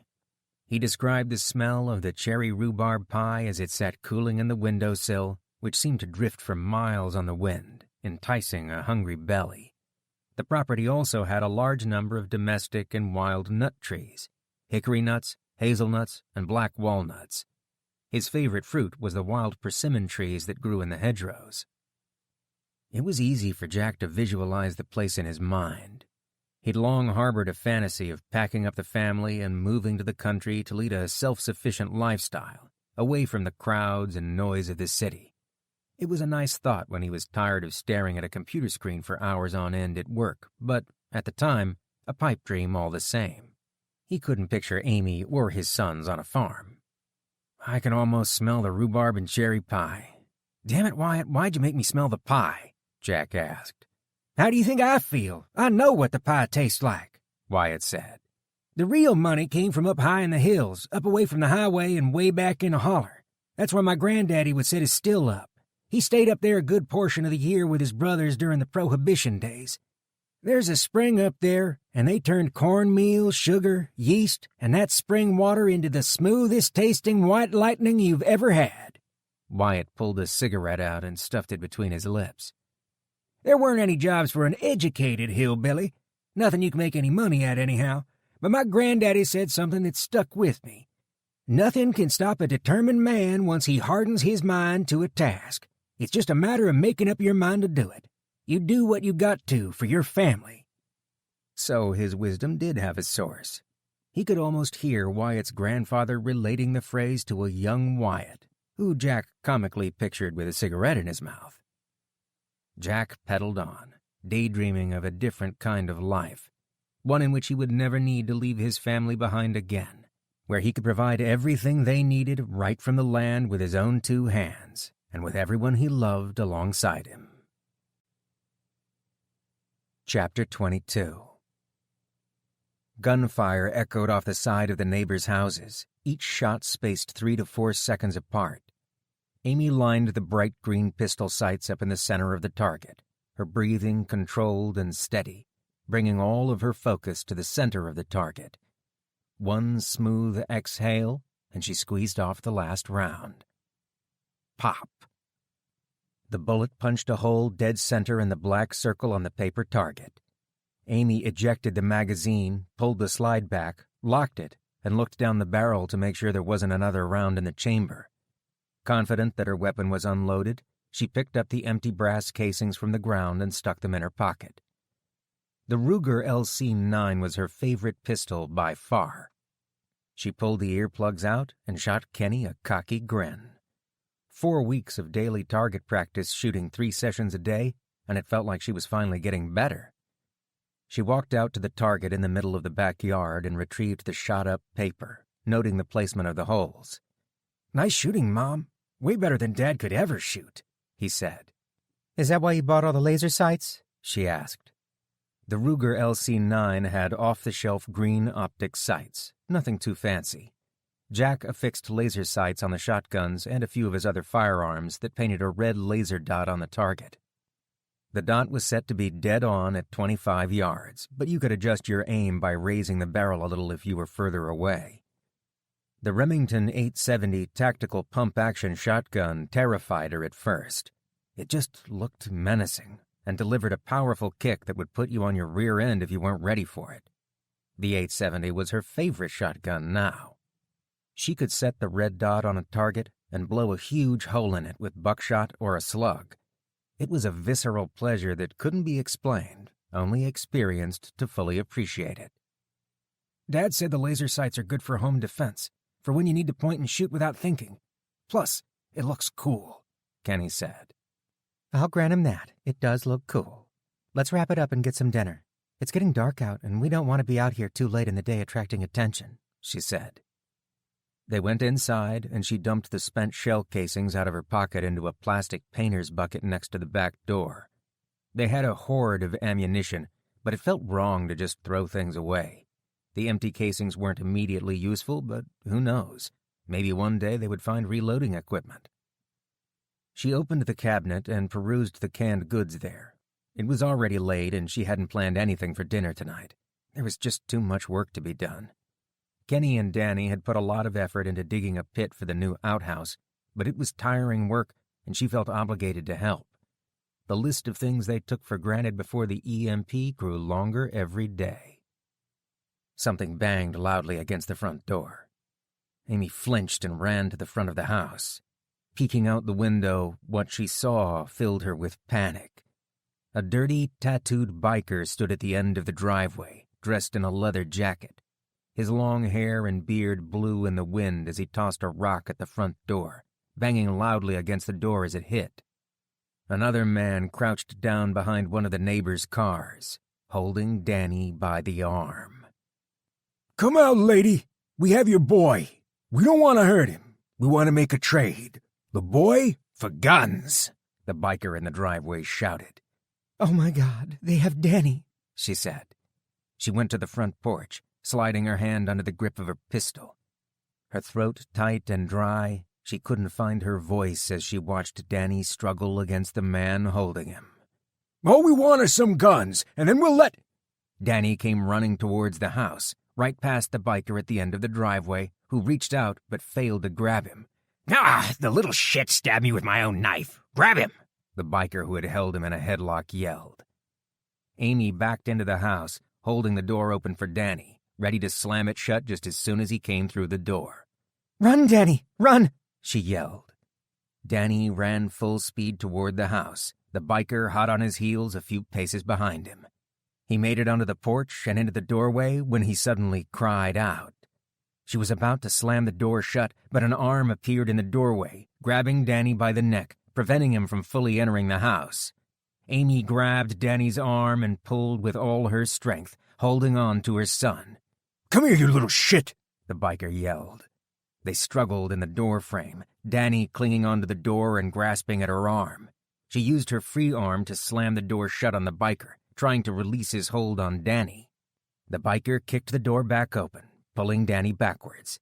He slipped his arm around Danny in a headlock, preventing her from pulling him into the house.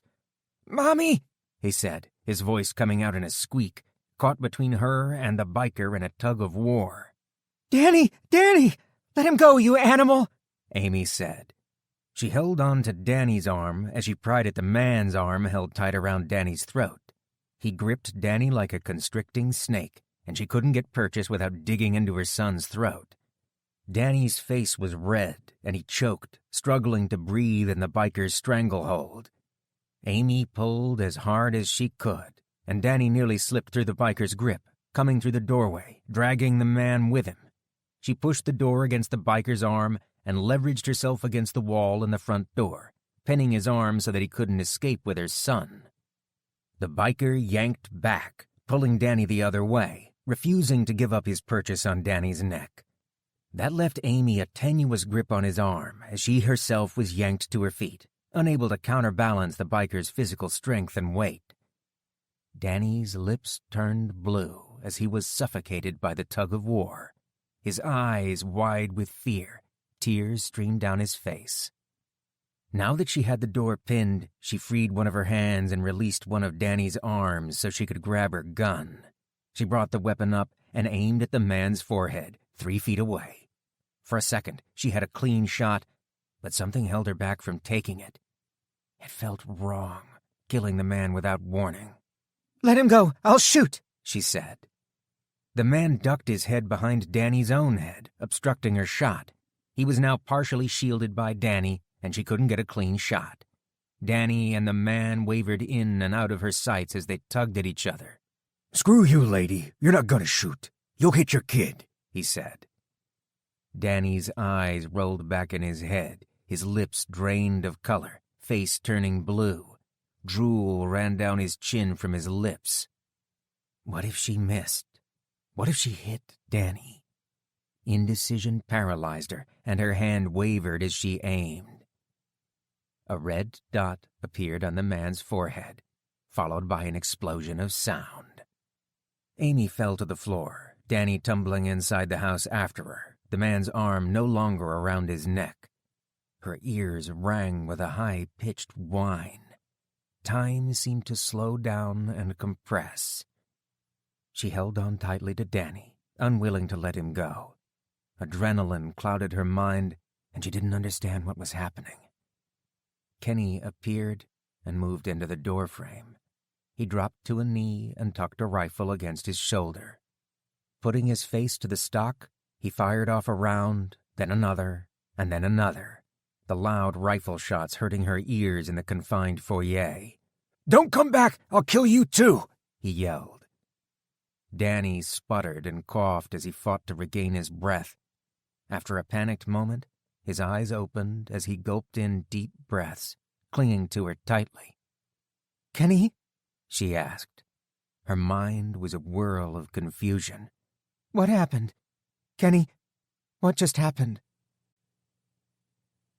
Chapter 23.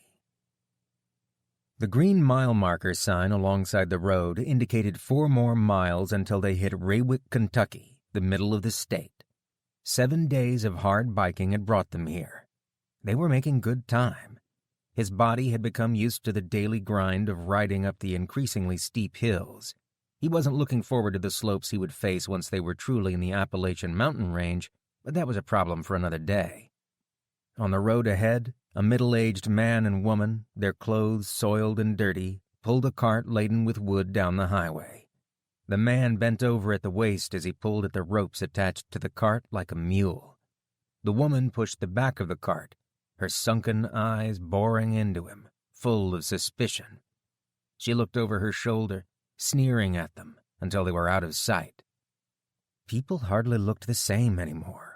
Exhausted, gaunt faces with dirty clothes covering thin bodies. The effects of the EMP were becoming more visible. Early on, people like these clung to the belief that the world would go back to normal, and they waited for the power to come back on. They remained hidden in their homes, eating through their food supplies until there was nothing left. He was seeing the hardest hit, those people who couldn't remain hidden away in their homes any longer, forced to venture out to beg, borrow, or steal food. There would be others that were still holed up in their homes, waiting for something to change. A few miles down the road from the old couple with the cart, they rode into a small town. Small boutique shops lined both sides of the road and were mostly boarded up. An antique store was the lone exception. A sign standing on the sidewalk advertised they were open for business. A group of men talked quietly among themselves just outside the store, rifles and shotguns slung over their shoulders, grim and serious-looking.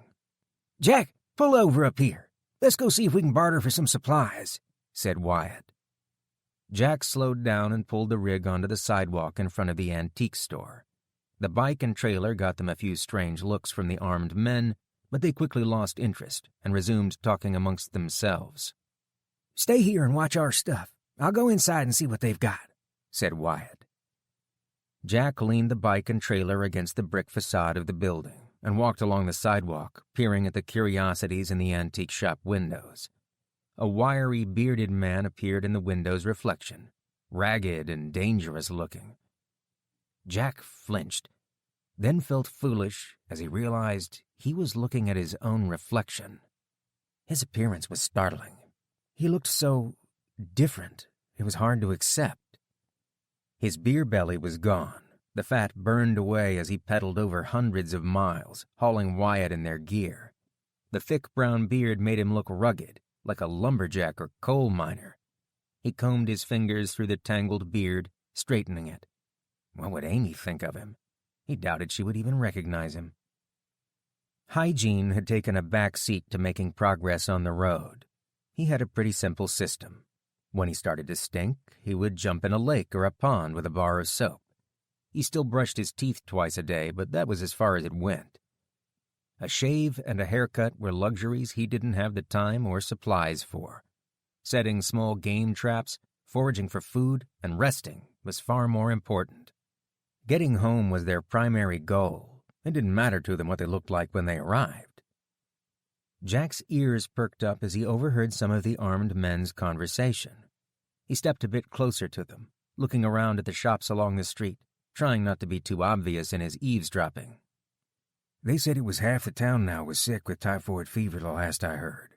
A couple of our folks tried to go to the FEMA depot there to trade for salt, but National Guard soldiers in hazmat suits had the whole city cordoned off. Barricades everywhere, not letting anybody in. That ain't even the worst of it. Jim Braddock said the National Guard conscripted his nephew. That boy's only 17 years old. He ain't even signed up for the draft yet. They took him away just as pretty as you can please and set him to work digging graves for the people that died of typhoid. They took a bunch of the other youngsters, too, putting them all to work. They're burning the bodies before they bury 'em, all in a big pile. Jim's brother, the boy's pa, was right mad and walked up to the National Guard armory, a shotgun tucked under his arm, and demanded to speak to the man in charge. They took him inside, and I don't know what was said in there, but when he came out, he looked scared out of his skin, and he didn't have no shotgun anymore neither. Wouldn't say a word about it to anybody. Just went on home and never said another word about it," the taller man with a rifle said. Not just typhoid either. A man came through a week ago from upstate and said his family caught a bad case of the stomach flu. Tore through the whole family in a couple of days, made him terrible sick, and laid them out flat for a full week. They're okay now, but he said it was a close thing, another man said. "Catching sick is the last thing folks need to worry about on top of all the rest. There's hardly any food left among the city people, and no way for the farmers to bring in the crops standing in the field. With no harvesters to bring it in, it'll go to waste. Hand picking, that's what it's come down to. Once the FEMA folks in the cities run out of supplies, there's going to be a world of hurt coming our way," the shorter man said. Wyatt came through the door of the shop, the bells attached to the glass door chiming loudly as he left. "Will do. Take care of yourself, too, now. Be seeing you," he said to a man following him out the door. The stock of a long-barreled rifle tucked into the crook of his elbow, he lugged a brown grocery sack in his other hand. Wyatt nodded to the group of armed men as he passed them and stowed the bag and rifle in the bike cart. "Ready, Jack? Let's get a move on." Jack pushed the bike train into the street and hopped on, pedaling in a low gear as he built up momentum. His strong legs carried them quickly through the main street of the small town, and when they were a few hundred yards past the last building, Jack turned over his shoulder and yelled back at Wyatt, "How in the heck did you get that gun? How did you pay for it?" Wyatt waggled his eyebrows at Jack and reached into his pocket. Jack's eyes widened as Wyatt flipped a gold coin a little larger than a quarter into the air before he caught it again and stuck it back in his pocket. Remember back in 2000 when gold dropped below $300 an ounce? I bought as much as I could afford and set it aside. I'm just a dumb old hillbilly, but I know a good deal when I see one. Gold has been the currency of crisis going back to the time of the Romans. That antique shop owner would have laughed me out of town if I'd brought in a wallet full of greenbacks, and would have tossed me out on my head if I'd pulled out a credit card. Gold holds its value, becomes even more valuable when the chips are down. You can feel the weight of it and admire the color of it. Every idiot knows that gold is worth something, even if they don't know why. It is ingrained into us as human beings. Wyatt pulled his cigarette out and stuck it between his lips, cupping the lighter against the wind as he brought the flame to life. You know, I almost cashed out all of my gold completely a few years back. In 2012, gold went over $1,600 an ounce. Unbelievable. I sold half of it then. I used the money to care for my mother and pay the taxes on my granddaddy's farm. The rest of them I hid in a few places, just for emergencies. I had a few hidden in my truck, he said.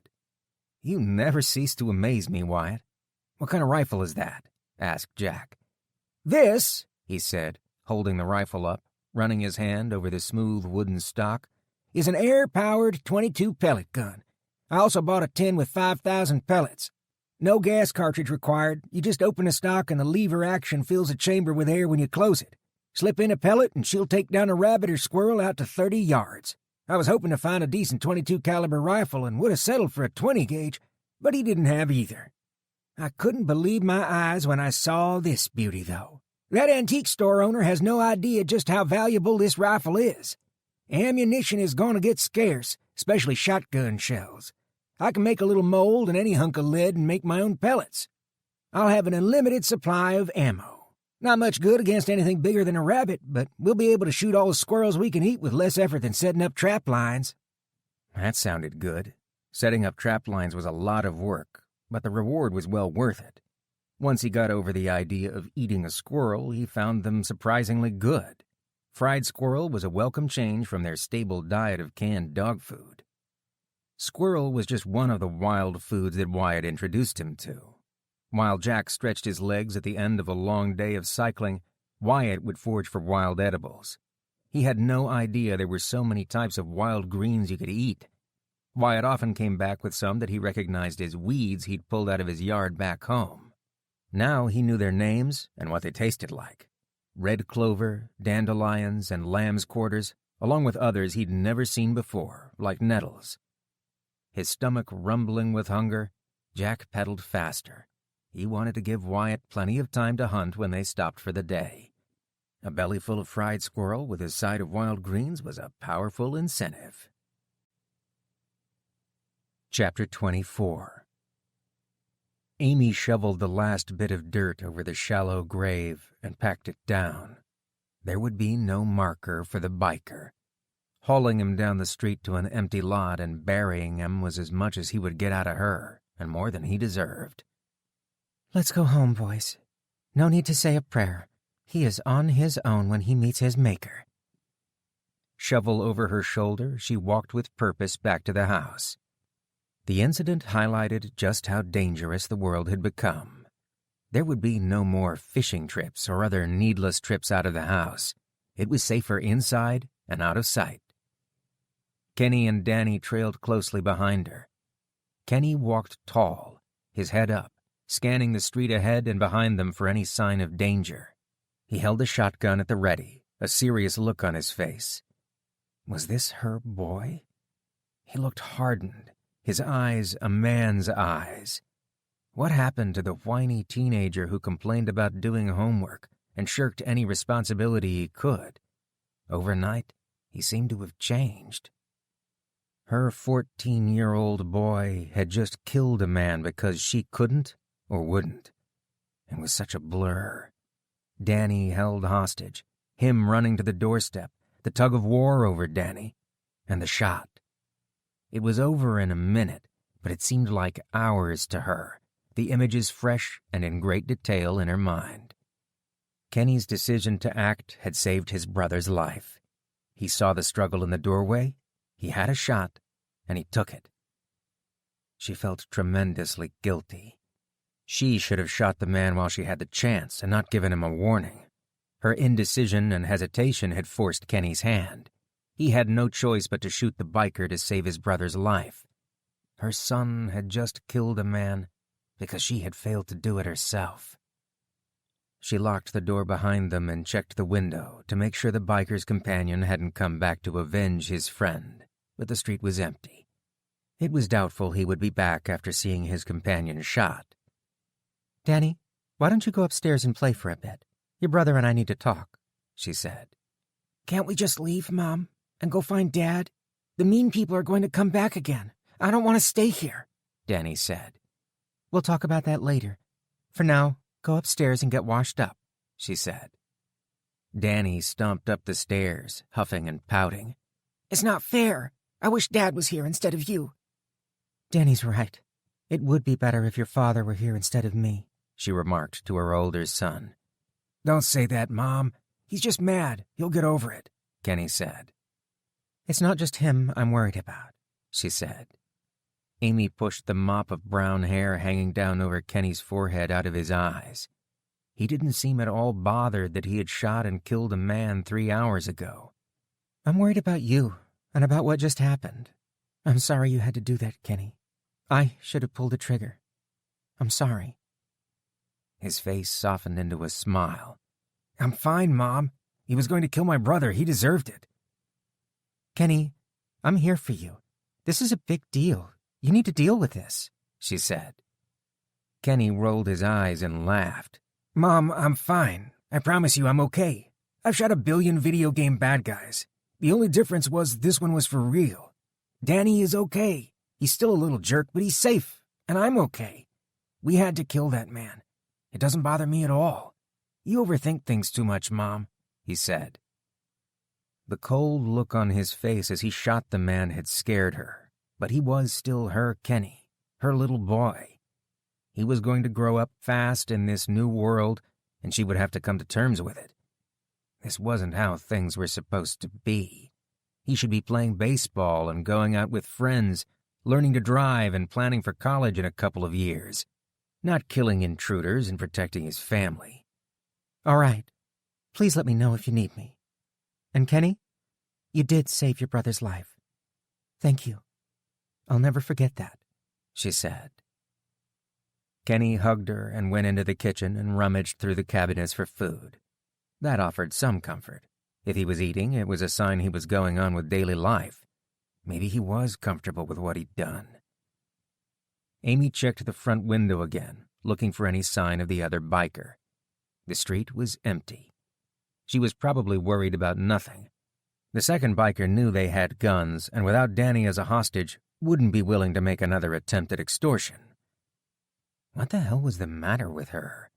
Her son's life had hung in the balance, and she hadn't shot the man. Kenny had stepped up, proving himself in the moment of truth to be the most capable and competent member of the family when it mattered. That was supposed to be her job. She was supposed to make her family feel safe and secure. Somehow, she had to find a way to make Danny believe he was better off at home than out there looking for his father. She sympathized and understood everything that had happened was hard to deal with, especially for a boy his age. She wanted to go look for Jack just as badly as he did. But what would they find out there except unnecessary danger? They had enough food and water here. The house provided her the illusion of safety. This wasn't the first intruder in the home. Rob Moore before the EMP event, the man scavenging food for his mother, and now this. It didn't feel any safer, but she didn't want to leave the familiarity of their home. Kenny was right. She was overthinking. She pointed the gun at the man's head, frozen with fear, but that wasn't completely it. She thought bluffing would be enough to make him release Danny, and she wanted to give him the chance to flee by warning him. Surely a sane person would see reason and leave. It hadn't happened that way, though. The threat of shooting him hadn't been enough. The guilt hung from her shoulders like a weight. She had to let go of the way things used to be.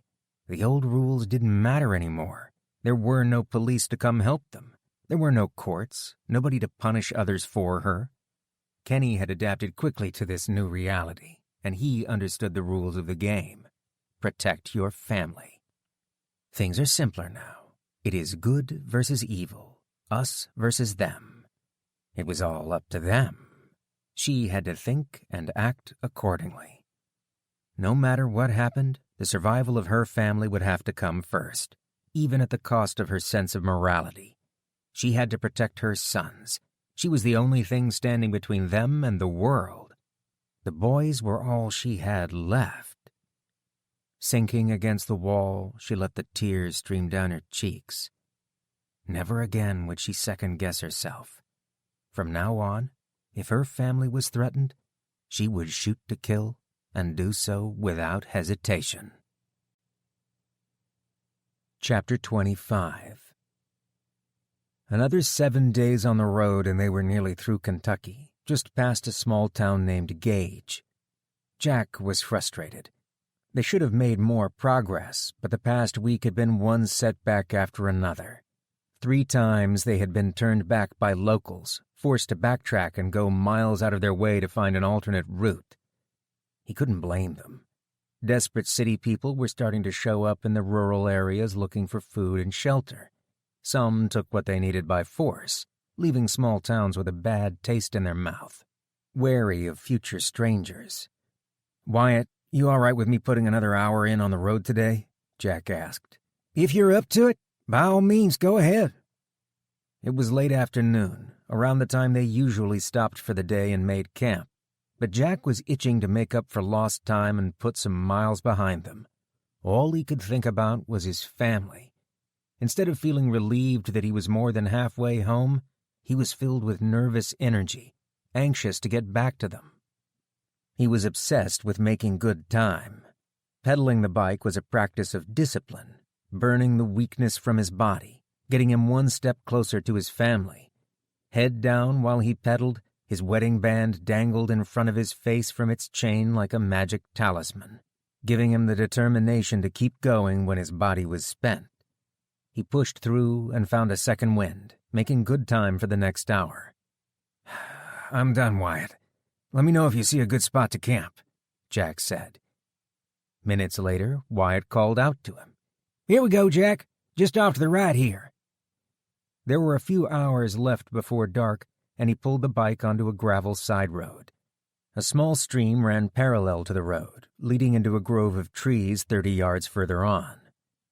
Once the bike and trailer were stowed away, Jack set to work gathering fallen tree branches from deeper within the woods. He hauled enough wood out to fuel the fire for the night and dropped it next to the fire pit Wyatt was in the process of digging. It was a neat setup, something he had never seen before all this. Wyatt dug 2 holes down into the earth, connecting them with a little tunnel towards the bottom. He put twigs and dry starter material in one of the holes, and the other drew air into it once the fire was lit. The fire pit used less fuel than a regular campfire, and it cut down on the amount of firewood they needed to gather each day. "I'm going to shoot a few squirrels. Back in a bit," Wyatt said. "Sounds good to me. I'll get the rest started," Jack said. Jack lit the fire and slowly added sticks to feed the growing bed of coals. After the fire was going strong, he brought out their bowls and forks, filling them with the last of yesterday's wild greens. Their 2 cooking pots went side by side on top of the pit. One for boiling water, into which he put rose hips he found earlier in the day. Rose hips contained vitamin C and flavored the water. He filled the other pot with 2 cans of dog food, scraping every last bit out of the can. Their supply of dog food was nearly gone, and he was mindful not to waste even a mouthful. Jack stretched his legs, working the knots out of his muscles so he wouldn't cramp up in the morning. It was a painful lesson he'd learned early on. 5 minutes of stretching his legs after a day in the bike seat would save him hours of tossing and turning at night. A sound grew in the distance. barely audible over the soft pops and whistles of burning wood in the fire pit. Jack strained his ears, setting aside the dinner preparations, warily looking through the trees. The rhythmic sound of a horse's hooves clopping down the road grew louder. A man on a horse trotted slowly down the center, reins held lazily as the horse moved along. Slung just behind the rider, large saddlebags were stuffed, packed so full that the buckles were stretched to the last notch. A sleeping bag and other gear was strapped onto the saddlebags, the overburdened horse functioning as both a pack mule and a riding horse. Jack remained crouched down in the woods, hoping the man would keep on riding and just pass them by. When he came to the crossroads, the horseman pulled the reins up. He stood up in the stirrups, sniffing at the wind. He surveyed the area and pulled the reins again, heading directly towards Jack's camp. As the horseman drew closer, he noticed the pistol strapped to his leg and the pump-action shotgun slung across his back. His clothing didn't seem to fit his means of transportation. He wore a pair of bright red tennis shoes, saggy tan cargo pants, and a black concert t-shirt covered in skulls and lightning bolts. His face, pockmarked and red, steely gray eyes poking out from under his long hair. Jack cursed silently.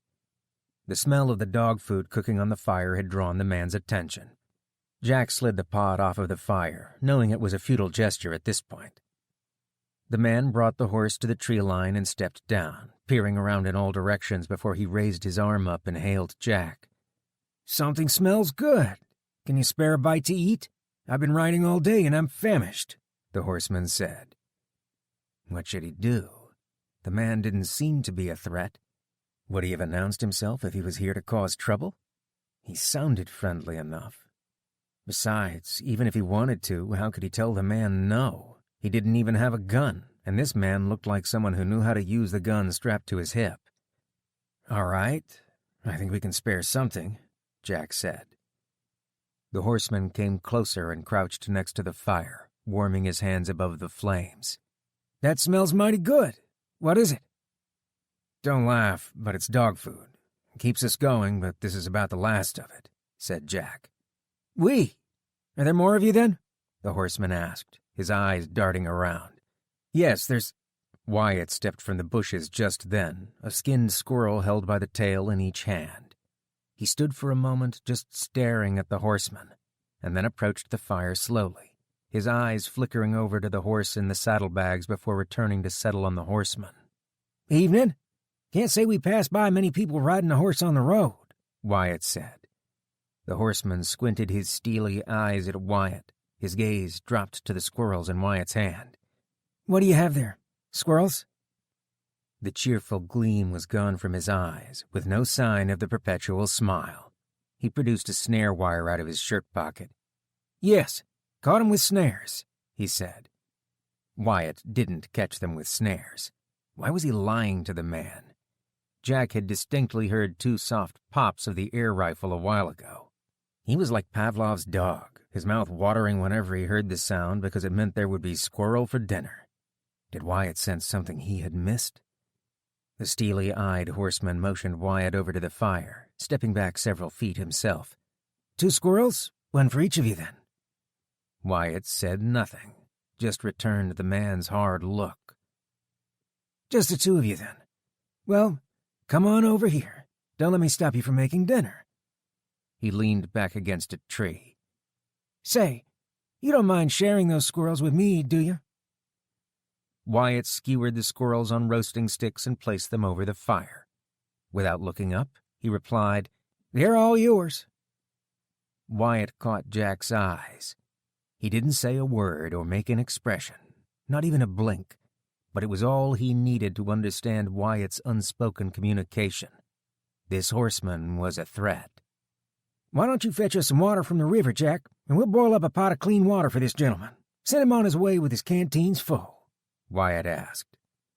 Jack nodded his head and turned to fetch a container from the carts. "That's far enough. No need for that. Now, turn around slow," the horseman said. Jack turned around, as slow and calm as he could. The horseman had the pistol pointed right at him. Jack held his palms wide to show that he would offer no resistance. "We don't want any trouble." The horseman lifted Jack's shirt up and patted his pants pockets down, tossing Jack's small knife into the woods. "Good. And how about you? You have anything I should know about on you?" the horseman said. Wyatt stood up, facing the man, his reply flat and forced. "Nope." "Whoa there, this one's got some fire. Turn your pockets inside out and you keep them ice blue peepers on the food you're cooking. You can get 'em off me. You don't want to make me nervous now, do you?" the horseman asked. His voice was deep and caustic now, entirely lacking the friendly tone from earlier. Wyatt emptied his pockets and went back to the fire, turning the squirrels on their spits. "Well then, let's just have a cozy little dinner party here and I'll be on my way," the man said. The camp was silent for the next 10 minutes as the man sat with his back to a tree, his pistol leveled at them. He never seemed to blink, watching them like a hawk. He was unnervingly calm.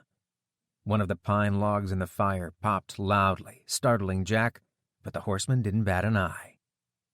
Wyatt removed the squirrels from the wooden spits and served them on a plate with a large helping of dog food and wild greens and held it out to the man. The horseman stepped forward a couple of paces, then stopped abruptly. He flicked his gun to the side, motioning Wyatt away with his gun.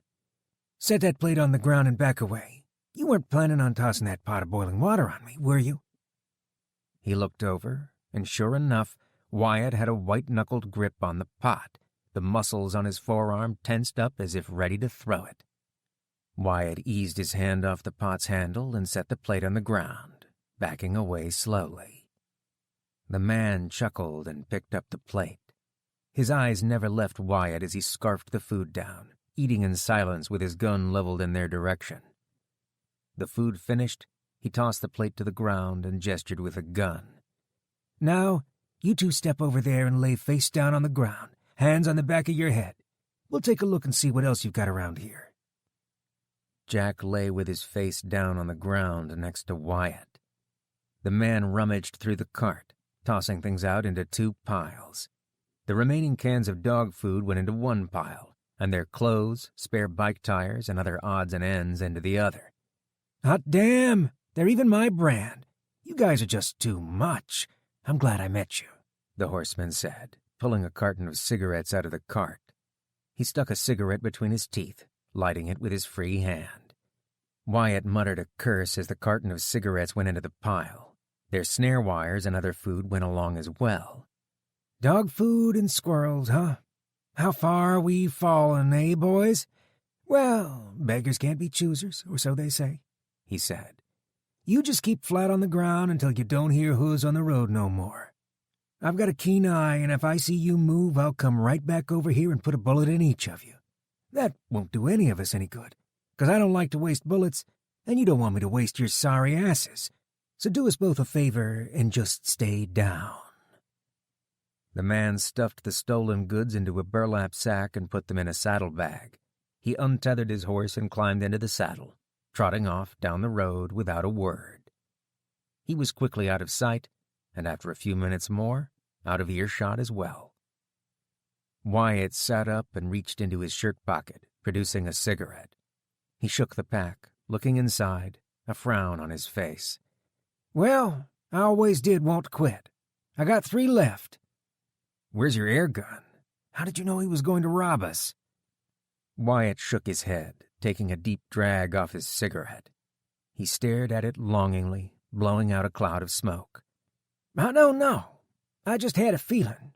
I heard you talking to somebody, so I hid it under a fallen tree before I came back into camp. We can go back and get it in the morning. There's no way he'll find it in the dark, even if he did come back." "What do you mean you just had a feeling?" Well, he seemed like a normal person to me, up until you came back to the camp with the squirrels," Jack said.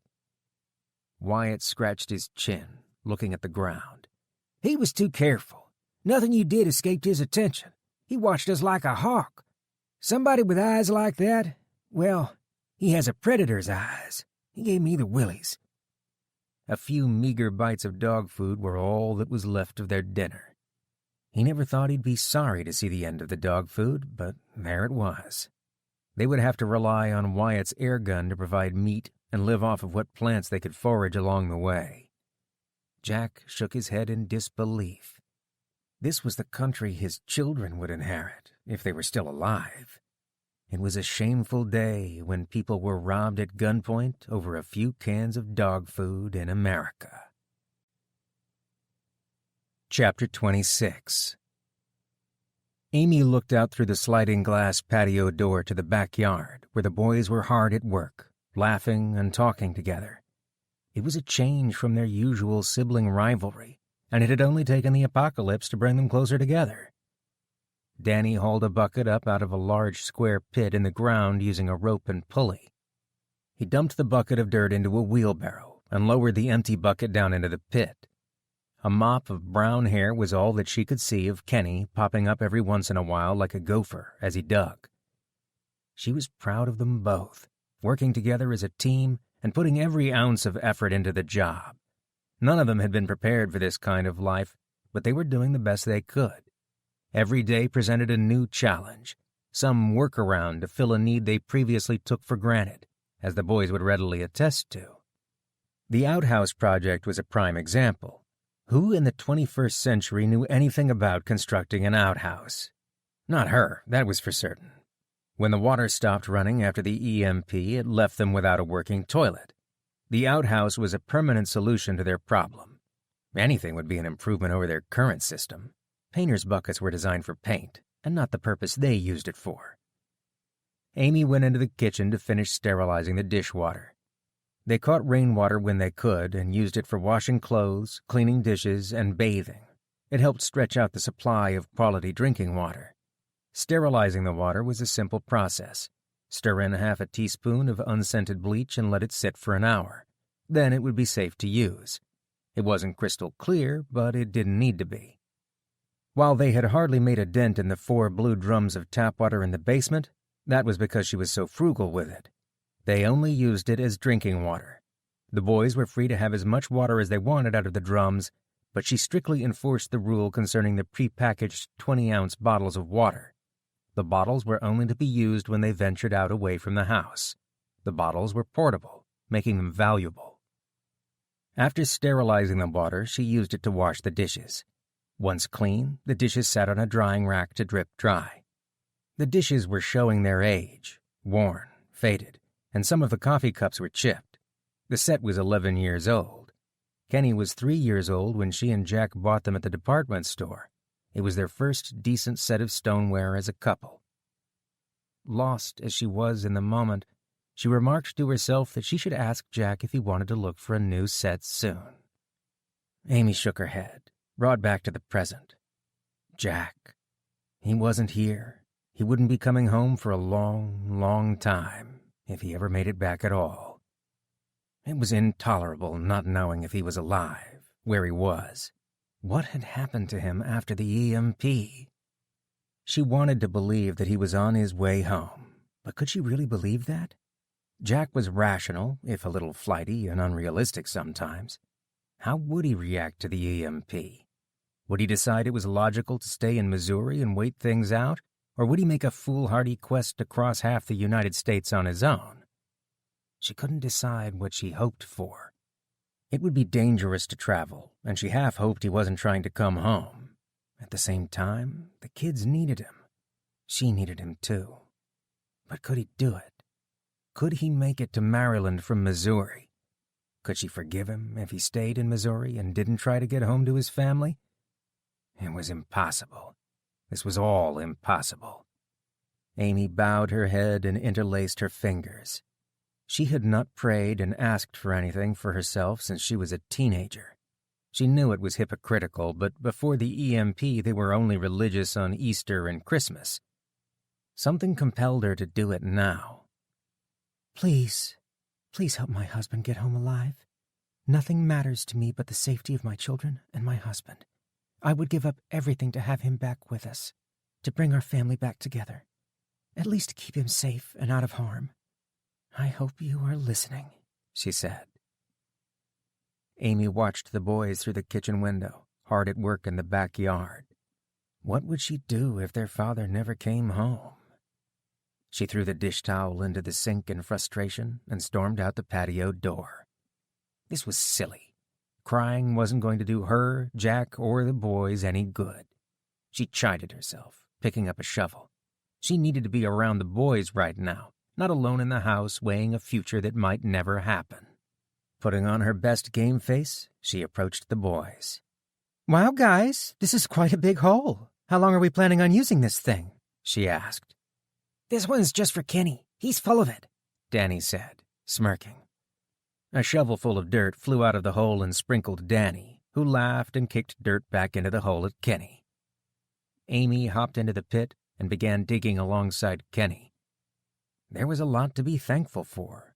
She had her health, the boys were healthy, and that they were all safe. Jack was in God's hands now, and she had to trust in her faith that he would come home. Chapter 27. Jack squeezed the handbrakes hard. The bike slowed to a stop, and the cart lurched sideways from the sudden stop. The hairs on the back of his neck stood on end, and his stomach tightened with instinctive fear. "Jack, what's the matter?" "Up ahead, look," Jack said, pointing to an intersection 50 yards in front of them. "Oh, man, not another one," Wyatt said. An old stone church stood at the four-way intersection in the center of the small town, surrounded by department stores, their doors long closed to business. A preacher stood in front of the church, a Bible in hand, praying over a tall pile of bodies wrapped in white linen. A dust mask covered his mouth. He wore safety goggles on his eyes, and he had yellow rubber gloves on his hands, standing out against the black leather binding of the Bible. 2 other men wearing similar protection pushed a wheelbarrow over and stacked another body onto the pile. They stood by, waiting silently for the preacher to finish, and then one of the men used a can of gasoline to douse the bodies. They all backed away as one of the men tossed a match onto the pyre, flames rising high into the air. The preacher brought his hand up to his mouth, coughing violently. He bent over at the waist, making retching noises, the attack sending him to his knees. "Turn around, Jack. Let's find another way around," Wyatt said. He didn't need any other encouragement. Jack turned the bike and trailer around and pedaled fast and hard back the way they had come. This wasn't the first town that had some kind of serious illness going around. Jack and Wyatt had been agreed on a crucial point early on in their journey. They needed to avoid contact with other people and stay as far away from big cities as possible. Dense populations meant those areas had run out of resources more quickly, and disease had run rampant. They had come so far and were so close to their goal. Now in Galapagos, Ohio, they were less than a week away from Morgantown. He didn't know what disease the people in that town had, but it would spell the end of one or both of them and their journey if they got sick. With no dog food left and unable to barter in towns, they were on a steady diet of squirrel and wild edibles. Jack knew just how lucky he was to have run into Wyatt. If he hadn't, he would have starved to death by now. Before the EMP, he personally knew of 3 or 4 wild plants that were edible, nowhere near enough to sustain him. The same went for obtaining meat. Jack's use of snares had been a dismal failure until Wyatt showed him how it was really done. Wyatt was a virtual cornucopia of edibles knowledge and knew wild animal behavior from first-hand experience. Jack thought he knew it all when he left home. He'd read plenty of articles on how to build animal traps. He knew 3 or 4 fancy setups that used stones to drop a weight on an animal or choke one to death, but since he had no real-world experience, the knowledge was useless. His traps took almost an hour to set up if he was lucky. Wyatt showed him how to set up a simple squirrel trap, a pole leaning against a tree with a snare loop. It took 5 minutes to set up and actually worked. It was humbling. He'd been wondering a lot lately how much of the prepping knowledge came from people with real-world experience, or if they were simply talking out of their rear ends. Wyatt was the opposite of those internet know-it-alls. He was happy to share his knowledge because he cared about others, not because he wanted to look smarter than someone else. It was ironic, now that he thought about it. Jack was an educated man who'd spent 4 years in college with his nose buried in books. He didn't know if Wyatt had even finished high school, and he wouldn't insult him by asking. But here he was, with Jack supplying the physical labor, powering the bike, and it was Wyatt's extensive knowledge, wisdom, and skills that kept them both alive and fed. The hillbilly trucker from the Appalachian Mountains was the brain of this operation, and the egghead computer guy with a college degree was the brawn. He reflected that this reversal of roles would never have happened in the city. People in positions of power would let others starve in camps before they stepped down to let someone more knowledgeable like Wyatt lead the way. It was a shame, really. There was a whole countryside full of wild foods available if you knew what you were doing. Jack and Wyatt hadn't even tapped into a quarter of it. This wasn't the easiest season to survive in, yet Wyatt kept them both fed. According to Wyatt, when the acorns ripened and dropped in the fall, they could process them into food. All you had to do was leach them in water and grind the acorns into flour. A few large trees would produce enough mast to keep a person going all winter long. It wasn't a dilemma for Jack. He wasn't the same man as he was before the EMP. He always thought he knew best, yet now he'd follow Wyatt to hell and back, no questions asked. Jack glanced down at his ring swinging on its chain, his thoughts on his family. He didn't toss and turn at night like he did the first weeks after the EMP. There was no point spending sleepless nights raging at the unfairness of what had happened. Before the event, he tried to control everything, obsessed with all of the things that could go wrong in the world, worried about each and every one of them. It was as if he thought he could control or stop fate. He was calmer now, trusting in what the higher power had in store for him, for better or worse. Whatever happened, there was meaning behind it, even if he didn't understand it. He trusted himself, too, now, that he was doing the right thing and doing everything he could. He trusted in Amy to keep the boys safe, and he had to trust in Wyatt. Whatever fate awaited all of them, he would face it. What he was missing before the event was hope. He had it now, and had learned to rely on it, resting all of his fears and doubt upon it. You do what you can, and you have to let the rest go.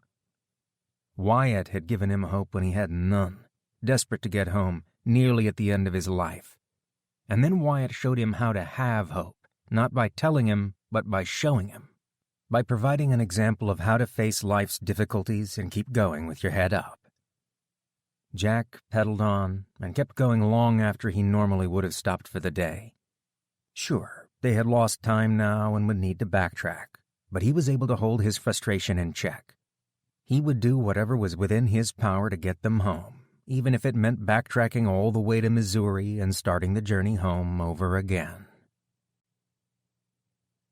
Chapter 28.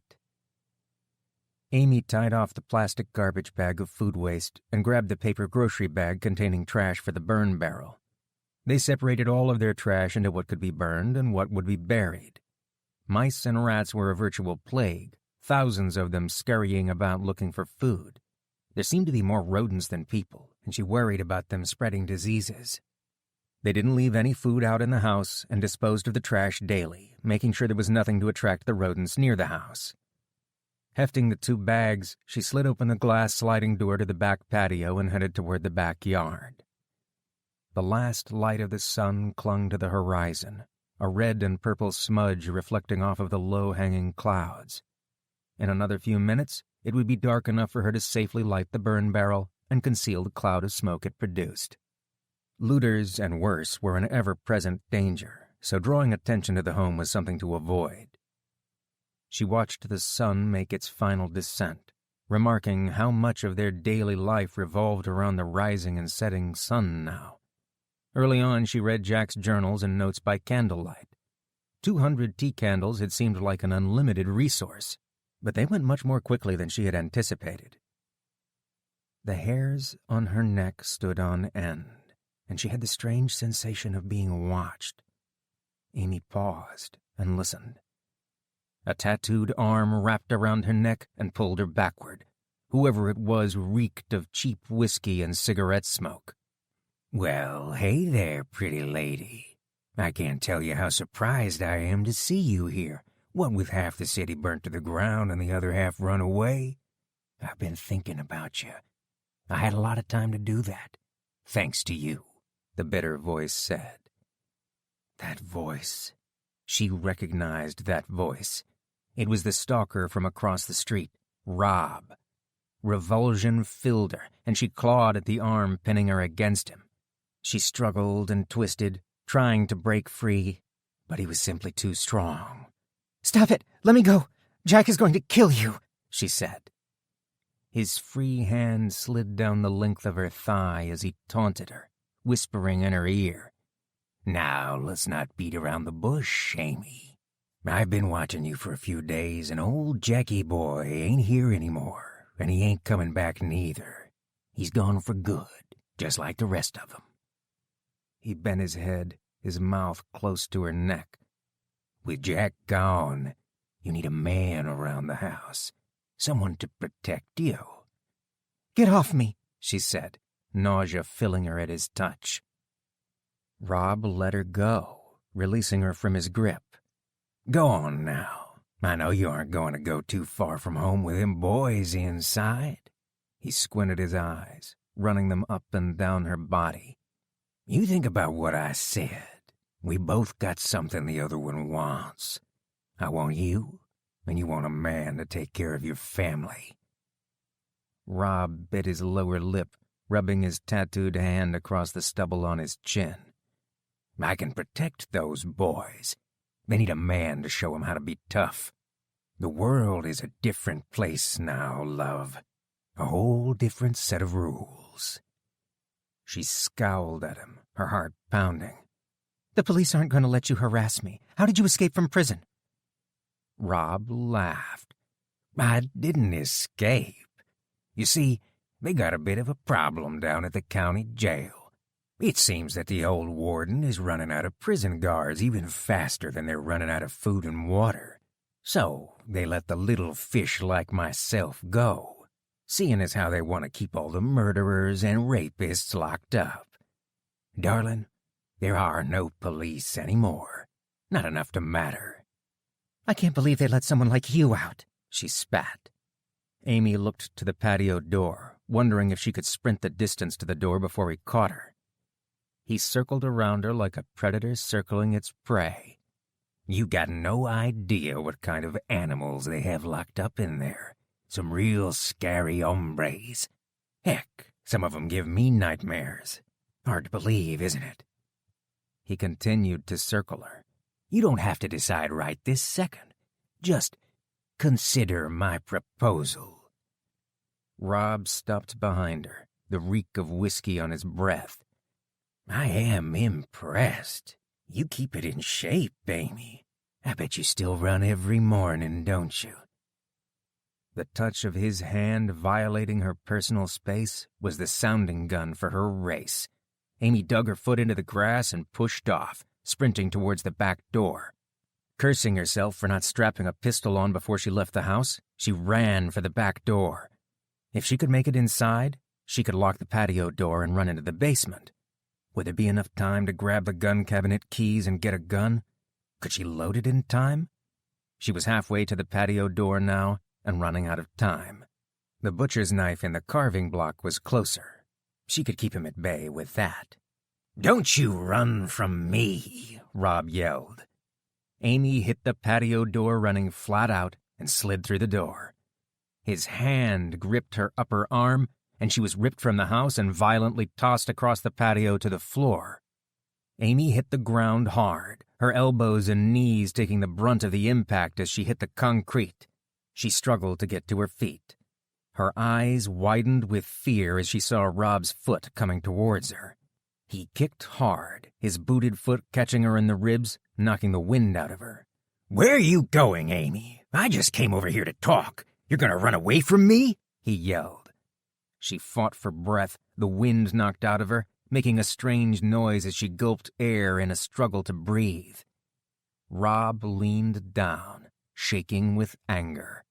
He grabbed a handful of her hair, pulling her up by the hair. "I own you. You're mine now, you stuck-up—" Her scalp on fire, she kicked her knee upward, her powerful runner's muscles driving her knee right into his chin with a loud crack. He He released his grip on her hair and fell to the patio. A trickle of blood leaked from the corner of his mouth. Moaning incoherently, he pushed himself up and got to his feet. Amy turned to run inside the house and get the butcher's knife from the kitchen, but paused as she saw a more immediate means of defense. The boys' sports gear barrel, an old garbage can filled with golf clubs, tennis clubs, wiffle ball bats, and baseball bats, sat a few feet away from her by the back door. A bright gleam caught her eye, and she reached into the barrel, slipping her hands around the shiny aluminum handle of a Louisville Slugger baseball bat. With the bat in hand, she turned to face him. He wiped the blood away from his mouth onto his sleeve, sneering at her. "What are you gonna do with that?" Amy put the bat up over her shoulder, perfect batter's form drilled into her from years of softball practice, the handle held pointed towards Rob, tip in the air, circling, ready to swing. "Get out of here," she said, her voice quivering. "I like a little fight in my women, but I'll kill you if you hit me with that," he said. Amy fought off the urge to run. There was nowhere to run, and no one to help her. She gripped the bat firmly, standing her ground, ready to swing into him if he as much as flinched. Rob came at her, ducking his head low, his arms spread out as he lunged for her midsection in an attempt to throw her to the ground where the bat would be useless. She swung, planning to hit him in the midsection as it was the largest target, but he ducked, and the bat caught him right in the face. It felt like she hit a steel beam, her hands stinging from the impact. A sickening noise filled the air, and several bloody teeth clinked against the glass sliding door, knocked free by the bat. He dropped to the ground, his hands over his mouth, body curled into a ball. Rob whimpered and moaned, his feet kicking out in agony. Amy stood back, waiting for him to get back up, and then moved back inside the door when he didn't move. She locked the patio door, her heart pounding. "Boys, get down here," she cried out. Kenny came flying down the steps, taking them two at a time as he ran to her. "Mom, are you okay? What happened?" Amy struggled to slow down and remain coherent as she spoke. She and Jack had never told the boys about the incidents with Rob, believing it would frighten the boys too badly. She pointed to the patio. "Rob, he's a bad man. He tried to hurt me."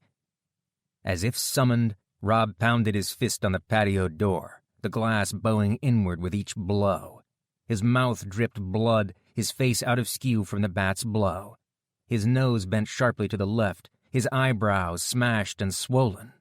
Bloody black gaps occupied the spaces where his teeth used to be. He screamed in rage. "I'll kill you! I'm gonna kill you and your brats! I'll be back! I'll be back with friends!" Amy tightened the grip on her bat, her arms trembling. Could she finish this once and for all? Danny stood just behind her, clinging to her shirt. Not in front of him. Rob kicked the sliding glass doors, which shattered under his boot.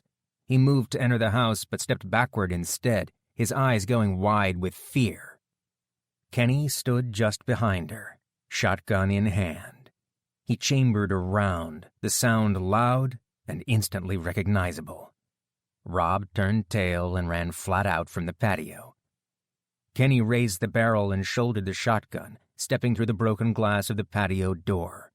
Glass crunched underfoot as he lowered his face to the stock and pulled the trigger. The flash from the gun lit up the night as the shot exploded from the barrel. Kenny chambered another round and fired into the darkness after Rob again. "I'll kill you all!" he yelled in the distance, the darkness of the night concealing him. Kenny stepped back into the house, feeding shells into the receiver. He handed the gun to her, his face grim. "I'll get some plywood from the garage and nail it up over the door," he said. "Is that going to be enough to keep him out? What if he comes back tonight?" she asked. "He won't come back tonight. You beat the crap out of him, Mom," Kenny said with a laugh. Amy took the gun and kept watch at the patio door. Danny clung to her, sobbing softly. "It's okay, Danny. We'll be all right." Amy stared into the darkness, arm wrapped around Danny, comforting him. But would they be all right? Rob was out of prison. He would be looking for revenge now. The pitch-black darkness of the night seemed to press in, harboring unknown threats in its inky depths. There was nothing she could do about Rob right now. She was as disadvantaged by the darkness as he was. They would have to wait for morning and see what happened. Chapter 29. Jack kneeled on the ground next to Wyatt and put his hand on his shoulder to let him know he was there beside him. Wyatt knelt, his head bent before an unmarked marble tombstone, his hands clasped together in prayer. He hadn't moved from the spot for the last hour.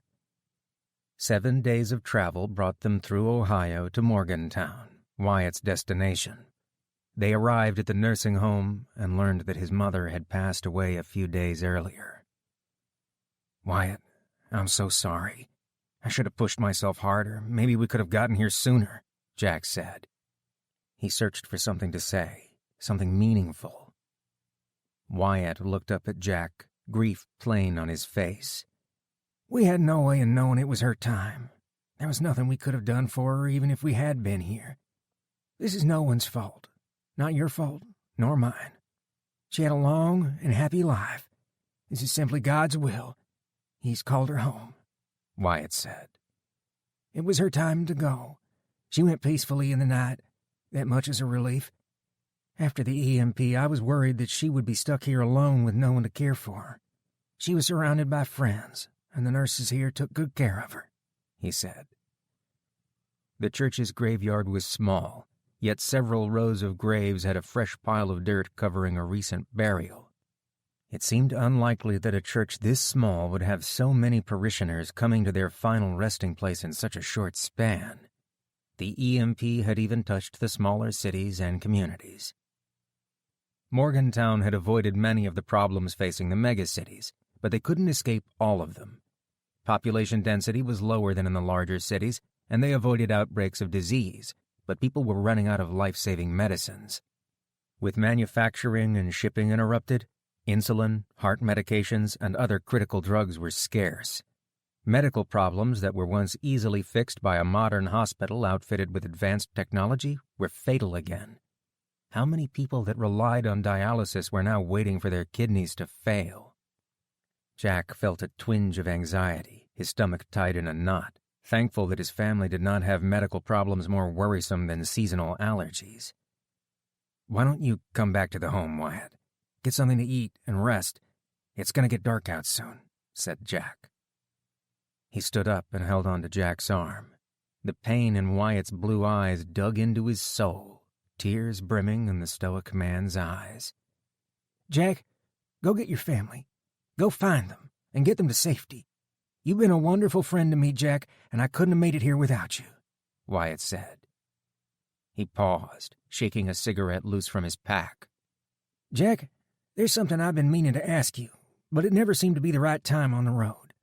I'm going to rest here for a while, take some time to come to terms with my mother passing. After that, I'm going to head for the old homestead in the hills. You and your family are welcome to join me. In fact, I was really hoping that you would. The farm has everything we need to live and prosper. A farmhouse, fields, and orchards. Get your family, and then come back and we can all go together. It'll be safe there and we can start something new. I don't have any blood relatives left now, but Jack, I consider you to be my brother after all we've been through. Please tell me you'll consider it." Jack solemnly nodded his head and tried not to tear up. "Wyatt, I'm honored by your offer. You are a true brother. I'll go get my family. We'll come back for you. There isn't any future left in the cities. We'll be back, I promise you," Jack said. Wyatt stuck his hand out and shook Jack's hand. The bond between them required no words. "Go on now. Time waits for no man. Go find your family. I'll be here when you get back," he said. Inside the nursing home, one of the busy nursing assistants stopped her work as he walked in the door, her eyes full of pity. "Mr. Miller, I wanted to offer you the use of our facilities. We didn't have a chance to speak earlier before the pastor broke the bad news to Mr. Ferguson. Our maintenance man hooked the shower up to a water tank, fed by the well. I'm afraid the water pressure is terrible and we don't have hot water, but it is a shower nonetheless. Anyway, I set a fresh pair of clothes out for you if you want to shower. You can use Mr. Canby's room. His family picked him up after the lights went out.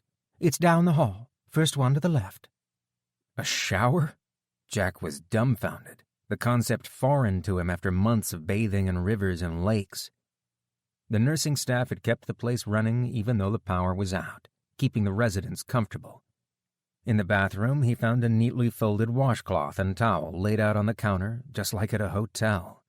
The sweet, clean smell of laundry detergent rose to his nose.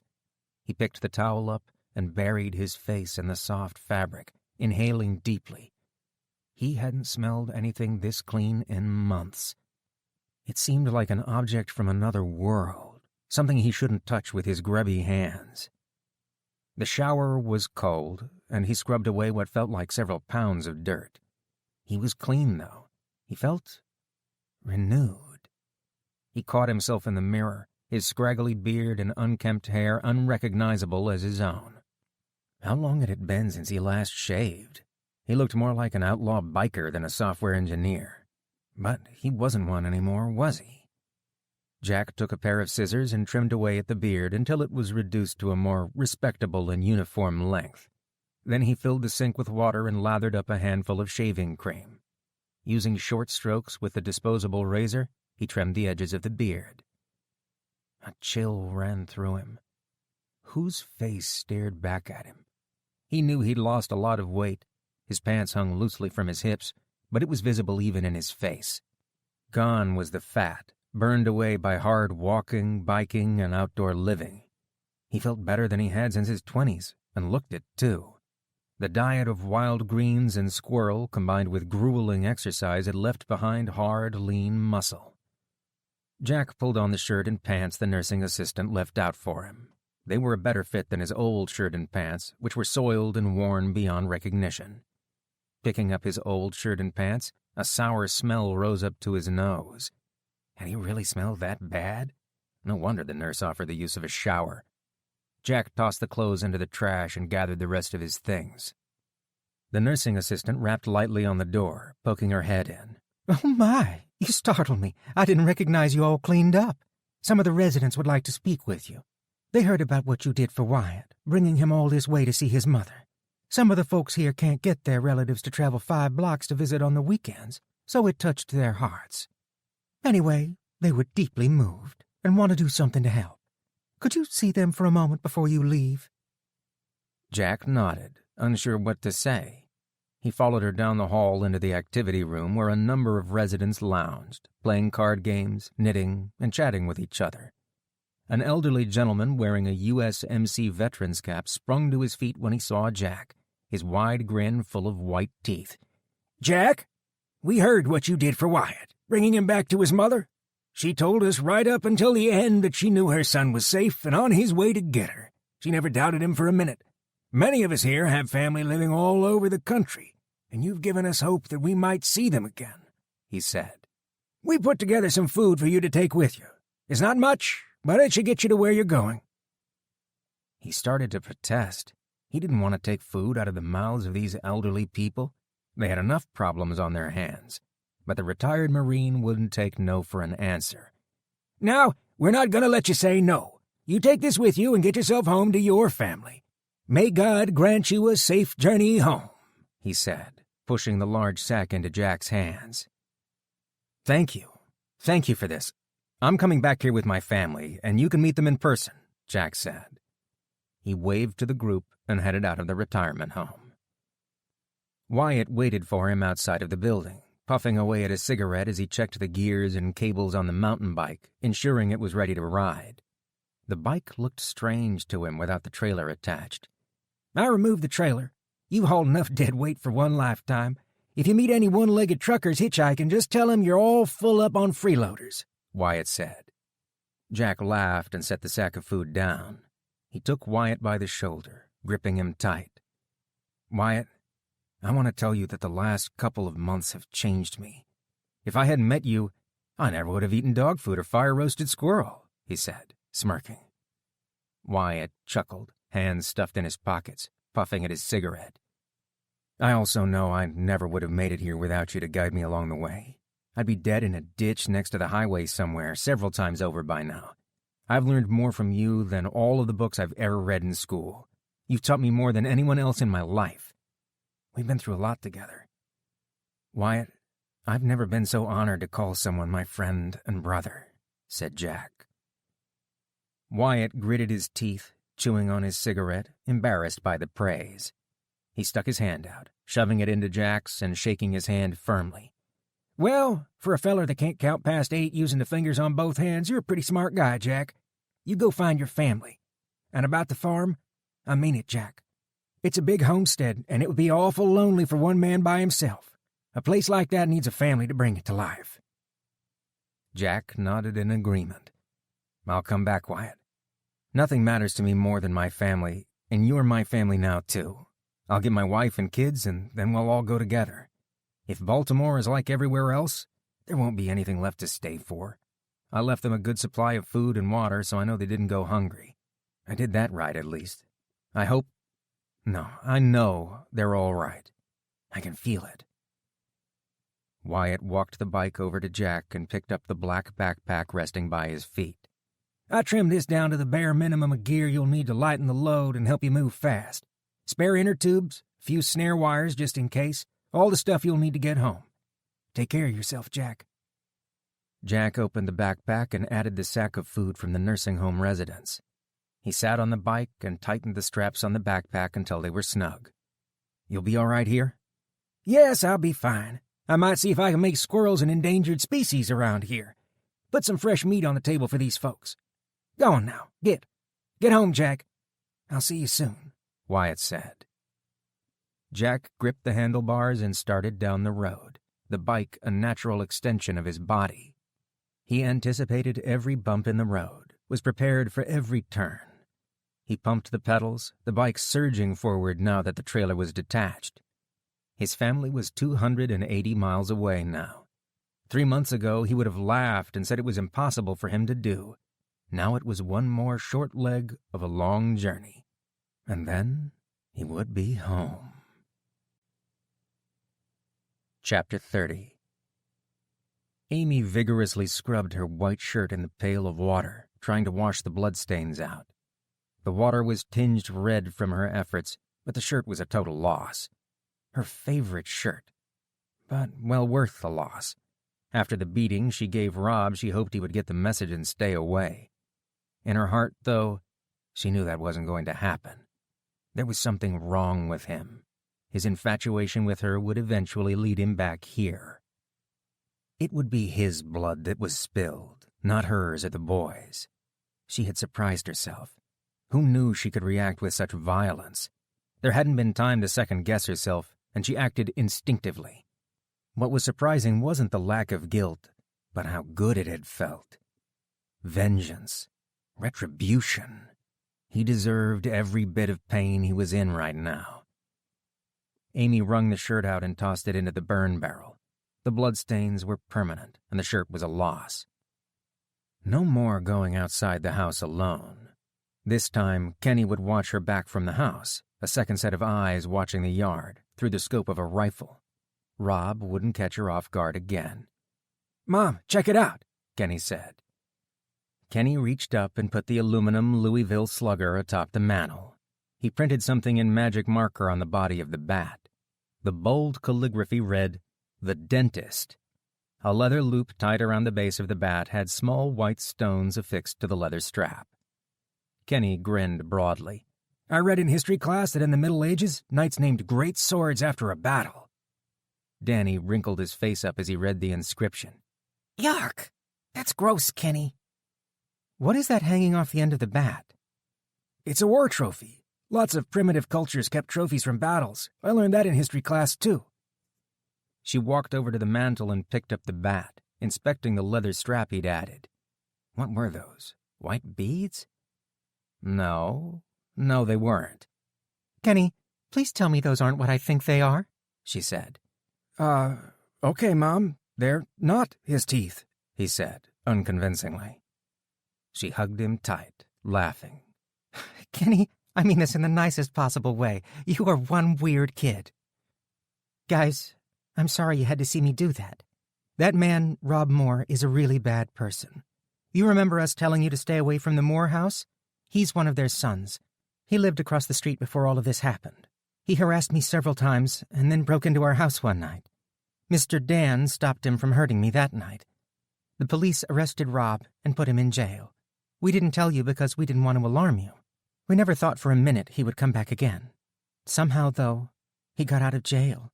After what I did to him, he will almost certainly be back, and this time he will be out for blood. Amy reached out and took each of the boys' hands in her own. They were so young. They shouldn't have to think about things like this, but there was no more avoiding it. The world was too dangerous, and she had to accept it. She needed them, especially Danny, to face reality. They needed to hunker down and fortify the house. Danny had to give up on finding his father, or she would likely find him dead at Rob's hands if he snuck out again. She had to convince him. We need to talk about what we are going to do. We don't have many options. We can stay here, or we can go somewhere else. If we stay here, we have food, water, shelter, medicine, and most importantly, your father will know where to find us when he comes home. But staying here also means Rob knows where we are. We'll have to defend ourselves because he will come for us. If we leave, we'll have to leave everything behind. We won't be able to carry all of the food and supplies, and there is no guarantee we'll be able to find a safer place than this house. We'll have to scavenge for food, water, and find shelter. If we did go, we would have no way to let your father know where we went without also alerting Rob. That means there would be little chance of us ever seeing him again. This is an important decision that affects us all, and I want you both to tell me how you feel. If we go, we don't come back, ever. If we stay, that means no more running away looking for your father. It's simply too dangerous, she said, turning her gaze to Danny. I'm sorry, Mom. I want to stay and wait for Dad. I won't leave the house again, Danny said. Kenny looked down at the table, frowning. What is it, Kenny? I was just thinking about Dad. I miss him, and I wish he were here, he said. Amy squeezed his hand tight. I know, honey. I miss him too. If we stay here, he will come home. I believe that. I don't want to leave. I want Dad to come home. I promise, Danny said. You're right, Mom. Where would we go? Dad gave us everything we need to stay here. It would be stupid to leave it all behind. I'm not leaving without him. We should stay and fight, Kenny said. On the verge of tears, she held their hands tightly. The last thing she wanted to do was leave the house, even with Rob just across the street. She needed to hear it from them.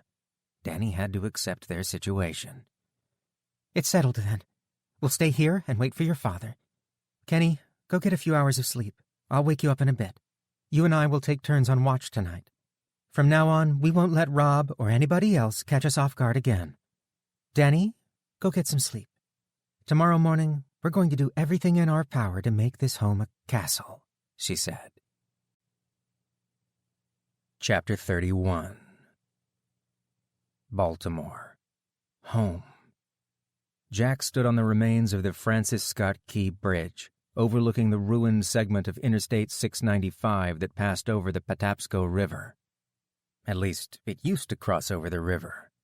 The wrecked hulk of a liquid natural gas carrier ship lay on the shore beneath him, hull and tanks exposed, completely obliterated by an apparent explosion. The bridge was gone, too, for the most part, except for a small section jutting out over the water on either side of the river. If he had to guess, the huge LNG carrier lost power during the EMP and drifted into the support pilings of the bridge, rupturing one of the tanks. Natural gas wasn't explosive in its liquid form, but once it escaped containment and became gaseous, it mixed with oxygen in the air, a highly explosive mixture. One spark was all it would take to set the ship's leaking contents off like an atom bomb and blow the bridge sky high. That put a real dent in his plan. Less than 10 miles away from his house, but he might as well be on the moon without the use of the bridge. He turned around and coasted back down the interstate, weaving his bike in between stalled cars. He had two other options to directly cross to the other side of the river, but they weren't really options at all. Two tunnels passed underneath the river, Highways 95 and 895, both descending to 100 feet. Finding a clear passage through 1.5 miles of dead cars in the dark tunnels when he didn't even have a flashlight was a fool's errand. The only path forward was to go around the river on the surface roads, traveling in a semicircle around Baltimore. That was a problem because Baltimore's roughest neighborhoods lay in a ring tightly encircling the city. Skirting downtown would take him through all of the worst boroughs. The heart of the city would be no cakewalk either. Before the EMP, it wasn't an issue, safe in his car with the doors locked and law enforcement policing the streets. Who knew what waited downtown? He and Wyatt managed to skirt every major city on the journey here. Now there was no other option. He had to travel through the city. There were only a few hours of light left before dark, and he wasn't about to camp overnight this close to home. The thought of being a few miles away from his wife and children was maddening. Wyatt's near miss with his mother lay heavy on his mind. Could he forgive himself if he came home a day too late and found Amy and the boys missing or dead? Not an option. He pushed on, pedaling hard. 30 minutes later, and he was in the outskirts of the city. He couldn't believe what the city looked like. Not just the damage done by the EMP, but what happened since. Burned-out homes, trash mounded up into piles taller than a man. That was if people had bothered to move the trash at all. Some homes had piles of rotten, stinking garbage just outside the front door. Were they ignorant of disease or simply too lazy to care? A shiver ran up his spine as he passed 3 bodies wrapped in white bedsheets, abandoned by the roadside. The smell was sickening, and he held his breath until he was well past. "Hey, you! Here, come here!" a voice called out urgently. A heavy-set policeman leaned out of his front door, hand on his gun, and waved at Jack to get his attention. He looked around, wary of an ambush. Was this guy really a cop, or did he just have on the uniform? He didn't trust anyone after being robbed by the horseman. Jack slowed his bike and kept his distance. "Hey, what are you doing out here? Are you crazy? Nobody goes out alone out here. Get inside before you get yourself killed." The policeman glanced up and down the street nervously, his hand on the hilt of his pistol. Jack stayed on the bike in case he needed to move fast. "Why's that?" The policeman looked at him as if he had 2 heads. "Where have you been? There is no government anymore. It's every man for himself. I'm only sticking my neck out because I'm an idiot with a soft spot for other idiots. My neighbors all left weeks ago. I should have left when everybody else did." The cop brought his sleeve across his forehead, wiping away the sweat. "Listen, you better get inside somewhere fast. Believe me, you don't want to go that way. Downtown isn't safe anymore." "Was there an outbreak or something?" asked Jack. "If only it were that simple. Gangs run the city now. When food got tight, the city council voted to release all the non-violent prisoners, hoping they would go somewhere else and be somebody else's problem. Morons. Those non-violent prisoners came back and broke out their gang members, the violent prisoners. They took over the city. Look, don't be stupid. Stay out of the city if you want to live." The policeman abruptly shut the door. A deadbolt and chains rattled as he locked himself in. There wasn't enough food left to go around the long way. There wouldn't be anything to forage here either. He had to go through the city. Jack unwrapped his last biscuit and opened a can of tuna, wolfing them down. If he died in the city, it wouldn't be from starvation. After he ate, he mounted his bike, pushing himself to the limit. Buildings flew by as he sped down the road. The miles went quickly, and he passed the M&T Bank Stadium. 2 men stepped onto the road from a side street. One wore a hooded sweatshirt and baggy jeans. The second man, much taller than the first, stuck out like a sore thumb. He wore a bright red mohawk, black concert t-shirt, and combat boots, a sinister sneer on his face. Both of the men wore blue bandanas over their faces like masks. The taller one nudged the other and pointed at Jack. "Yo, stop!" the shorter thug yelled. Jack crossed to the far side of the street and mounted the curb, riding along the sidewalk to get clear of them. He didn't slow a beat, turning to look over his shoulder as he passed them. "Stop! We see you again? We're gonna kill you!" the taller one yelled. He heard their feet pounding the pavement as they ran after him, shouting for him to stop. Jack hit his brakes and gripped the handlebars, sending the bike into a skidding turn, heading down an alley in an attempt to lose them. He weaved his way in and out of streets and alleys, gaining distance on the men as they were forced to stop at each intersection and see which way he went. Jack kept going until his muscles burned from the effort, and soon their shouts grew distant. He coasted for a few minutes after he was sure he'd lost them, catching his breath. When his heartbeat slowed, he made a beeline towards the inner harbor. Oriole Park at Camden Yards barely registered on his radar as he flew past, a place he'd taken the boys numerous times. Fully engrossed on his surroundings, he rode as fast as he could, planning his route through the city. It would be safer if he stuck to the harbor. It was mostly tourist attractions, not many stores that would attract the attention of thugs like the ones that had chased him. It should be a ghost town. After passing the National Aquarium, he turned down a side street. Buildings and alleyways became a blur as he flew past. Nearly out of the downtown area, the anticipation of arriving home was overwhelming, every cell in his body supercharged with excitement. Finally, he was almost home to his family. A painted advertisement on the side of a building caught his eye, pulling him out of his single-minded drive to get home. Decorative folk art depicting flowers and vegetables surrounded the company name. Maynard's Seed Company, established 1932. He hit the brakes hard, his back tire coming a few inches off the ground. A seed company. The homestead Wyatt talked about. Vegetable seeds would be immensely useful to his family once they arrived at the homestead. This was a resource that could sustain them for the long term. He looked around, checking the streets for people. Spotting nobody around, he warily circled the building. In the alley behind the building, a cargo bay door sat partially open, the gap large enough for him to squeeze through. Jack stashed his bike behind a dumpster in the alley and concealed it beneath a flattened cardboard box. His heart beat faster as he slid under the bay door into the building. This section of Baltimore was a ghost town, but he still felt guilty about going into the building without permission. Large skylights in the ceiling high above illuminated the warehouse, providing light. He passed aisle after aisle, finding nothing but rows of empty shelves. Somebody had already taken everything of value. He made his way to the business office a few aisles over. A fine layer of dust coated everything, indicating the place had not been visited in quite some time. He picked up a clipboard from off the desk.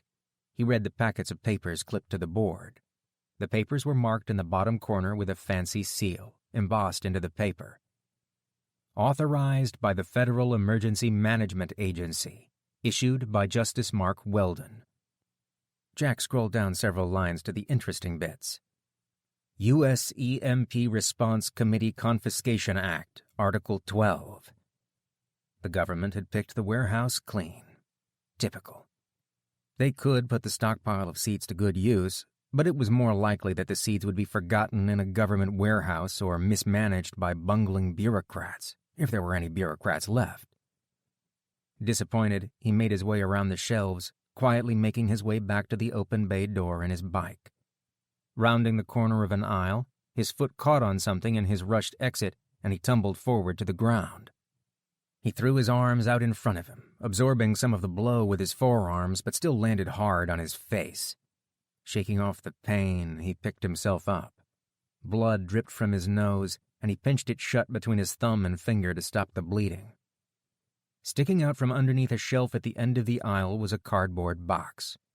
Jack picked the box up and hefted it, surprised to find it wasn't empty. Curious, he read the shipping label. Michael Barron's, 3482 Concord Avenue, Milltown, Alaska. Michael wouldn't be stopping at the store anytime soon to inquire after his lost package. It was fair game now. Jack ran his thumbnail along the seam, cutting through the packaging tape. The box was stuffed with seed packages, and there were hundreds of types of vegetables and several varieties of each. Someone, somewhere, was looking after him.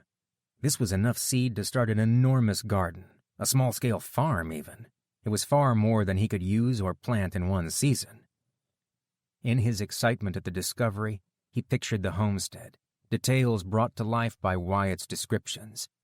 He closed his eyes, experiencing the fullness of the vision.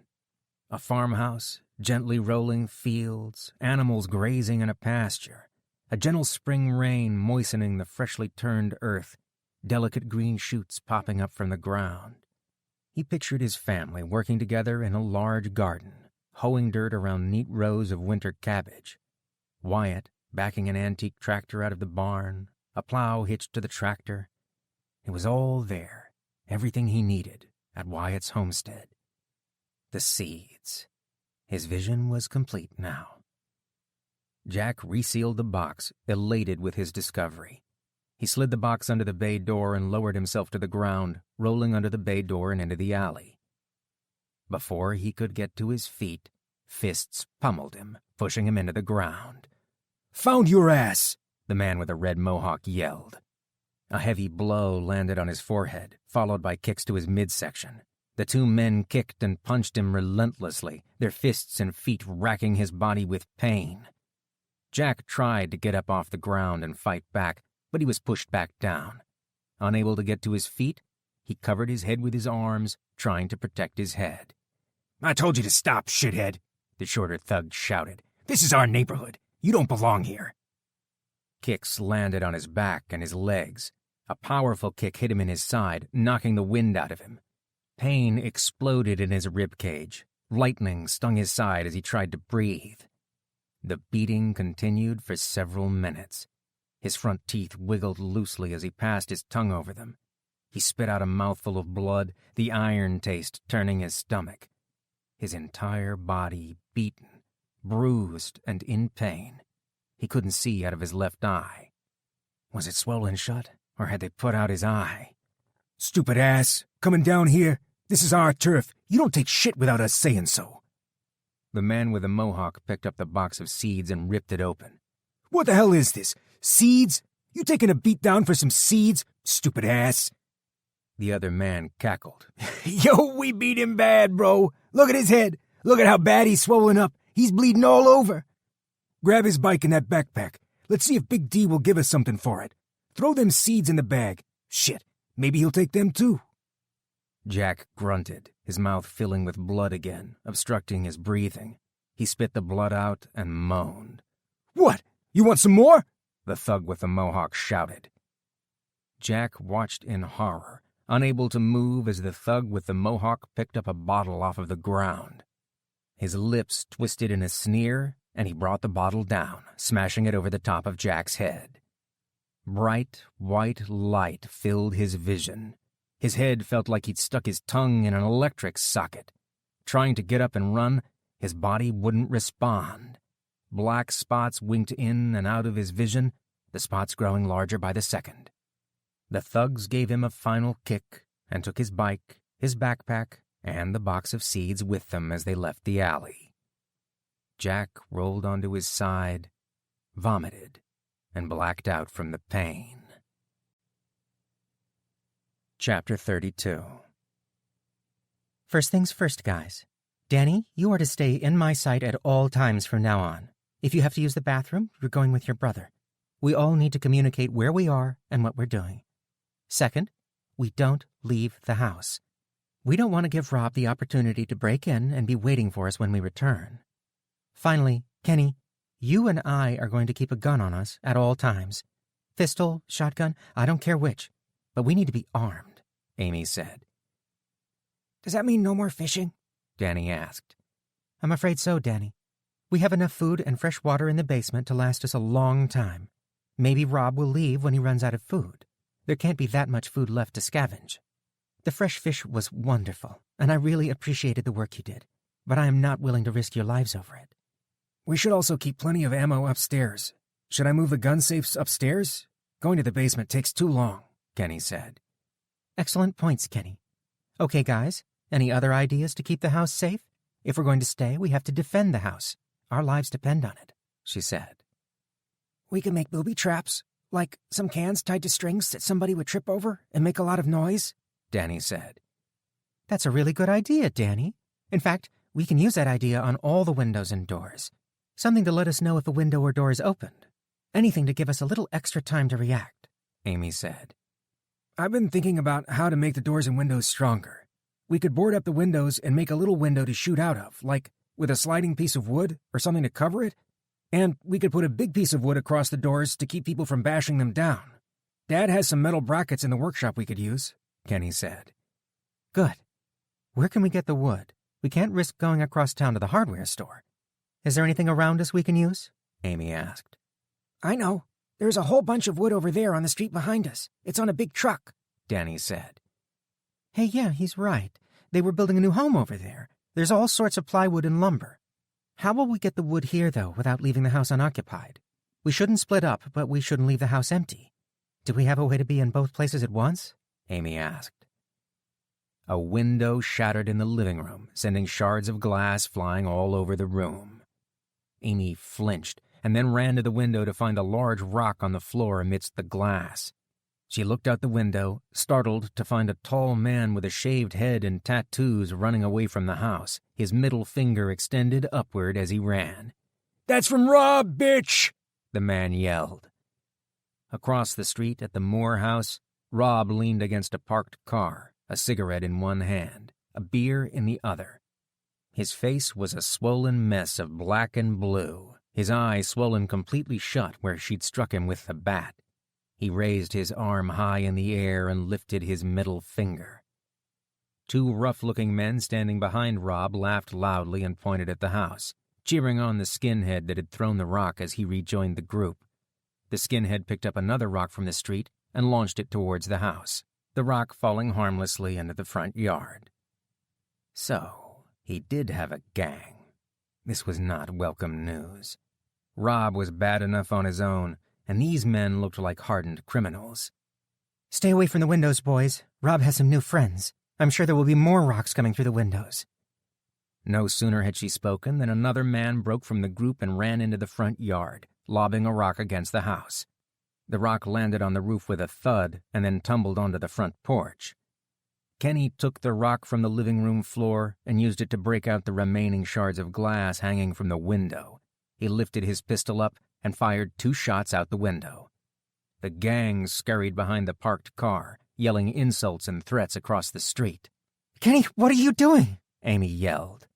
"Target practice," he said. "Relax, Mom. I'm not going to shoot them. You and Danny go get the wood. If I'm here shooting at them, they won't know you're out getting the wood. They're pretty stupid," Kenny said. Uncertain, she looked through the window at the group of thugs across the street. They popped their heads up periodically and lobbed rocks, which fell far short of the house. Kenny was right. If they wanted to get the wood to fortify the house, this was their opportunity. She may as well take advantage of the diversion. Only fire warning shots, Kenny. I don't want you shooting someone. We don't know who these people are. Some of them might have just fallen in with the wrong crowd or are trying to show off. Throwing rocks at our house isn't enough to kill someone over, she said. "Mom, did you see those guys? They aren't hanging with the wrong crowd. Get real. That tall guy has tattoos on his face. Who has tattoos on their face? These guys are convicts. Chill out, I won't kill anybody. I'll only shoot if they come into our yard, just as a warning." She didn't feel right about it, but they did need the lumber to cover the windows and bar the doors. "Come on, Danny. Let's go get the wood while Kenny keeps them busy. We have to hurry," she said. They ran through the backyard and hopped the short chain-link fence into the neighbor's yard. The gate on the opposite side of the yard was rusty and squeaked loudly as she opened it. It wasn't loud enough to be heard over the shouting, but it still made her cringe. Shots rang out. Kenny was keeping the gang busy as promised. They moved cautiously between the neighbors' houses until she spotted the construction site with the wood. "There it is," Danny said, pointing at the truck. The home was half finished. Construction halted when the EMP hit. All that had been completed was the poured foundation and wooden frame. The truck parked on the street in front of the house held the materials needed to finish the job. Large bundles of plywood, 2x4s, and other lumber was strapped down to the flatbed. Amy fumbled with the winches holding the lumber strapped to the flatbed until she figured out how the release worked. Free from the straps, she slid a sheet of plywood off the truck and lowered it to the ground. "Danny, we'll have to take these one at a time. They're really heavy. You pick up that end and watch where you walk so you don't trip." They lugged the sheet of plywood through neighbors' yards and tossed the sheet over the fence into their backyard. We're going to need 10 or 11 of these to cover all the windows.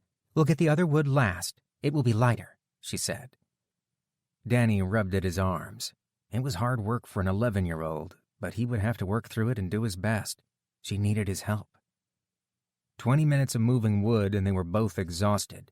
They had all the wood they needed to fortify the house.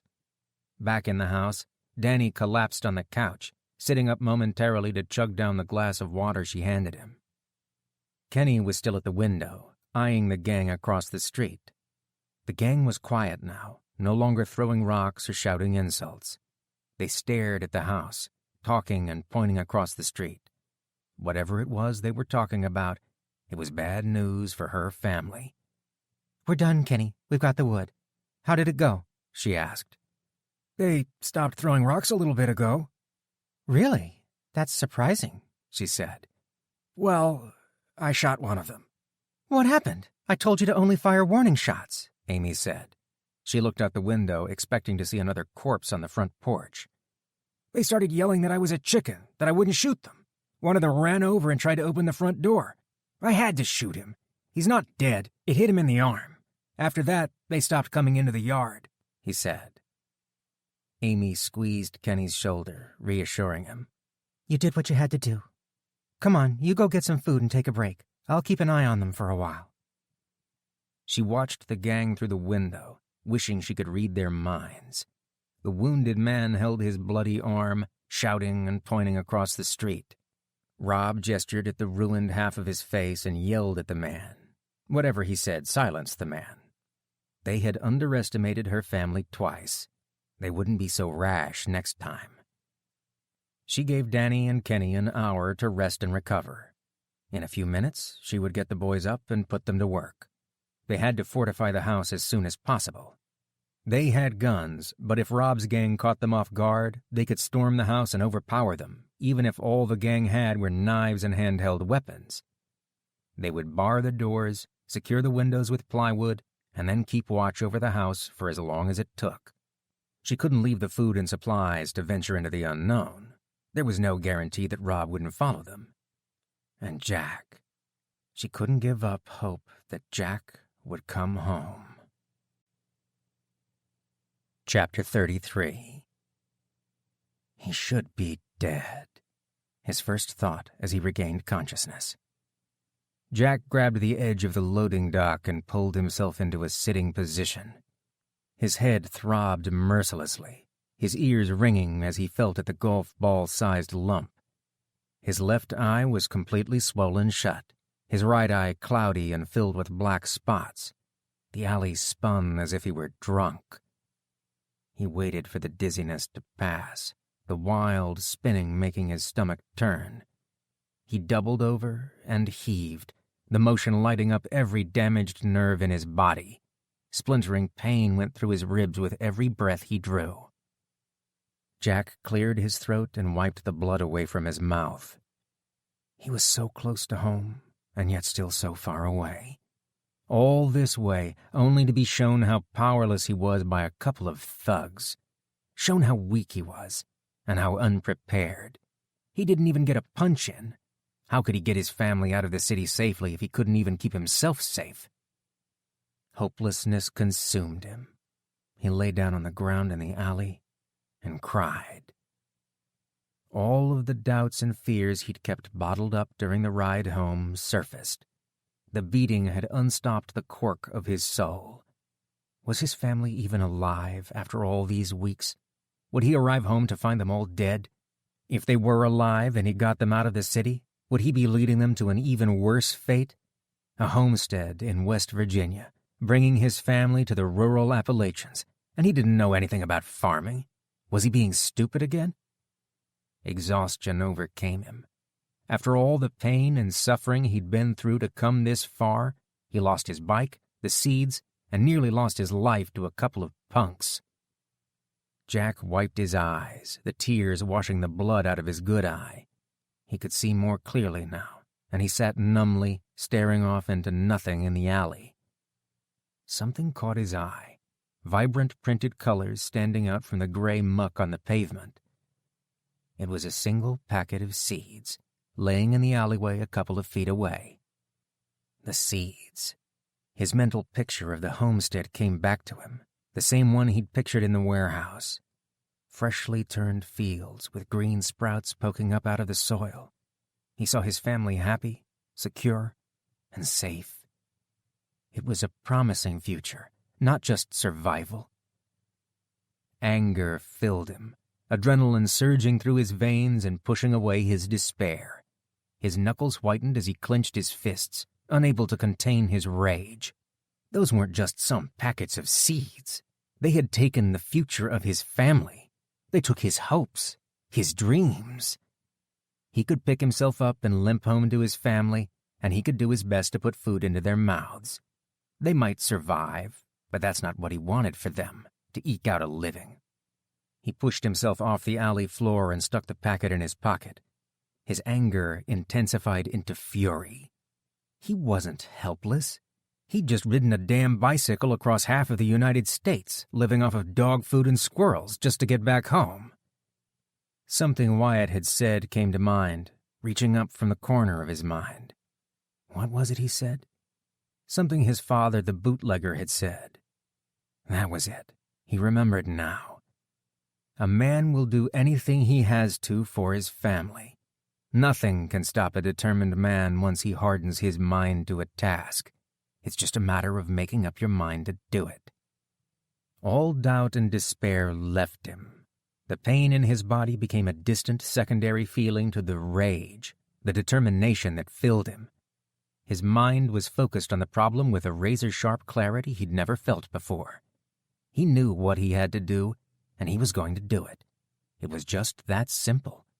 He'd find the thugs and get his seeds back.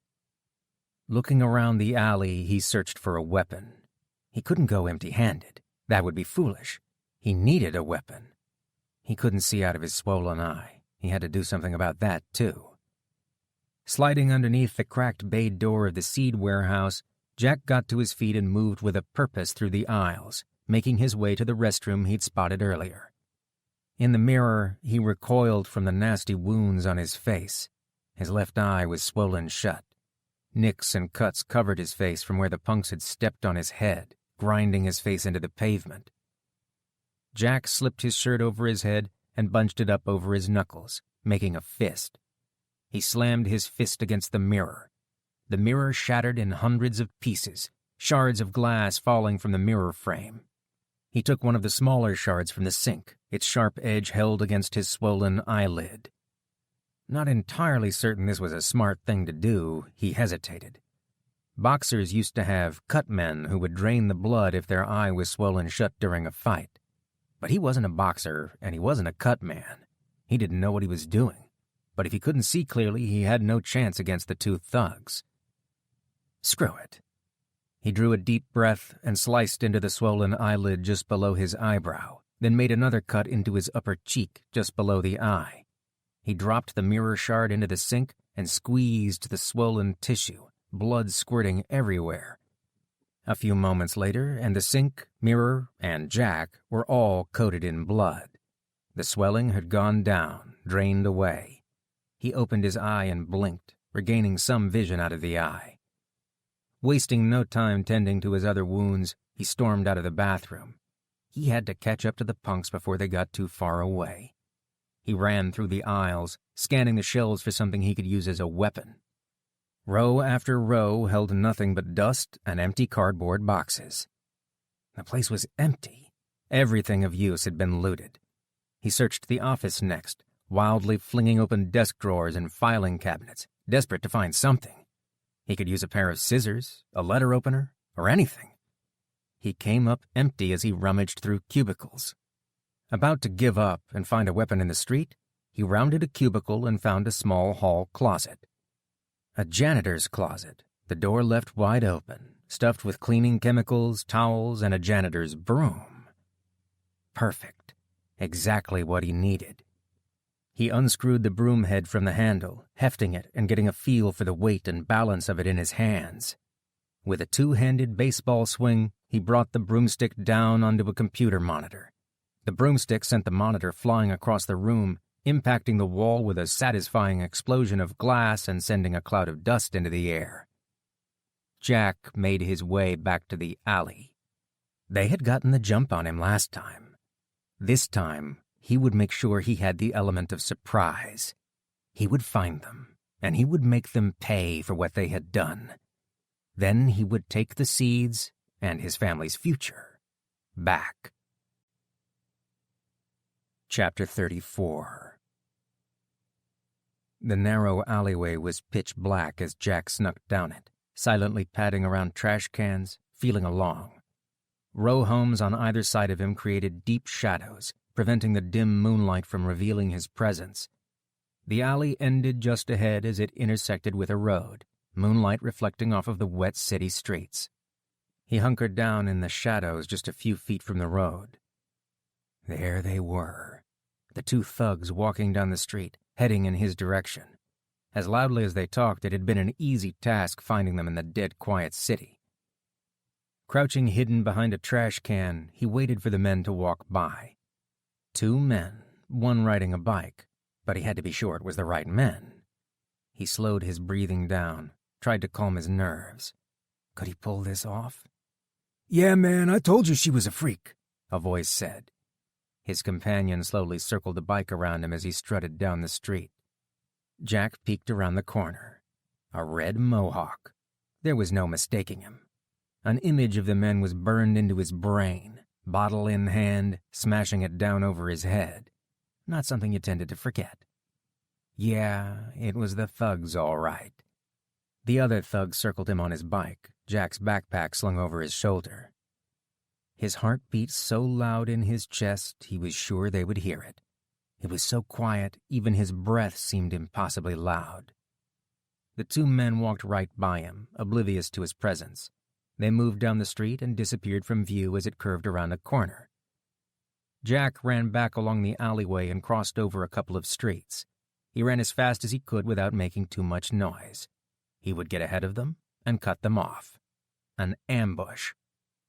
3 streets up, he cut back over to the road and listened for sounds of their approach. "Big D said he was going to string that dude up. I wouldn't mess." Jack inched out of the alleyway along the side of a row home. This was the perfect spot. The row home stood on the inside bend of a corner, the area dark and secluded. Even if he screwed up badly and was caught out in the open, the men wouldn't be able to see him until he was already on top of them. He crouched next to a porch stoop, keeping to the deep shadows. Jack wiped the sweat from his hands and gripped the broom handle in both hands, white knuckles gripping the heavy wooden shaft. Their voices grew louder as the two men approached. Jack's heart beat faster, but not from fear this time. An adrenaline rush fueled by his anger surged through him. These two punks had left him for dead in his hometown after a 1,000-mile journey to get back. What right did they have? The bike's gear chain rattled louder as the thug coasted down the street, keeping pace with his companion on foot. Click, click, click. The noise stopped periodically as the thug coasted around, riding in a circle around his companion. Jack held the broomstick like a spear, his muscles tensed up, ready to strike. Everything was riding on this. He would only have one chance to strike. If he failed, they would be on him in an instant. Click, click, click. A bike tire appeared just in front of the stoop. Jack lunged out with the broom handle, jamming it through the spokes of the front wheel. He tensed his body, hanging onto the broom handle as it lodged itself between the tire spokes and the frame of the bike, causing the front tire to immediately stop. The thug went flying over the handlebars of the bike, his face smacking into the pavement with a sickening sound. He lay unmoving on the street, the bike tumbling down onto the street next to him, with its back tire spinning uselessly in the air. Jack wrenched his broom handle free of the bike and turned to face the other thug. "What the?" the thug with the mohawk said. Jack sprang to his feet and jumped out of the shadows. He swung the broomstick around like a baseball bat, hitting the man in the stomach. He raised the broom up again and brought it down on the thug's arm with a heavy crack. The punk screamed in pain, falling to the ground. Just as fast as he went down, he sprung back to his feet, whipping a knife out of his pocket. He stepped backward out of reach of Jack's broomstick. "You just messed with the wrong people. We're in Big D's crew. He runs this town," he said. Jack stabbed forward in a feint with the broomstick, causing the thug to jump back. As the man danced backward, Jack gripped the broomstick in a baseball grip and wound up for a powerful blow. He would end this once and for all. The thug was quick and stepped into his wind-up. The knife flashed in his hands, carving a deep slice into Jack's cheek. He made a second stab at Jack's midsection. Jack brought his elbow down into the man's arm, deflecting the blow away from his midsection. The thrust had too much momentum, though, and the blade sunk deep into Jack's thigh. Jack yelled, pain shooting through his leg as he struggled to stay on his feet. The thug jerked at the knife, trying to free it from Jack's leg. He held on tightly to the broomstick with his other hand to prevent Jack from using it. The two men went to their knees, each struggling to overpower the other. Adrenaline surged through him, and his analytical mind shut off completely as the fight-or-flight response took over. Conscious thought fell away, and he committed himself fully to the fight. His senses seemed hyper-aware, his eyes noting every detail, his fingers feeling every grain of the texture of the broomstick, the iron taste of blood in his mouth. Everything was clearer to him in that split second than at any other point in his life. He was alive. Jack let out a scream of primal rage into the punk's face. The punk's red mohawk quivered as he flinched from Jack's shout. His grip loosed on the broomstick, stunned by Jack's outburst. Jack took advantage of the lapse. He slid his hand down the broomstick until he felt the cold metal of the end cap under his fingers. 4 inches of metal screw stuck out of his clenched fist, and he drove it into the punk's face with all his might. The punk dropped to the ground, screaming incoherently, clutching at his eye. He writhed on the ground, kicking his feet about in agony. Jack raised the broomstick over his head and brought it down like a club on the man's leg with all his might. The broomstick hit his ankle. The sharp crack of the bone breaking echoed across the brick buildings. The punk screamed, drowning out all other sound. He wouldn't be standing up any time soon. Jack got to his feet, clutching at the knife in his leg. He pulled it out of his thigh and wrapped his shirt tightly around his leg to stop the bleeding. The knife had sunk deep into his thigh muscle. 3 months of biking had made his legs bulky and muscular. Without the padding of extra muscle, the blade could have nicked his femoral artery and he would have bled out in minutes. Jack sank to his knees. The adrenaline rush had run its course and he was winded from the fight. He breathed deeply and smoothly, allowing his heart rate to slow down to a normal pace. The man with the red mohawk stopped his moaning long enough to hurl insults at Jack. "Big D is gonna kill you for this. He's gonna feed you to his dogs," he said. He rolled onto his side, his hand covering a bloody eye socket. Hatred blazed from his remaining eye as he glared at Jack. This wasn't done yet. He was alone. He couldn't leave these men alive. They had already tried to kill him once and had left him for dead. There were no police to cart the thugs off to jail, nobody he could call for help. In a corner of his mind, a small voice shouted, "This is against the law. You can't do this." Jack shut the voice down. There was no law here anymore. That was all gone, wiped away by the EMP. The only law now was the law of the jungle, the law of survival. Kill or be killed. The man with the red mohawk crawled towards the alley, dragging his broken ankle behind him. Jack limped over to the man, pulled his head up by the mohawk, and brought the knife across his throat. He moved to the other thug lying by the bike and dispensed justice, surprised at how easily the blade sank into flesh. Jack picked up his backpack and slung it across his back. He stood up his bike and climbed into the seat, wincing at the pain in his leg. His mind on one thing only. He turned the bike around and pointed the handlebars home. Chapter 35. A loud thump at the front of the house snapped her out of her wool gathering as she made the rounds, checking windows and doors at the rear of the house. Amy moved to the foyer, her stomach a tight ball of fear. Was this it? Was Rob finally making his move? Someone was on the front porch. She heard liquid splashing as it spilled onto the concrete front porch. Curious what they were up to, Amy peered out the peephole and looked outside. The smell of gasoline seeped into the foyer, and one of Rob's gang ran away through the yard. A 5-gallon gasoline container had been spilled across the front of the house, and the empty container discarded on the porch.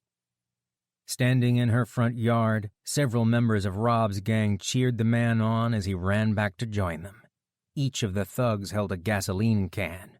Their leader, Rob, stood defiantly in the middle of the street, his glare menacing as he directed his men. "Spread out around the house. Don't let any of them get out," Rob said. The men hurried to obey, splitting up as they carried their gas cans around the house. "All I wanted was to be with you, and you messed up my face. Now we're going to burn you out," Rob said. Panic hit her. She ran to the side window and opened a peephole in the plywood. No. This couldn't be happening. They wouldn't really burn the house down with the boys inside. A scrawny man covered in tattoos splashed gasoline on the side of the house, his face cold and expressionless. "Boys, get down here! Run!" she screamed.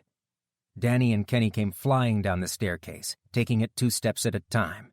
Danny looked frightened, his brother alert and serious. "Mom, what is it?" Kenny asked. "Rob's outside with a gang. They're pouring gasoline all over the house. He's trying to burn the house down." Kenny unslung his shotgun from the strap on his shoulder and moved to the back door. He quietly slid open the shooting window in the plywood and crooked his finger at her in a silent, come-here motion. He peered out and then held 2 fingers up, indicating that 2 of Rob's men were out back of the house. Rage filled her. That Rob would try to hurt her was no surprise. She had destroyed his face. Of course he would try to exact some sort of revenge. Trying to burn her out of the house while her children were inside? That was inhuman. Amy snatched the shotgun out of Kenny's hands, pumped the action, and put the barrel up to the shooting slot. A heavy-set gang member with teardrop tattoos in the corners of his eyes, wearing a leather jacket, lugged 2 5-gallon containers of gas toward the back door. He said something to his companion, a large and muscular convict with a shaved head and tattoos covering his face, who laughed maniacally. She seated the shotgun against her shoulder and tapped the laser sights on. A bright green dot appeared in the middle of the thug's chest. She controlled her breathing, a steady stream of air moving across her lips as she tracked the man's movement with the barrel. He set down one of the canisters and unscrewed the gas cap. Her finger slid over the trigger, her hand steadying the green dot painted in the middle of the man's chest, 5 feet in front of her. She squeezed the trigger, and the shotgun erupted. The heavy-set thug sank to his knees, clutching at the large, smoking hole in his chest. He flopped down onto his face. His body twitched and jerked erratically as a pool of blood formed beneath his body. Amy pumped the shotgun and chambered another round, swinging the barrel around to the second gang member. The tall skinhead stood there unmoving, stunned at the sight of his dead friend. His mouth hanging open, he looked up at the shooting window, his eyes going wide as he realized where the shot came from and how close he stood to the opening. He dropped the gas cans and turned to run. He took 2 steps and then stopped suddenly, throwing his hands up into the air in a gesture of submission, and backed up towards the house. Amy lined the green laser dot up on the back of the man's head, ready to take a shot. She slowed her breathing down again to ensure the shot wouldn't go wide. Her fingers slid into the trigger guard, onto the trigger, and she started to pull, but paused. Something wasn't right here. The tall skinhead turned around, his hands clutching at his throat as he staggered about, a distant look on his face. A thin red line spread across his throat from ear to ear, and blood erupted from the wound. The thug fell to his knees, gripping his throat, trying in vain to stop the blood pouring out of the wound. Blood squeezed between his fingers. He coughed, spraying blood across the patio, and fell to the ground next to his companion. The skinhead thrashed about on the patio, and a man appeared where the skinhead had just stood, a long, bloody knife in his hand. Tall and wiry, his lean musculature showed through his ripped shirt. Who the hell was this guy? He was dirty and looked like a bum in his tattered pants and worn shoes. His eyes shone in the dark from underneath an uncombed mess of dirty hair, his gaunt face marked by a long red gash on his grime-smeared cheek. This wasn't any one of the gang members she'd seen before. Rob's gang wouldn't be caught dead looking as filthy as this man. There was something about his eyes, though. He looked just as dangerous as the rest of them. Kneeling down next to the thug, the stranger sunk his knife deep down into the skinhead's neck just at the shoulder. The skinhead stopped thrashing and lay still on the ground. The man pulled his knife free and moved over to the heavy-set thug she had shot. He slid the long knife into the same spot as the other man, ensuring he was dead, then wiped his blade off and put it back into his sheath. Amy followed the man with the shotgun, green dot painted on his chest, wondering if she should shoot him. Who was this man, and why had he intervened? It was every man for himself after the EMP, a painful lesson that had taken her too long to learn, but she had learned it. People didn't take risks for strangers like that anymore. There wasn't anything at stake for this stranger. Kenny, there's a strange man out there. He just killed one of Rob's gang. Really? What is he doing now? I don't know, but he killed the tall skinhead with just a knife. Should I shoot him? She asked. The stranger lifted his head, his eyes flickering to his right. He crouched down low and moved against the house, flattening himself onto the ground. Crawling on his hands and knees, he disappeared into the long grass of the yard, his dirty skin camouflaging him. Amy let her finger off the trigger as he drew out of sight. I lost him. He's crawling through the grass next to the house, she said. Curious, she went to the side of the house and peered out another peephole. A third dead gang member's body lay face down on the ground in the side yard, his eyes wide open in a blank stare. His head was turned the wrong way around, neck broken. Kenny, stay here with Danny. Keep the back of the house covered. If you smell smoke, don't wait for me. Just get your brother out and run. Run as fast as you can, as far as you can, and get away, Amy said. Danny whimpered, huddling against the couch. Kenny squinted his eyes, peered out of the slit, pistol in hand. Got it. They won't get past me, Kenny said. The stranger was nowhere to be seen, and Amy ran to another peephole on the other side of the house. He was wrestling with one of Rob's thugs, the fat, loud one with jet-black hair. Their arms locked at the shoulder, each tried to throw the other to the ground. The fat thug had the upper hand, his heavy bulk larger than the stranger, and he threw his weight to the side, sending the stranger flying into the side of the house. The stranger's knife flew from his hand into the long grass.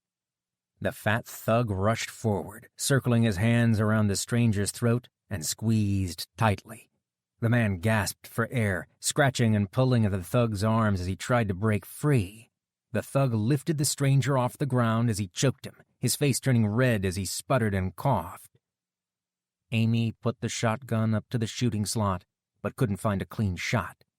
The stranger's head moved in and out of the way as he struggled to get free. He held his hand up to the thug's face, straightened his thumb, and jabbed it deep into his eye. The thug gave a shrill scream like a child and released the man. He clutched at his wounded eye, blood and pink fluid running down his face. The stranger dove for his long knife laying in the grass and thrust it up under the thug's ribcage with a grunt. He pushed hard on the blade, slipping it in until the hilt met the thug's body. He stabbed the blade in twice more, each stab going in a different direction under the man's ribcage. The thug fell over, and the stranger pulled the blade free and wiped it clean on the other man's shirt. He rested, with his hands on his knees for a moment, chest heaving mightily as he caught his breath. After a moment, he slipped around the corner of the house and disappeared from sight, leaving another dead thug in his wake. Amy ran to the front door, following the direction of his travel. She looked around for signs of Rob's gang but found the area clear of danger. The stranger outside the door mimicked her action as he himself scanned up and down the street, his shoulders tense and alert. He turned to the house, his chest heaving, winded from the exertion of killing the gang members. "Let me in. They're all gone now," he said. Who are you? Why did you help us? What do you want from us? There's nothing here for you. We don't have anything, she said, the barrage of questions flying from her lips. Whatever the man wanted, he was dangerous. He'd just killed most of Rob's gang with nothing but a knife in his bare hands. She wanted no part of him. She had to protect her boys. She couldn't trust someone that dangerous around her sons. Danny appeared as he came around the side of the house, running directly towards the man. Amy's heart skipped a beat as her son wrapped his arms around the dirty stranger and clung to his waist. The stranger ruffled the hair on Danny's head. Her eyes focused in on the stranger's knife, held in his hand on top of Danny's head, too close for comfort. How did Danny get out there? He was supposed to be with Kenny inside the house. 1,000 fears crossed her mind at once. "Daddy!" Danny cried out. Amy threw the door wide open and brought her pistol up to the stranger's face. Damn it, it was Danny and his delusion of seeing his father all over again. It would end up getting him killed. "Let him go, right now," she said. "Amy, I'm not gonna hurt him, or you. I'm home," he said. Home? She asked. His voice was ragged and raw, but she knew that voice from somewhere. Amy brought her hand to her mouth. Tears ran down her cheeks, her mind telling her that the impossible was happening. This man was scarred, dirty, and deadly. His face was familiar under the dirt, and he was the same height, but he was wiry and strong, not like her Jack. The way he carried himself, alert, with confidence and agility. This couldn't be her husband. Jack? Is that really you? It can't be. "I'm sorry, Amy. I'm sorry it took me so long to get home," he said. Jack, how did you get... Amy craned her neck, eyes following a Molotov cocktail as it arced high over their heads and smashed into 1,000 shards of glass against the roof of the house. Flames spread quickly along the eaves of the house as the gasoline splashed earlier by the thugs ignited. Squinting her eyes against the sudden bright light from the fire, she saw a dark figure running up quickly behind Jack. Rob was wielding a knife and coming straight at Jack.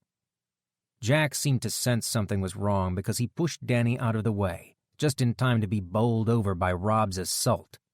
Rob tackled Jack, and the combined weight of both men slammed into her, knocking her against the house. Amy's head cracked against the doorframe and she dropped to the porch. Her ears rang loudly and spots appeared in her vision. The world looked like a kaleidoscope as she tried to hold her head still against the spinning. Rob screamed a feral cry of hatred as he brought the blade down. He sat on top of Jack, pinning him to the ground. Jack threw his arms up to protect his face, and the blade sank into his left hand as it descended.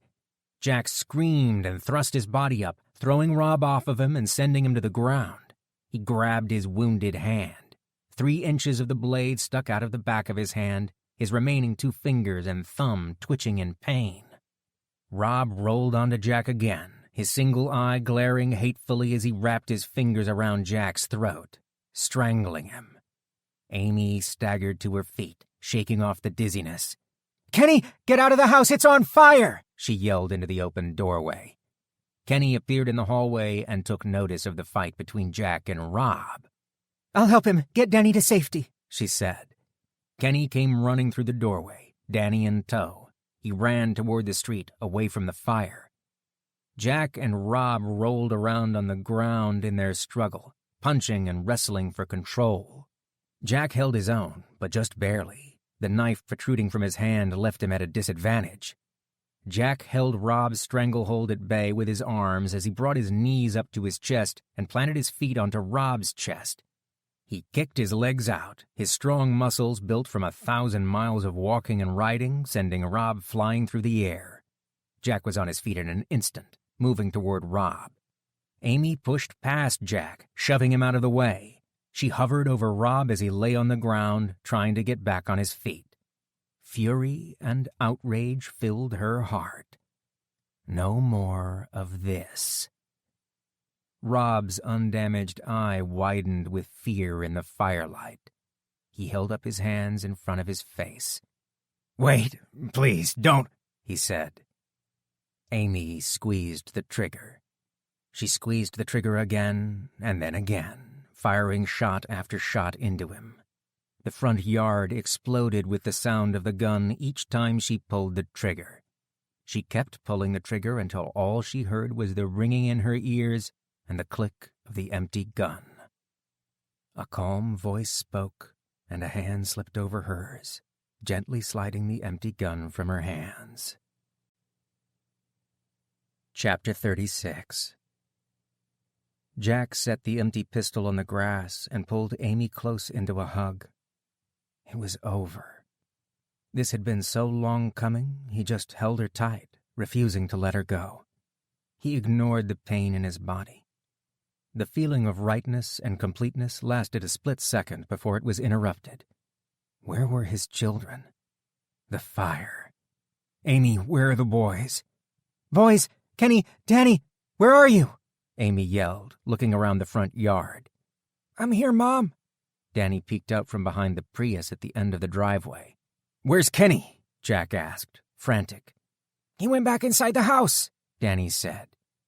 Jack's stomach rose up into his throat. A cold sweat broke out on his forehead. The house was engulfed in fire, flames roaring loudly as they rose high into the night. Smoke poured out of the open front door, obscuring the inside of the house. Stay here with Danny. I'll get him out, Jack said. Jack ignored the hot lick of flames burning his exposed face and arms as he ran into the house. His eyes burned from the acrid smoke, and he crouched down close to the floor so he could still breathe. Kenny! Kenny, get out of the house! Where are you? He yelled. The basement door flew open, and Kenny appeared, hacking and coughing. He staggered up the steps with 2 large duffel bags strapped across his shoulders. Kenny looked around wildly, clearly confused, affected by the smoke. Jack took the heavy bags off Kenny's shoulders and grabbed the back of his shirt, half carrying, half pushing him down the hallway towards the front door. Clear of the smoke and flames, Jack dropped the duffel bags onto the grass and spun his son around. Terrified that he'd lost him in the fire, his relief was overwhelming. Don't ever do something that stupid again, he said, hugging Kenny close. Guns! I got the guns! Ammo boxes are by the basement window. I pushed out as many as I could.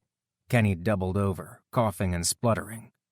Jack appraised the roaring fire. If the ammo boxes were just outside the window, could he get them? There was only 15 feet between the neighbor's house and his own. The heat from the fire reflecting off their house would be like an oven. Jack, don't you dare go back, Amy said. He was already mid-stride, running towards the side of the house. Flames licked at him as he neared the fire. The heat was intolerable, searing his throat with each breath. The foul smell of singed hair rose up into his nostrils.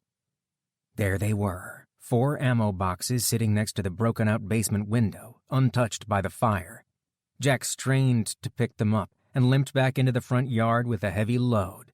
He dumped them onto the ground next to the duffel bags and collapsed on the grass next to Kenny, Danny, and his wife.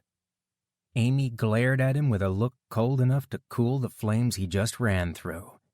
Don't you ever do something that stupid again, Jack Miller, she said. Kenny cleared his throat and coughed. It must be hereditary. Jack opened his hands wide and gave her an apologetic look. Amy held her glare, but Kenny snorted and laughed, releasing the tension. Her face softened, looking down at his hand. What happened to your fingers? She asked. Amy took his hand in hers, rolling it over and inspecting the damage. Oh, it was like that already. Well, the knife wound wasn't there, but the fingers were gone, he said. A puzzled look on her face, she turned to look at the blazing inferno that used to be their home. Well, it looks like I'm fresh out of Band-Aids, Jack. Can you come back in a few months? We can try to do the happy reunion thing over again if you like. He laughed hard, tears flowing freely as the worry and fears he kept bottled up for months rose to the surface. Jack gathered Amy and his sons into his arms in a family hug. This was everything to him, all that he needed right here. He squeezed them tight and didn't let go, promising himself he would never leave their sight again. Jack, we should try to treat your hand. You're bleeding on my shirt, and it's my last one, she said. I've got wet wipes and gauze in my backpack, he said. Amy unzipped the black backpack and lifted the box of seeds. What are these for? That's quite a lot of seeds. Planning a little backyard garden, Mr. Miller? I'm afraid you have to find another house first. Jack raised his eyes to their home, the fire lighting up the neighborhood as it blazed brightly. It didn't bother him at all. It had been a roof over their heads, nothing more. Nothing inside was worth more than what he had right here next to him. I had something a little bigger than a backyard garden in mind. My friend Wyatt has invited us to join him on his farm in West Virginia, Jack said. Amy raised her eyebrows. You have a friend from West Virginia named Wyatt with a farm? And you want us to move there? Well, it's more of an old family homestead than a farm, really. The house needs repair, and it will take some hard work to get the place up and running again. The fields need to be turned, old orchards reclaimed, and we'll have to barter for some livestock, but it is a place where we can build a new life and start over. Amy stared deep into his eyes. Okay. Jack balked, wondering if he was still in shock from the knife wound or from malnutrition. We can talk about it later if you want to. I understand it is a lot to take in all at once. We need to find shelter for the night tonight and scavenge some food for the boys. This can come later. Jack, if you think this is the right decision, then there isn't anything else to talk about. I trust you, she said. Danny and I will take care of dinner, Dad, Kenny said. Oh, what do you have in mind? The fishing rods went up in flames, but we still have crab pots in the bay. Jack raised an eyebrow and looked at Amy. She nodded in affirmation of Kenny's claim. His family had changed so much since he'd been gone that he hardly recognized them anymore. The change in Kenny was the easiest to see. With the house burning down around his ears, he got his younger brother to safety and then went back inside the house to retrieve the guns and ammo. It was foolhardy, yes, but Kenny also knew that the weapons would be key to his family's survival. It was hard to believe he was the same irresponsible kid he'd left behind. Kenny's demeanor filled him with pride. He would have to make sure to spend extra time with Danny now that he was back. This disaster was a lot for an 11-year-old to deal with emotionally and mentally. Maybe a quiet countryside farm was just the thing Danny needed after all the excitement. Amy. Her face was flawless, with her dark hair flitting in the breeze. Was she always this beautiful? Was this the wife he left behind? Clearly not. She just shot 2 men in front of him. Not in his wildest imagination had he envisioned coming home to find her armed and dangerous. What had she been through to make that drastic change? Whatever it was, there was steel in her eyes, and he liked it. She wasn't all steel, though. She was softer than before, more flexible. The debate about moving to Wyatt's farm went a lot differently than he'd imagined it would go. It was entirely unlike her to trust him so readily, without hearing every detail first and making her own mind before committing to a decision. He loved and respected her more than anyone in the world, and it made him feel incredible to have earned her trust. Had he changed? He felt different. What he'd done didn't require much change on his part, aside from eating dog food and pedaling one hell of a long way to get home, unless 30 pounds of fat loss counted as a change. Thinking about it, though, he wasn't the same Jack Miller as the man who left home on a business trip 3 months ago. He was embarrassed to think of how big his ego had been and the things he thought were important. He was shallow and vain. The old Jack would have turned his nose up at Wyatt Ferguson because people like Wyatt weren't from his world. Wyatt wasn't educated. He had simple beliefs, and he wasn't worldly. Redneck, hillbilly, Hoosier. Jack could think of 100 words he would have used to describe and dismiss people like Wyatt. Wyatt was the reason he was alive, the reason he was here. From his quirky plan to cross the country using a bike and a trailer, eating dog food along the way, to his outlook on life. His friendship with Wyatt had changed him in a way that went beyond words. His wife and sons at his side, and his friend Wyatt waiting in Morgantown, Jack's vision of the homestead was clearer than ever.